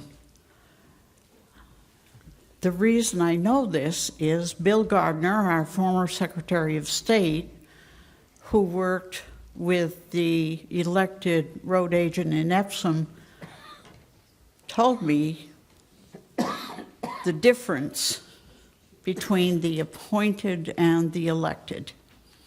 The appointed would completely come under the authority of the selectmen. The elected comes under both authorities, the authority of the people to choose a person, and the selectmen under the authority of what can be spent in the budget. They approve a budget, and then, we approve a budget, and then the selectmen decide to pay disbursements of any department head. And if they choose not to pay that disbursement, then it doesn't get paid. That's the way town government works. The selectmen supposedly serve us. And when they go through that budget, they decide whether to approve the line that whatever department head has put in or not. And if they say, no, we're not going to pay that line, then that road agent might be in trouble. Thank you. Other comments on the amendment as presented, please? Errol Roads, Church Street. It does seem to me that we've got a choice between having candidates, although I've heard a lot of support for Mr. Shibbolhoot, who, as I understand, has been fixing problems that have been created by prior elected road agents. So, I'm not sure that having a candidate means you're going to get a good job done. But I think the bigger issue here is one that I think a prior speaker, maybe even the immediate prior speaker, had mentioned sometime earlier, which is when you don't have a plan, when the select board isn't leading the town with a single voice plan to get a variety of things done, people aren't going to like the sort of wishy-washy confusion that they end up getting. Not enough money here. The reason you don't pass a budget is because there hasn't been a strong plan for this town, which is why the planning board is... the amendment, please. Well, this is why the planning board is talking about getting a master plan put together that will help the town have a plan for all these departments, including the highway department, including a capital improvement program, which is what you need to attract people and to set aside funds from time to time to meet those goals. So I would encourage that. Thank you. Thank you. Final comments on the amendment, please? Yeah, so I think the big question at hand here is, do we want to have this position be filled once every 2 years by any candidate who gets the largest number of votes on the ballot? Or do we want to allow the Board of Selectmen, the people we've chose to run the town, to make the decision of who will be the road agent? They can vet the candidates, they can make decisions, they can choose to hire, they can choose to fire. Or do we want to elect anybody, wait 2 years, and then have to do it all over again and restart all that effort? And that's really what it boils down to. Thank you. Last comment? Yep. Oh, it's wonderful when we can all agree. I agree with the previous speaker 100%. It doesn't. It doesn't. What I will say is that the question as written, as presented to this body, would actually allow us to get to that answer. The amendment only gives us a little bit of advice of what we think the select board should do. So if we really want to know the will of the voters of Deerfield, we should reject the amendment and allow the question as originally posed go on to the ballot. If we're afraid of what the voters are going to tell us with the original language, then yes, you go for the amendment, because the amendment says it doesn't matter what you say, it's still going to be at the discretion of the select board. Thank you, Mr. Moderator. Okay. John Leslie, Meeting House Hill Road. I also agree with Zach and Kevin on this. The issue ends up being we have an appointed position. Pete's been doing great, but if something, God forbid, happens to Pete, where are we going to be? We can't hire a person. You're okay, right, Pete? If we have an elected official and something... Please stand up and make sure you're... If we have an elected official and something happens to that person, we have a special election. We will never not have a road agent. In this particular case, if Pete steps down, we could not have a road agent. With an elected road agent official, we will always have a special election to fill that role. We will not be held in limbo. We will not be in this temporary, permanent position and continue moving forward. Okay. If Pete would step down, we would simply appoint another one, right? In theory, but do we have anybody who's currently willing to take the position? But we wouldn't be taking a special election. That's not correct, I don't believe. We would appoint No, until the next election. But if we had an elected official, if we had an elected one, would it be a new election, or would you guys appoint? Next March. We would appoint have to a wait. temporary. Okay, fair enough.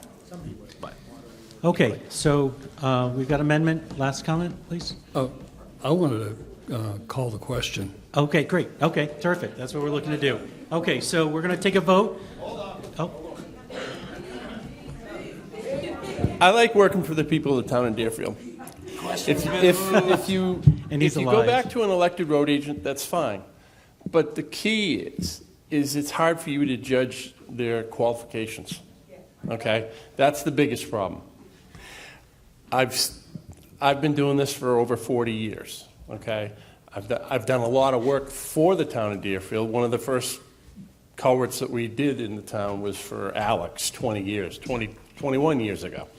So there's a lot of things to know, and the key comes down to is if you go back to elected, which is fine, because it's indifferent to me one way or the other, it's harder for you to say, well, does this person really know what they're doing? As opposed to letting the selectmen still make a decision one way or the other based on a set of qualifications they're looking for. That's basically what I have to say about how you guys decide to select a road agent. You just want to make sure, and as Kevin said, excuse me, the person from McCarran Road said, I've been fortunate in the sense over the last 2 years that people have voted to fix stuff in town, which has made what I've done easier. Because if you're only working with 257, you're not going to get a lot done. So if you go to a elected road agent, that's fine. But it's going to be harder for you to judge what they actually know, as opposed to an appointed one the selectmen hire. That's basically what I have to say. Thank you. Okay, we're going to take a vote here. So all those in favor of the amendment, which would change Article 21, the petition to elect a highway agent, to change it to, shall the position of road agent continue to be appointed as it currently is.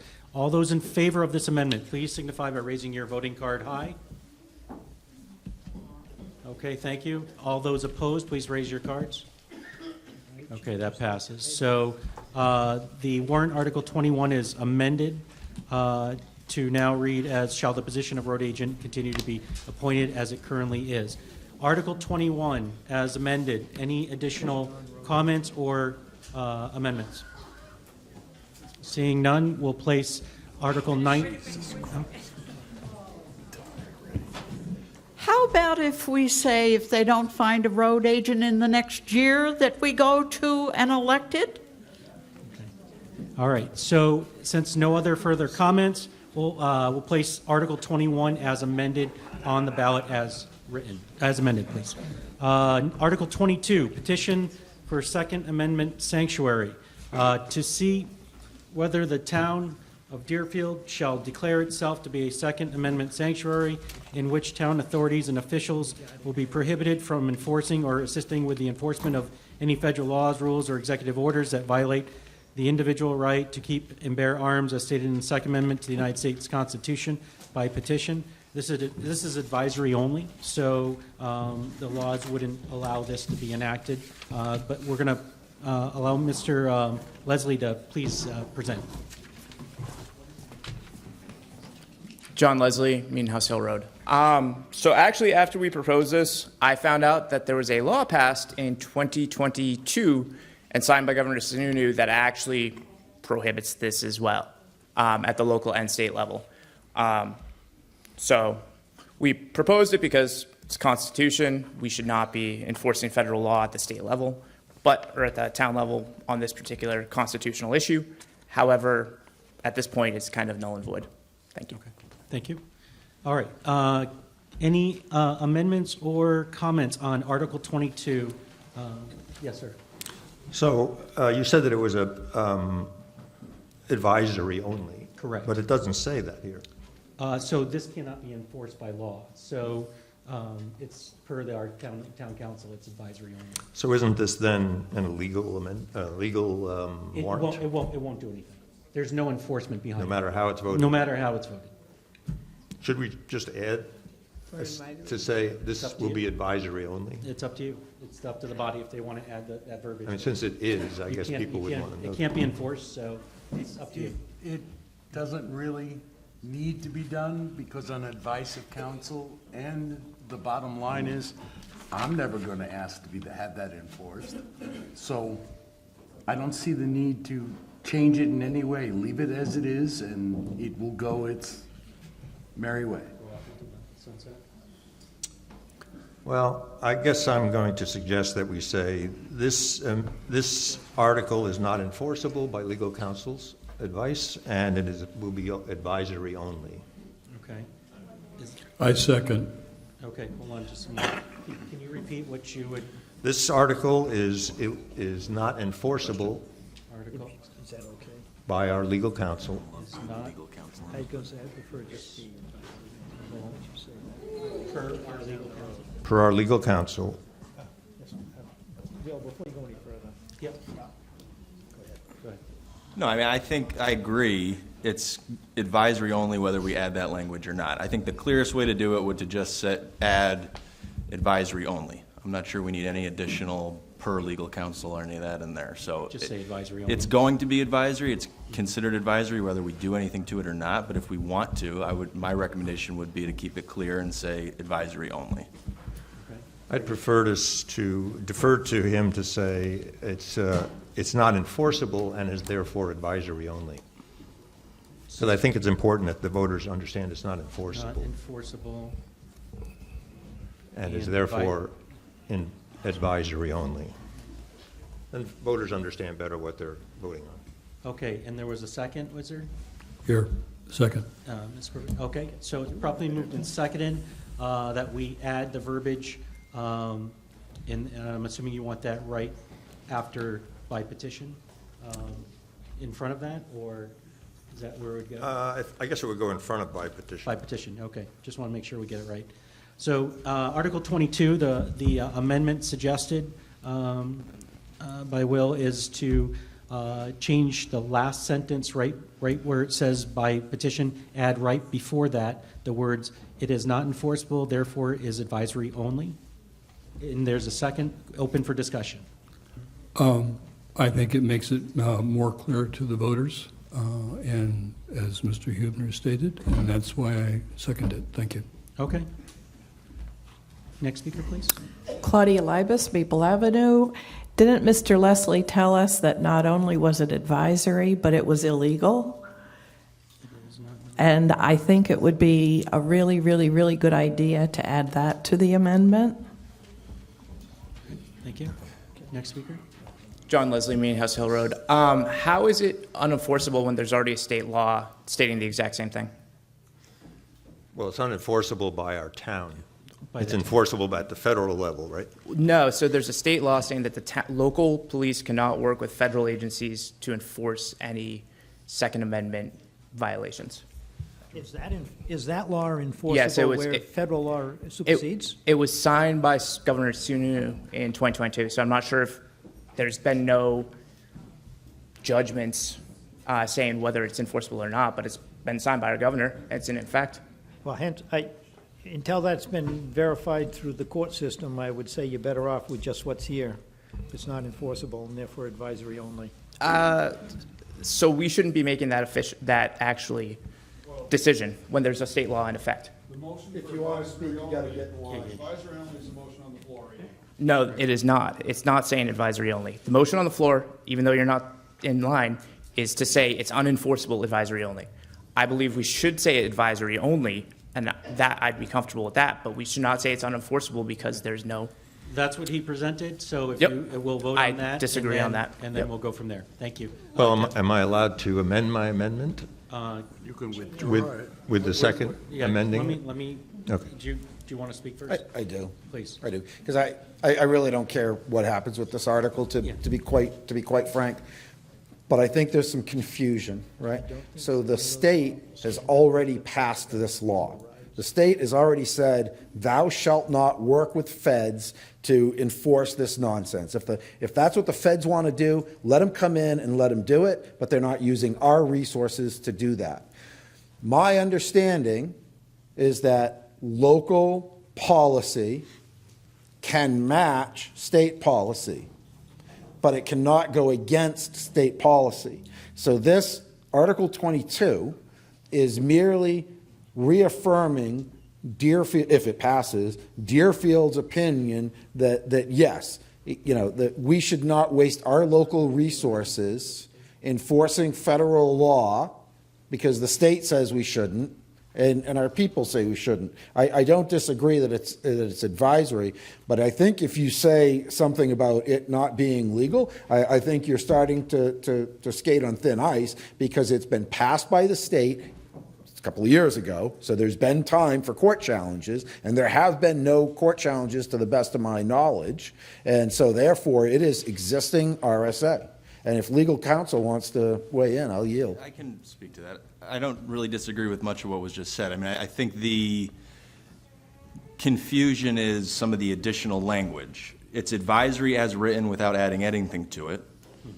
Adding the words advisory only, I think, is the clearest way to provide some clarity, and that would also suggest that it's advisory only. The term illegal warrant article, which we've seen discussed too, I think does cause some confusion as to what the warrant article means. So my advice would be to either leave it as is or simply only say advisory only. Again, it's the town's decision what they want to put. So once again, Mr. Moderator, I'm glad that I yielded. I agree with the advice from counsel. If you're going to amend this, the amendment should simply read advisory only, knowing that the select board actually could vote to adopt this as town policy should it pass at the ballot box. Thank you, Mr. Moderator. So I'd like to amend it to say advisory only. Okay. Strike the. So there's a motion enforceable. to amend the amendment to now just say advisory only right before the words by petition, correct? Second. Properly moved and seconded, open for discussion on the amendment to the amendment. Do we have to vote on the first Nope, because we got the amendment to the amendment, then we'll go back to the original amendment as it's decided. So I know it's a little hairy, but we'll get you through it. We got to take a vote, if everyone's okay with that, on changing the words to just advisory only as amended. All those in favor of changing it so it's just the words advisory only and not including the words it is not enforceable and therefore, to remove those. All those in favor, aye. All those opposed? Okay, so now it's only going to say advisory only as amended. Okay, so now we've got that amendment out there. So additional comments on advisory only in Article 2 amendment. Sorry? All I'm going to make is a point of order. Sure. It hasn't been challenged in a court, so we don't know if it's legal or illegal. Okay, thank you. Okay. Move the question. Yep. All those in favor of Article 22 to be amended for the petition, Second Amendment sanctuary article to be to include the additional words of advisory only right before the words by petition. All those in favor signify by saying aye. Aye. Or sorry, raise your card. Yep. Old habit. All those opposed? Okay, so that's changed. Article 22, any additional as amendment? Any additional amendments or comments? Seeing none, we'll place Article 22 on the ballot as amended, please. Article 23, the last one. All right. And don't forget to stop by the Women's Club there before you leave. They got some amazing food and such. Okay, so Article 23, petition, police, and immigration enforcement. Again, Mr. Leslie had presented this advisory only as well, to see whether police officers shall be permitted to enforce federal immigration laws, comply with immigration detainer requests, or contact federal immigration authorities to conduct a background investigation on anyone arrested on evidence of any other crime. No school district nor town official shall establish sanctuary city policies that prevent immigration laws from being enforced by any police officer nor federal immigration officer in the performance of their job. A yes vote is to ensure that Deerfield is not a sanctuary town and that town officials will fully assist with enforcing of federal immigration laws by petition. Okay, good. All right, Mr. Leslie, you want to present this article, please? John Leslie, Meeting House Hill Road. This is merely a mirror of a similar law that is currently going through the State House. Currently, Deerfield is one of 10 towns in the state with sanctuary policies of one nature or another. Deerfield's got put in place in 2017.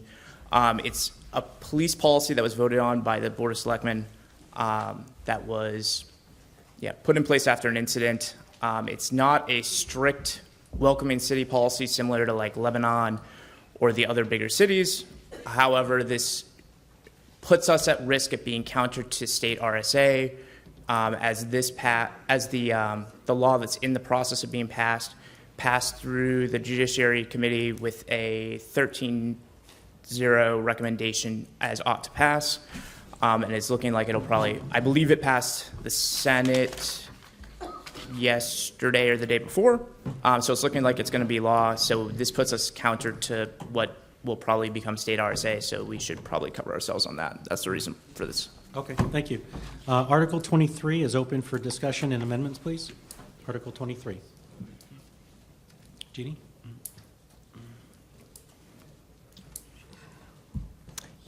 Jeannie Menard, Mountain Road. I'm opposed to warrant Article 23. This article has raised personal questions that challenge my view as to who we are as a community. We all know the fair has put Deerfield on the map. And if you look at the Fair Association's website, their opening screen says, "Welcome to Deerfield." I'm proud of the fair, and I'm proud of the association, the Fair Association, what they do for our town. We all know that it can attract over 100,000 people in any year. Most come to enjoy the fair, but there are people from many different places that come to work in booths, in the rides, or other concessions.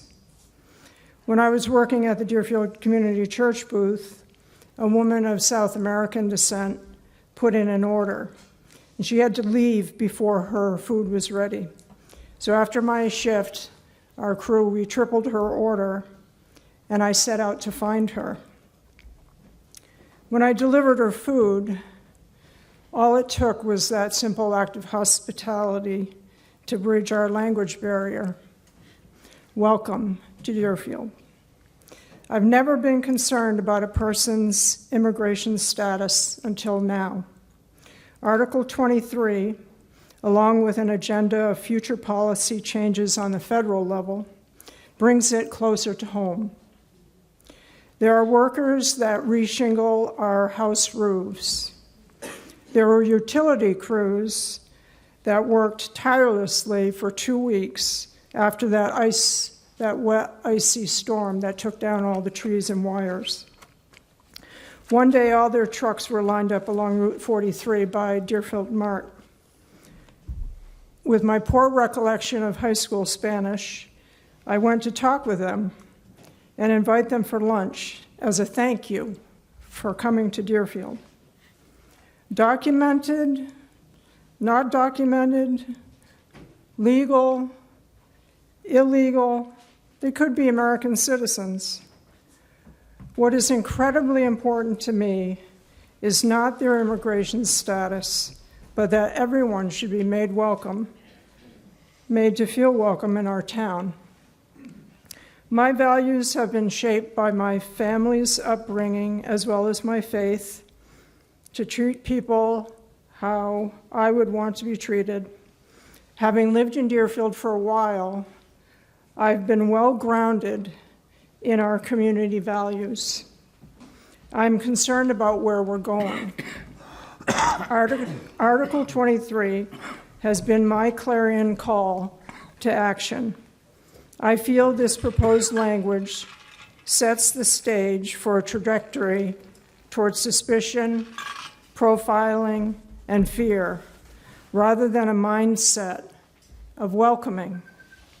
This business of who belongs here and who doesn't saddens me. I want all people to have the same rights and privileges as any other individual, regardless of their immigration status. I will oppose any attempt to strip away these rights, and that is why I'm opposed to Article 23. Thank you. Thank you. Thank you.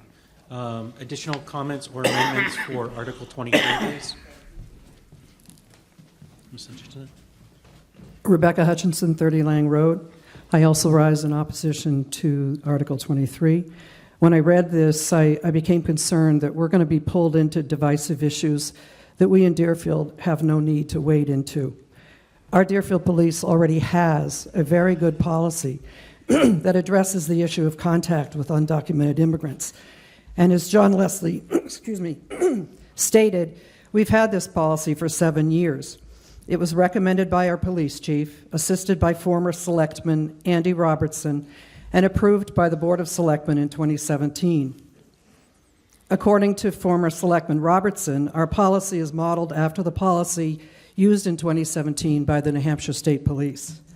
It also turns out that the Deerfield Police have not had contact with a single undocumented immigrant in Deerfield since the policy was put in place.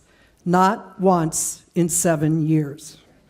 I'm reminded of that simple but wise saying, if it ain't broke, don't fix it.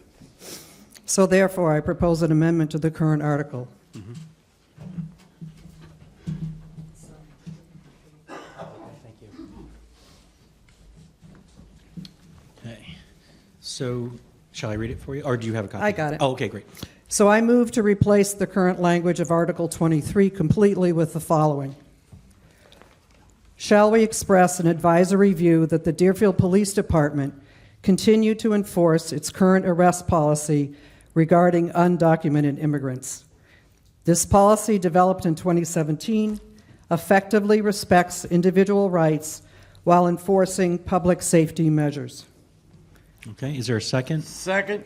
Okay, so properly moved and seconded for this amendment to Article 23. It's now open for discussion, please. I submit this amendment because we currently have a reasonable policy that will continue to work for Deerfield regarding our police contact with undocumented immigrants. There are 3 important components to our current policy that I would like to read. 1, it states that immigration status is not a matter for police action.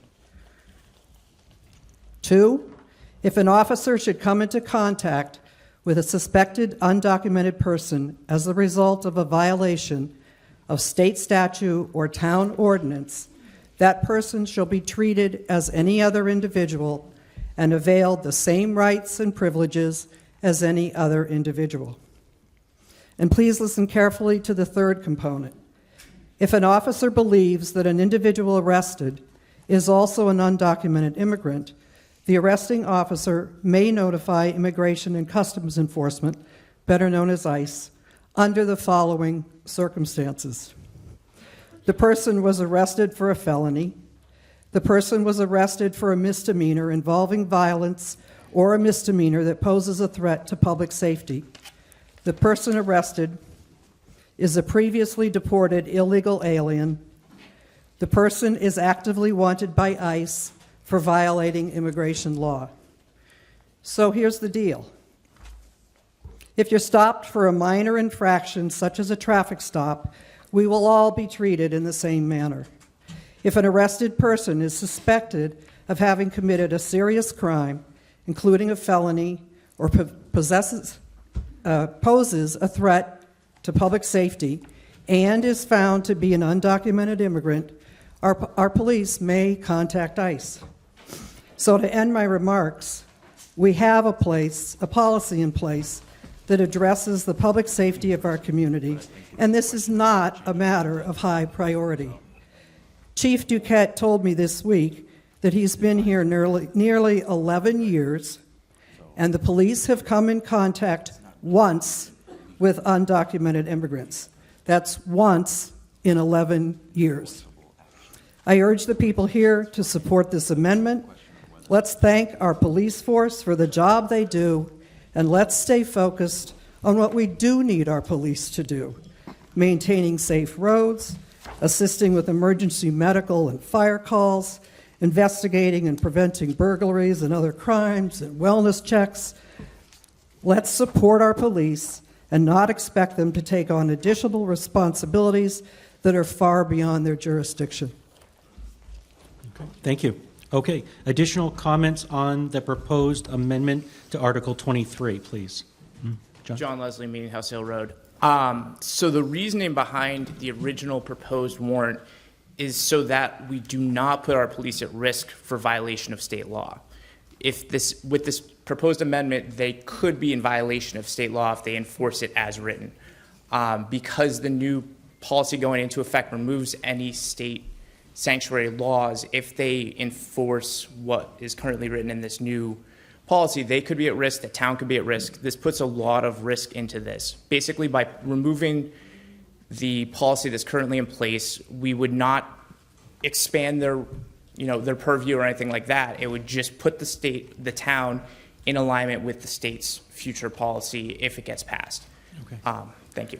Thank you. Additional comments on the amendment, please. Article 23, please. Diane Hall, South Road. Hi, good morning. That law has not passed yet. Maybe it's going to pass, but we don't know that yet. We're looking at a current policy that has worked very effectively for Deerfield for the past 7 years. And as we've said, as previously said by speakers better than I am, leave well enough alone. Also, on the previous warrant article, the article that was discussed was we want the feds out of our business. But yet now under this article, we're saying, hey, let's invite them in and help them. I think there's some inconsistency there. Okay. Thank you. Thank you.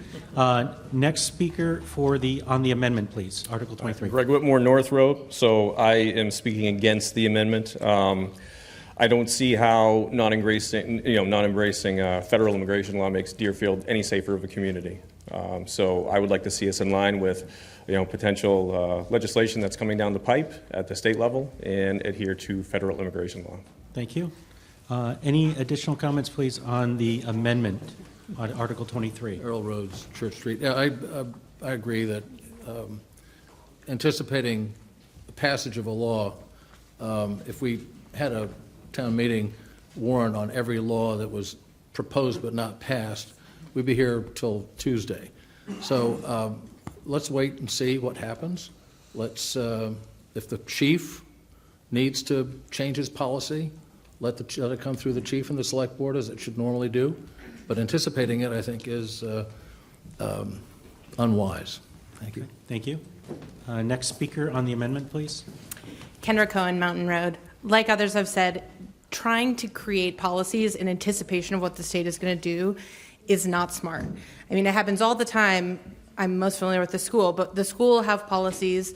The state will then pass legislation, and then we change our policies. And that happens every year, and it's not uncommon. So I think passing this so that we can anticipate something that is just passed through committee is incredibly premature. So I would support the amendment. Appreciate it. Next speaker, please, on the amendment for Article 23. Danielle Palmer, Range Road. I am also fully in support of the amendment. I trust our law enforcement to make the decisions on their policies that they need to make to stay within legal limits. Thank you. Next speaker on the amendment, please. Patrice Killam, Ridge Road. I'm in favor of the amendment. I think we have a current overall policy that the federal is sending things back down to the states, and in turn, I think the state should be sending things back down to the towns if we're going to play that game. Because, and I hope that our representatives will listen to the people who are saying and who have had experience with immigrants and that are not just, I'm sorry, white privileged people, and need to be able to listen to everyone who lives in their towns. Thank you. Okay, next speaker on Article 23 amendment. Mark Dobrowski, Middle Road. I support the amendment. Just to quote what we heard several people say during the discussion of the last amendment, sounds like we don't want the use of our local authorities or local resources to enforce federal policy. I think we just gotta be consistent with that. Thank you. Next speaker on the amendment, please, for Article 23. Maureen Quinn, Nottingham Road. I just want to state my position in favor of the amendment and to say I'm not aware that public safety has been a concern for the people of Deerfield. I think our police department does a great job, and I think the current policy is working just fine. We should continue to be a welcoming community. Thank you. Thank you. Mr. Leslie, comment on the amendment, please.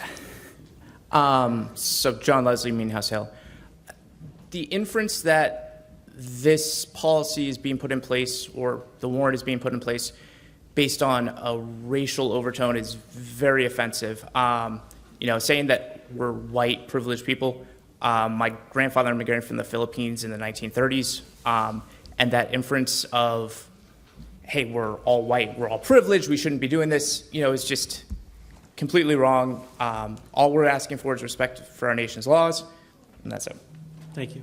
Next speaker on the amendment, Article 23, please. Yeah, Kevin Verville, McCarran Road. So I'm lucky enough to be a practicing Roman Catholic. I'm not a particularly good Catholic, but I try to practice.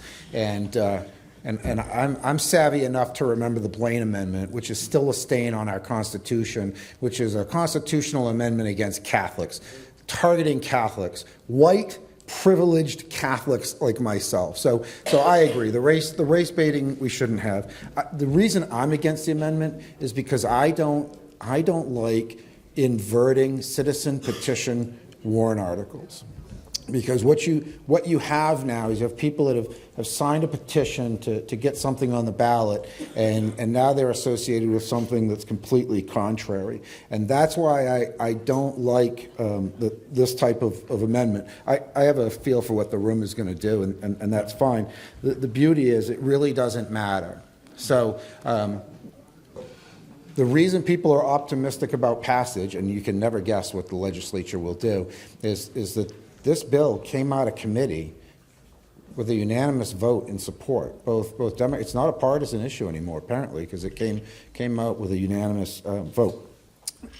if that bill does become law, and it's a long ways off, it passes the House, it's got to go to the Senate. If it passes the Senate, it's got to go to the governor, et cetera. But if it becomes law, then it doesn't matter what any of this says, because you can't have a policy that's contrary to state law. So really, and all of this is simply getting a measure of what the voters of Deerfield believe. So we shouldn't get too bound up in it, because it's really just a poll for how we feel on it. But I'm opposed to the amendment simply because the petitioners, in my opinion, should be able to have their question asked. Thank you, Mr. Moderator. Thank you. Next speaker on the amendment, please. Rebecca Hutchinson. I just want to say part of why I bothered to do this, because I'm well aware what could happen at the state level, but this is an opportunity for us to tell our state representatives how we want to present ourselves and what we really care about. So I think it has worth the time that people have taken to be here today and let State Representative Kevin Verville and the other folks know how we feel. Thank you. Next speaker on the amendment for Article 23. Bernie Cameron, 91 Mountain View Road. 3 cheers to Jeannie and to Rebecca, and I'm so glad that they did change the article to read the way it reads, because like Rebecca says, this reflects the people of Deerfield, and I move the question. Okay, thank you. Move the question, you mean? Okay. Okay, so we've received the move the question request, so we're going to go ahead and vote on this article as amendment. Second. Yep, second. Got it. Thank you. Thank you. Almost there. Okay, so the Article 23 amendment, again, it reads, instead of what's written on the current warrant, it would change to, if it's approved, shall we express an advisory view that the Deerfield Police Department continue to enforce its current arrest policy regarding undocumented immigrants? This policy, developed in 2017, effectively respects individual rights while enforcing public safety measures. All those in favor of this amendment to Article 23 signify by raising your voting card up high. Okay, thank you. And then all those opposed? Article passes. The amendment passes. So the Article 23 shall have this new verbiage. Mr. Moderator? Yes, please. So if that amendment is on the ballot, which I'm not making any judgment of either way about it, but if they vote no, if the electorate would say no, it would go back to the original wording. It would say no, the police department can't. It's advisory. Oh, it's advisory only. It's advisory only. So it's advising. No enforcement on any of them. I see. Okay. Okay. So, any other comments or amendments for Article 23? Seeing none, we'll place Article 23 on the ballot as amended. Ladies and gentlemen, we have a motion to adjourn. Is there a second? All those in favor? All right, I'm out of here. See you guys.